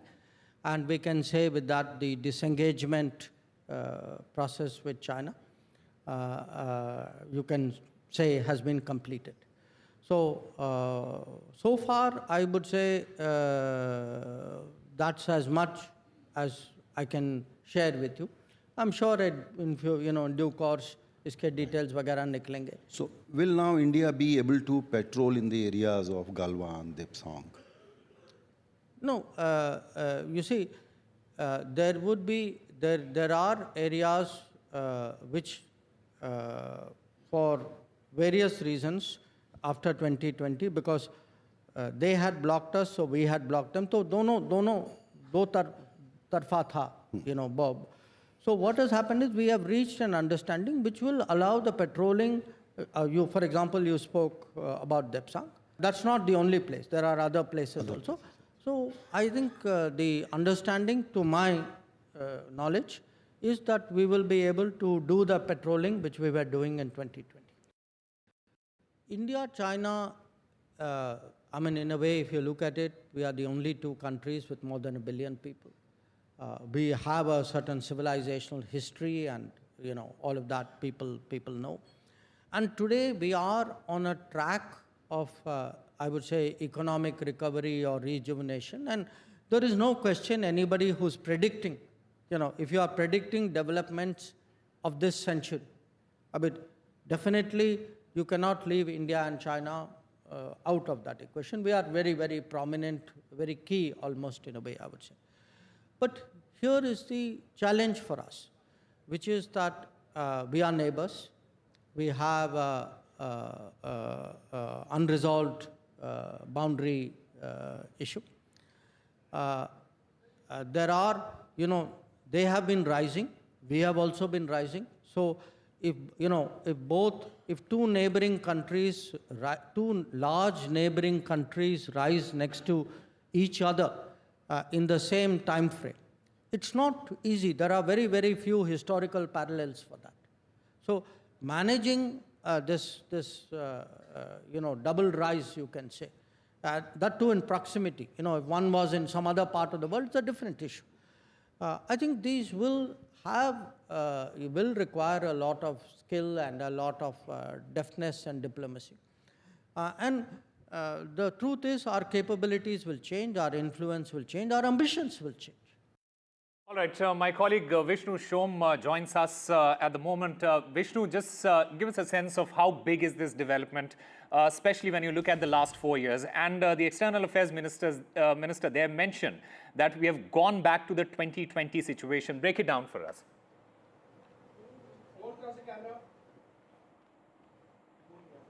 Well, this is the biggest development in India-China relations since the crisis in 2020, when there were violent clashes in Galwan, in which 20 Indian soldiers lost their lives, and in which several more, perhaps Chinese soldiers, did. The exact number of Chinese deaths is a matter of controversy. As a result of an agreement which has taken place between India and China, and which will perhaps, more details of which will emerge when the Prime Minister visits Russia for the BRICS summit in the next few days, patrolling rights, and that's the key issue, of Indian soldiers has been restored in eastern Ladakh. Now, this is absolutely critical, because India was, in the crisis which began in 2020, not allowed to patrol up to areas where we believe that the line of actual control between India and China extended to in eastern Ladakh. What were these areas? Well, the northernmost point was the Depsang Plains. Then, of course, there was the Galwan region. There was a region called, south of that, the region called Hot Springs as well. Then, of course, the north bank of the Pangong Lake between Finger 4 and Finger 8. Fingers refers to ledges of, refers to geographical features in that particular region which go into the Pangong Lake. Then there is Demchok as well, further south of that. And that, broadly speaking, are all of the areas where China prevented Indian soldiers from patrolling. If that has been restored, and if India can go and patrol right up to the areas prior to the crisis of 2020, then it is a restoration of the status quo in eastern Ladakh. And therefore, it effectively means that the crisis, as it were, for the moment, appears to have ended. However, we will have to wait and see what the fine print is, number one. Number two, we're going to have to wait and see what further discussions take place, because the External Affairs Minister, speaking at the NDTV World Summit just a few days back, did also mention that there will be further conversations to take this process forward. But assuming it holds, and this is by no means a solution to the line of actual control, lay of the land, the actual boundary dispute between India and China. It's just a restoration to the situation as it existed in 2020. But if that by itself does hold, then we can hope for a gradual resumption of the overall relations between India and China. Absolutely. And Vishnu, the External Affairs Minister, he in fact was also speaking about the diplomacy and the diplomatic talks that happened behind the scenes. He made a very important point there, saying that it is a result of persevering diplomacy, and we have been negotiating since September 2020. So that is a very important point that the External Affairs Minister made there.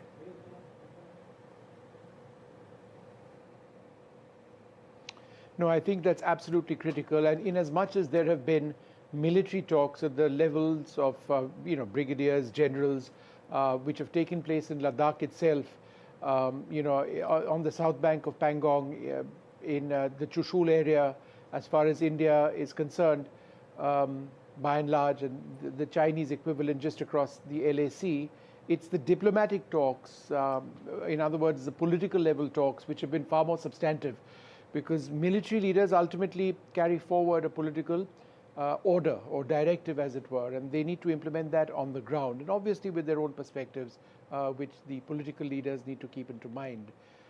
But it's, I would suggest, the diplomatic talks, which have been taking place, as you mentioned, for so many years, which have proven thus far to be entirely unsuccessful, have in the long run resulted in yielded some results as of this morning.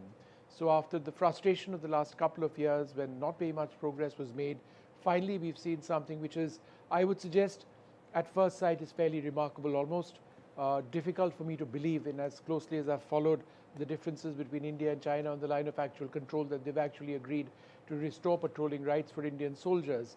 Therefore, if this if this equation of the agreement, I should say, does hold, and there is a restoration of the situation pre-Galwan, which was May 2020, then it is a huge step towards Indian and Chinese relations and a restoration of peace over there, number one. Number two, it's unclear at this juncture whether this would immediately result in Chinese soldiers and Indian soldiers deployed, 50,000 soldiers on either side deployed right on the LAC, whether they would start moving back as well. But presumably, as there are more confidence building measures and both sides, work to deal with the situation, the reality on the ground, then that would take place as well.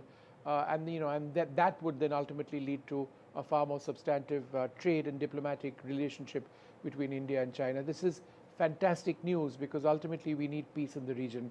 We cannot afford war, and it does appear that China is in no mood for that either. Absolutely. Vishnu, thank you very much for getting us all the latest from the NDTV World Summit there. In fact, I'm also currently joined by Gunjan Singh, China expert, Associate Professor, OP Jindal Global University. Welcome to NDTV. Gunjan Singh, my first question to you is the obvious one.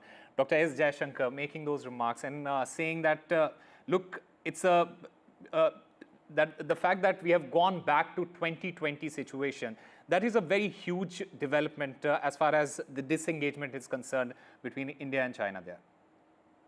Definitely. This thing has been going on for almost 4.5 years, like 50,000 troops basically ready position, no disengagement, almost in a war-like situation is, as we argued, it's not good for neighbors. Plus, it was impacting other relations as well. So if we go back to the pre-2020 situation, it's a good news on both the sides. But we also have to see that there's not much that has come out from the statement. It's a positive statement, of course, it's a positive announcement, but it's basically saying that both sides have decided to restore patrolling agreement. Also, we have to keep in mind that we had an agreement. We had confidence building measures before 2020 as well in place, which got broken down and which led to the derailment of the relations for almost 4.5 years. So will it actually lead to a proper disengagement in the regions of Depsang and Demchok, which have been the major points of contention going ahead? Or it will just talk about allowing patrolling agreement? It's still not clear. I just have an issue with the word saying we haven't reached an agreement, given the fact that we were always in agreement of where the patrolling was on both sides of the LAC when it came to India and China. Right. Gunjan Singh, just give us a sense of how will this agreement impact the overall tensions between India and China?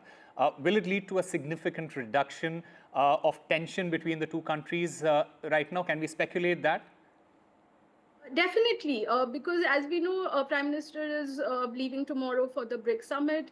Till now, we've seen that there's been no major bilateral even talks between both sides, even on the sidelines. I think the major fillip was the meeting last September on the BRICS high-level delegation meeting between Wang Yi and Mr. Doval, which I think played the major fillip. I think there's been still non-committable statements from the MEA saying towards whether we will have a meeting between the Prime Minister and President Xi Jinping when it comes to on the sidelines of the BRICS or not. But obviously this thing had derailed. The economic relations were almost put on hold. India's stance was very clear that everything is linked to the border and especially to the situation post-Galwan, till things actually look positive, or there was some indication from India that, from China, that they were ready to talk and look for disengagement or a forward movement towards disengagement. India was not ready to commit. There was no proper conclusion on the resumption of flights. There was major issues when it came to investment. Even a movement of people across the border was becoming an issue.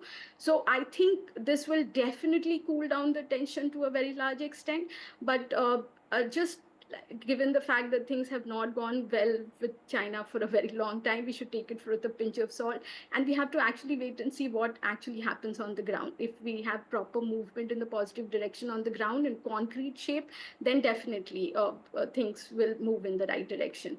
And India did make border as a central factor into normalization of relations going ahead, which I think was necessary, and it did work. Absolutely. And this is my final question to you, and this is a big if. Will it also pave the way for future negotiations on border demarcation now? Obviously, I think Galwan definitely derailed everything. The confidence building mechanisms, the talks, everything went out of the window once the conflict happened. And also 4.5 years COVID, the situation, there was no contact. And obviously both sides stopped talking at all. If we need a border, any kind of an agreement on the border, even if we have to start talking on the border, there has to be diplomatic engagement. We cannot have only military engagement. We cannot have only the commanders on the border talking. There has to be obviously an investment or proper mechanisms as they were put in place pre-May 2020. That border has to be discussed at multiple levels. Ground realities have to be taken into consideration. The diplomatic will, the political will has to be there, and it has to be done at a multiple level. And this has been a long drawn problem. Every time there's some issue, the border becomes the central focus. And I think both sides now need to realize that there has to be a movement towards a positive direction, towards a proper solution of the border issue if relations have to go ahead forward in a very positive fashion. As the foreign minister or the external minister also said, we are like two most populous nations, I think the most growing nations in the world.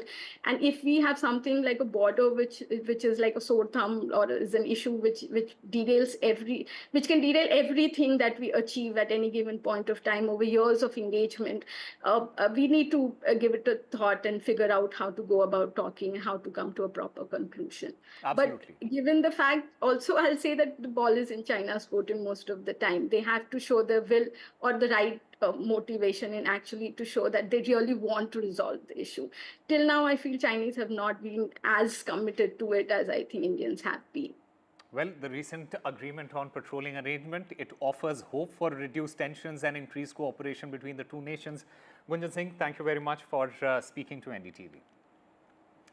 And the other big story that we are tracking at this hour, Mamata Banerjee, the Chief Minister of West Bengal, she has met the protesting doctors. This amid the ongoing stir over the RG Kaur rape murder case. Protesting junior doctors, they are scheduled to meet the West Bengal Chief Minister in a renewed effort to address their concerns. However, the protesters and that meeting, the shots that you can see on your screen is that of that particular meeting. However, the protesters, they have made it very clear that the future of the strike will be based on the outcome of this meeting. So a very important meeting there going on between the protesting doctors and the Chief Minister of West Bengal.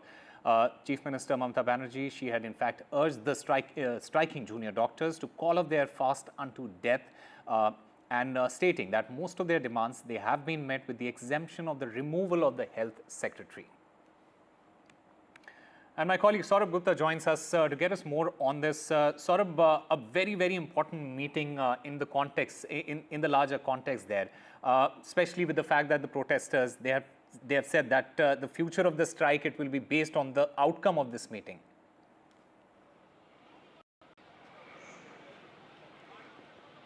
That's right. This meeting is underway at the Nabanno Sabhaghar, which is, of course, the state secretariat, and the junior doctors are, of course, making their point. Chief Minister Mamata Banerjee also listening to their points of view, and, of course, one hopes that this would result in some sort of on a hunger strike at Esplanade, the Dharna Manch that they've set up in the Esplanade area of Kolkata. Now, obviously, this is something that's, of course, aimed at resolving the standoff between the junior doctors and the administration, but that resolving the issue is something that's quite challenging, given the fact that most of the points of discussion have already been discussed in a phone call with the Chief Minister and these protesting doctors on Saturday, which is where the Chief Minister, of course, invited them for a final round of talks. Now, given the fact that some of these demands the government has outrightly rejected, for example, the removal of the health secretary, on other aspects the government has said that things are working or being worked out, they are in work in progress, or some of the things have been put in place, like a pilot project of a central referral system or a bed management system is already being set up. So those are the points that are being discussed. Elections also being discussed to student councils. And the doctors, of course, we heard them a short while ago making their points. That meeting, of course, is still on. Live pictures of that meeting available. And this is, of course, happening at the Nabanno Sabhaghar here, the state secretariat, where the junior doctors arrived this time on time. Earlier, of course, they had made the Chief Minister wait. But yesterday, the Chief Minister said, you can't do that. You have to be on time. So today, of course, they came on time. And, of course, they're meeting the Chief Minister inside the Nabanno Sabhaghar. Mamata Banerjee meeting the protesting junior doctors in an attempt to resolve the standoff and, convince the doctors to end their hunger strike. All right, Saurabh Gupta, thank you very much for getting us all the latest from that meeting. Time now for a very short break. More news and updates on the other side.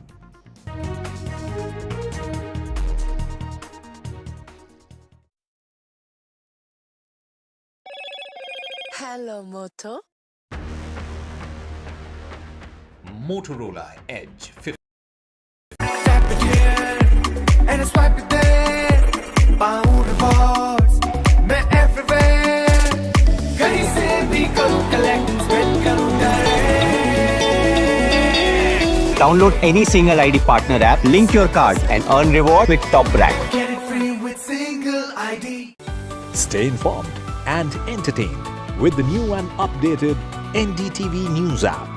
You can watch all our channels live, listen to podcasts, read breaking and exclusive news from around the world and more.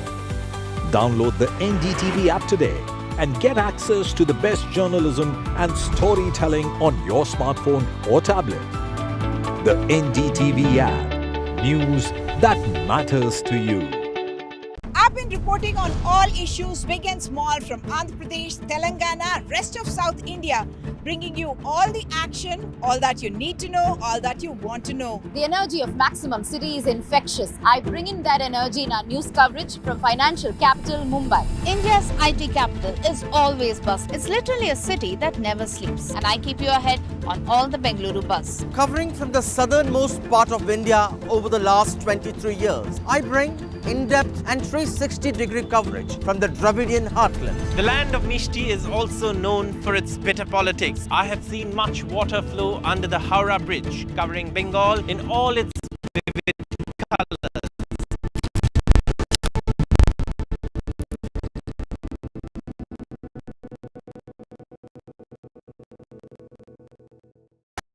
New day, new show, a new experience. Start your day with the news, not views. We bring you stories that matter and impact your life. News that informs and keeps you ahead. From maximum city, Mumbai, To the seat of power, Delhi. NDTV brings you the best breakfast show.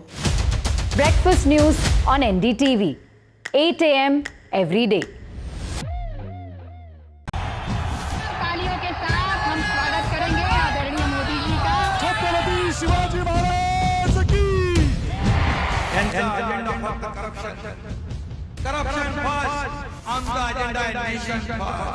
घोषणा आणि जनतेचे पैसे लुटणं. Cut commission आणि करप्शनला आमच्याकडे थारा नाही. त्यांचा परिवारवाद आमचा महाराष्ट्रवाद. महाराष्ट्रामध्ये 1,75,000 जागा रिक्त आहेत. पण का भरत नाही? राज्याची जनतेच्या घमाच्या पैशाची तिजोरी लुटण्यासाठी हे सरकार आहे. पूर्वीच्या सरकारच्या काळामध्ये निधी देताना त्यांना असं वाटायचं की त्यांच्याच खिशातले पैसे चालले. शेतकऱ्यांना मोफत वीज देण्याचं काम आपल्या सरकारने सुरू केलं. In a world of shifting power dynamics, India stands tall as a global force. Join us at the NDTV World Summit 2024, where Prime Minister Narendra Modi will unveil his transformative vision for the India century. Be a part of a summit of thought leaders and visionaries, shaping the world's future. NDTV World Summit, October 21st and 22nd on the NDTV network. Stay informed and entertained with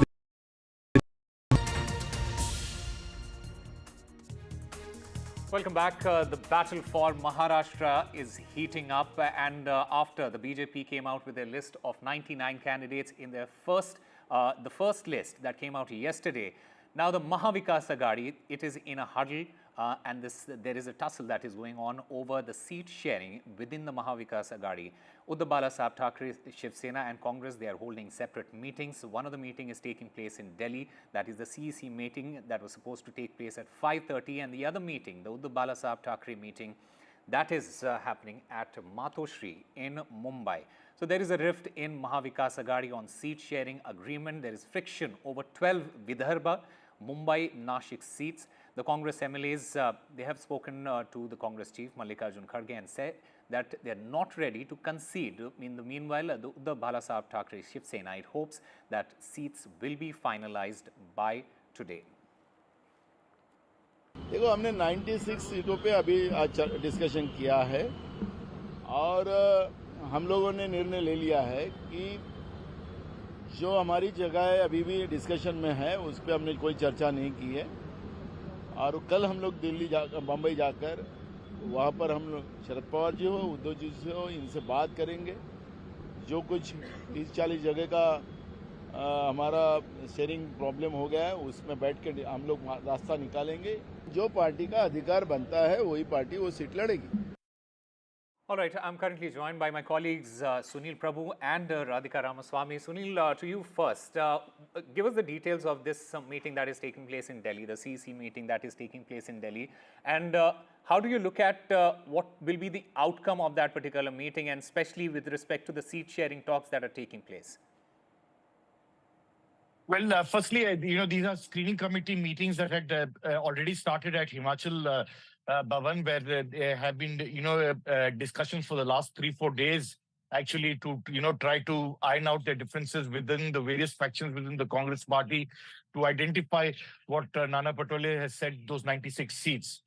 There is definitely some friction, as we've been reporting, between the allies about those 96 seats, as well as some 28 odd seats or so. He's calling it now 36. So that number keeps increasing and decreasing. That is a dynamic process because everybody is looking at the possibility of winnability and where they consider is their stronghold in terms of perception.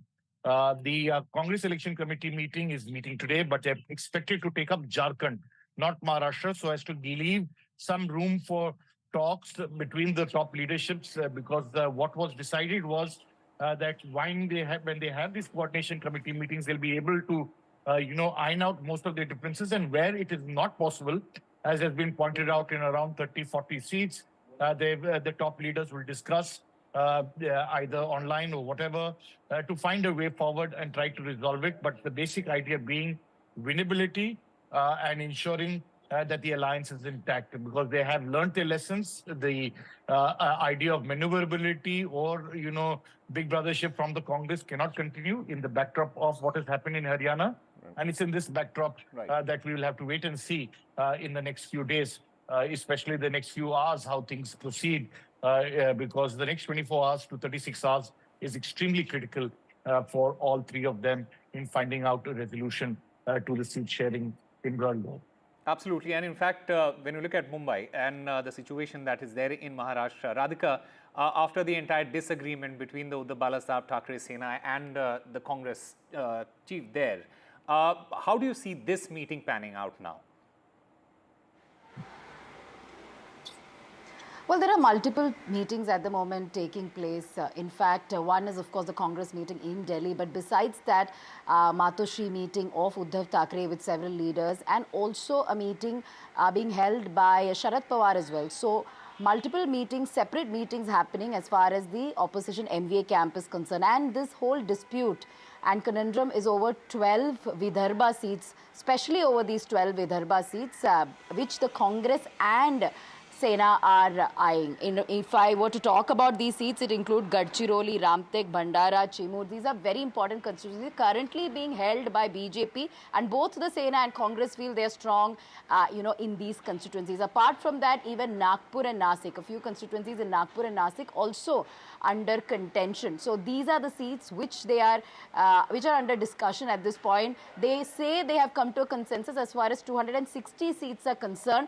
But at this point, we believe at least 20 to 25 seats are under dispute, and most of it are in Vidarbha region. So yes, multiple meetings taking place. Sanjay Raut sometime back coming out and saying that there will be consensus reached. Yes, they are eyeing a few seats there. Most likelihood there will be proper division of seats as far as Vidarbha is concerned. But how that will happen, that remains to be seen, because at this point, both Sena and Congress have expressed their dissatisfaction over these seats, and both of them not really willing to concede at this point. And Congress feels that the last time Sena snatched a few seats away from Congress during Lok Sabha elections, and Sena did not win those seats. Remember, Congress came out, they came out with the large number of seats, winning seats as far as Lok Sabha elections are concerned. So they feel they are the big brother. MVA did put up a great performance, 30 out of 48 seats won during Lok Sabha. So Congress at this point feeling that they should have the maximum number of seats, Sena feeling the same. So yes, Sharad Pawar is playing the role of a mediator at this point, and several other top Congress leaders as well. Even as BJP has announced its first list of 99 candidates, and there is a possibility that NCP Ajit Pawar may announce his list today or tomorrow, and even Eknath Shinde Sena. What is happening is on the opposition camp is disputes and differences, which perhaps will be ironed out in a couple of days, as all these parties are in talks with High Command in Delhi. All right. In fact, these are the latest shots that you can see of the Congress's CEC meet taking place in Delhi. Radhika Ramaswamy and Sunil Prabhu, thank you very much for getting us all the latest in the development. Time now for a very short break. More news and updates on the other side.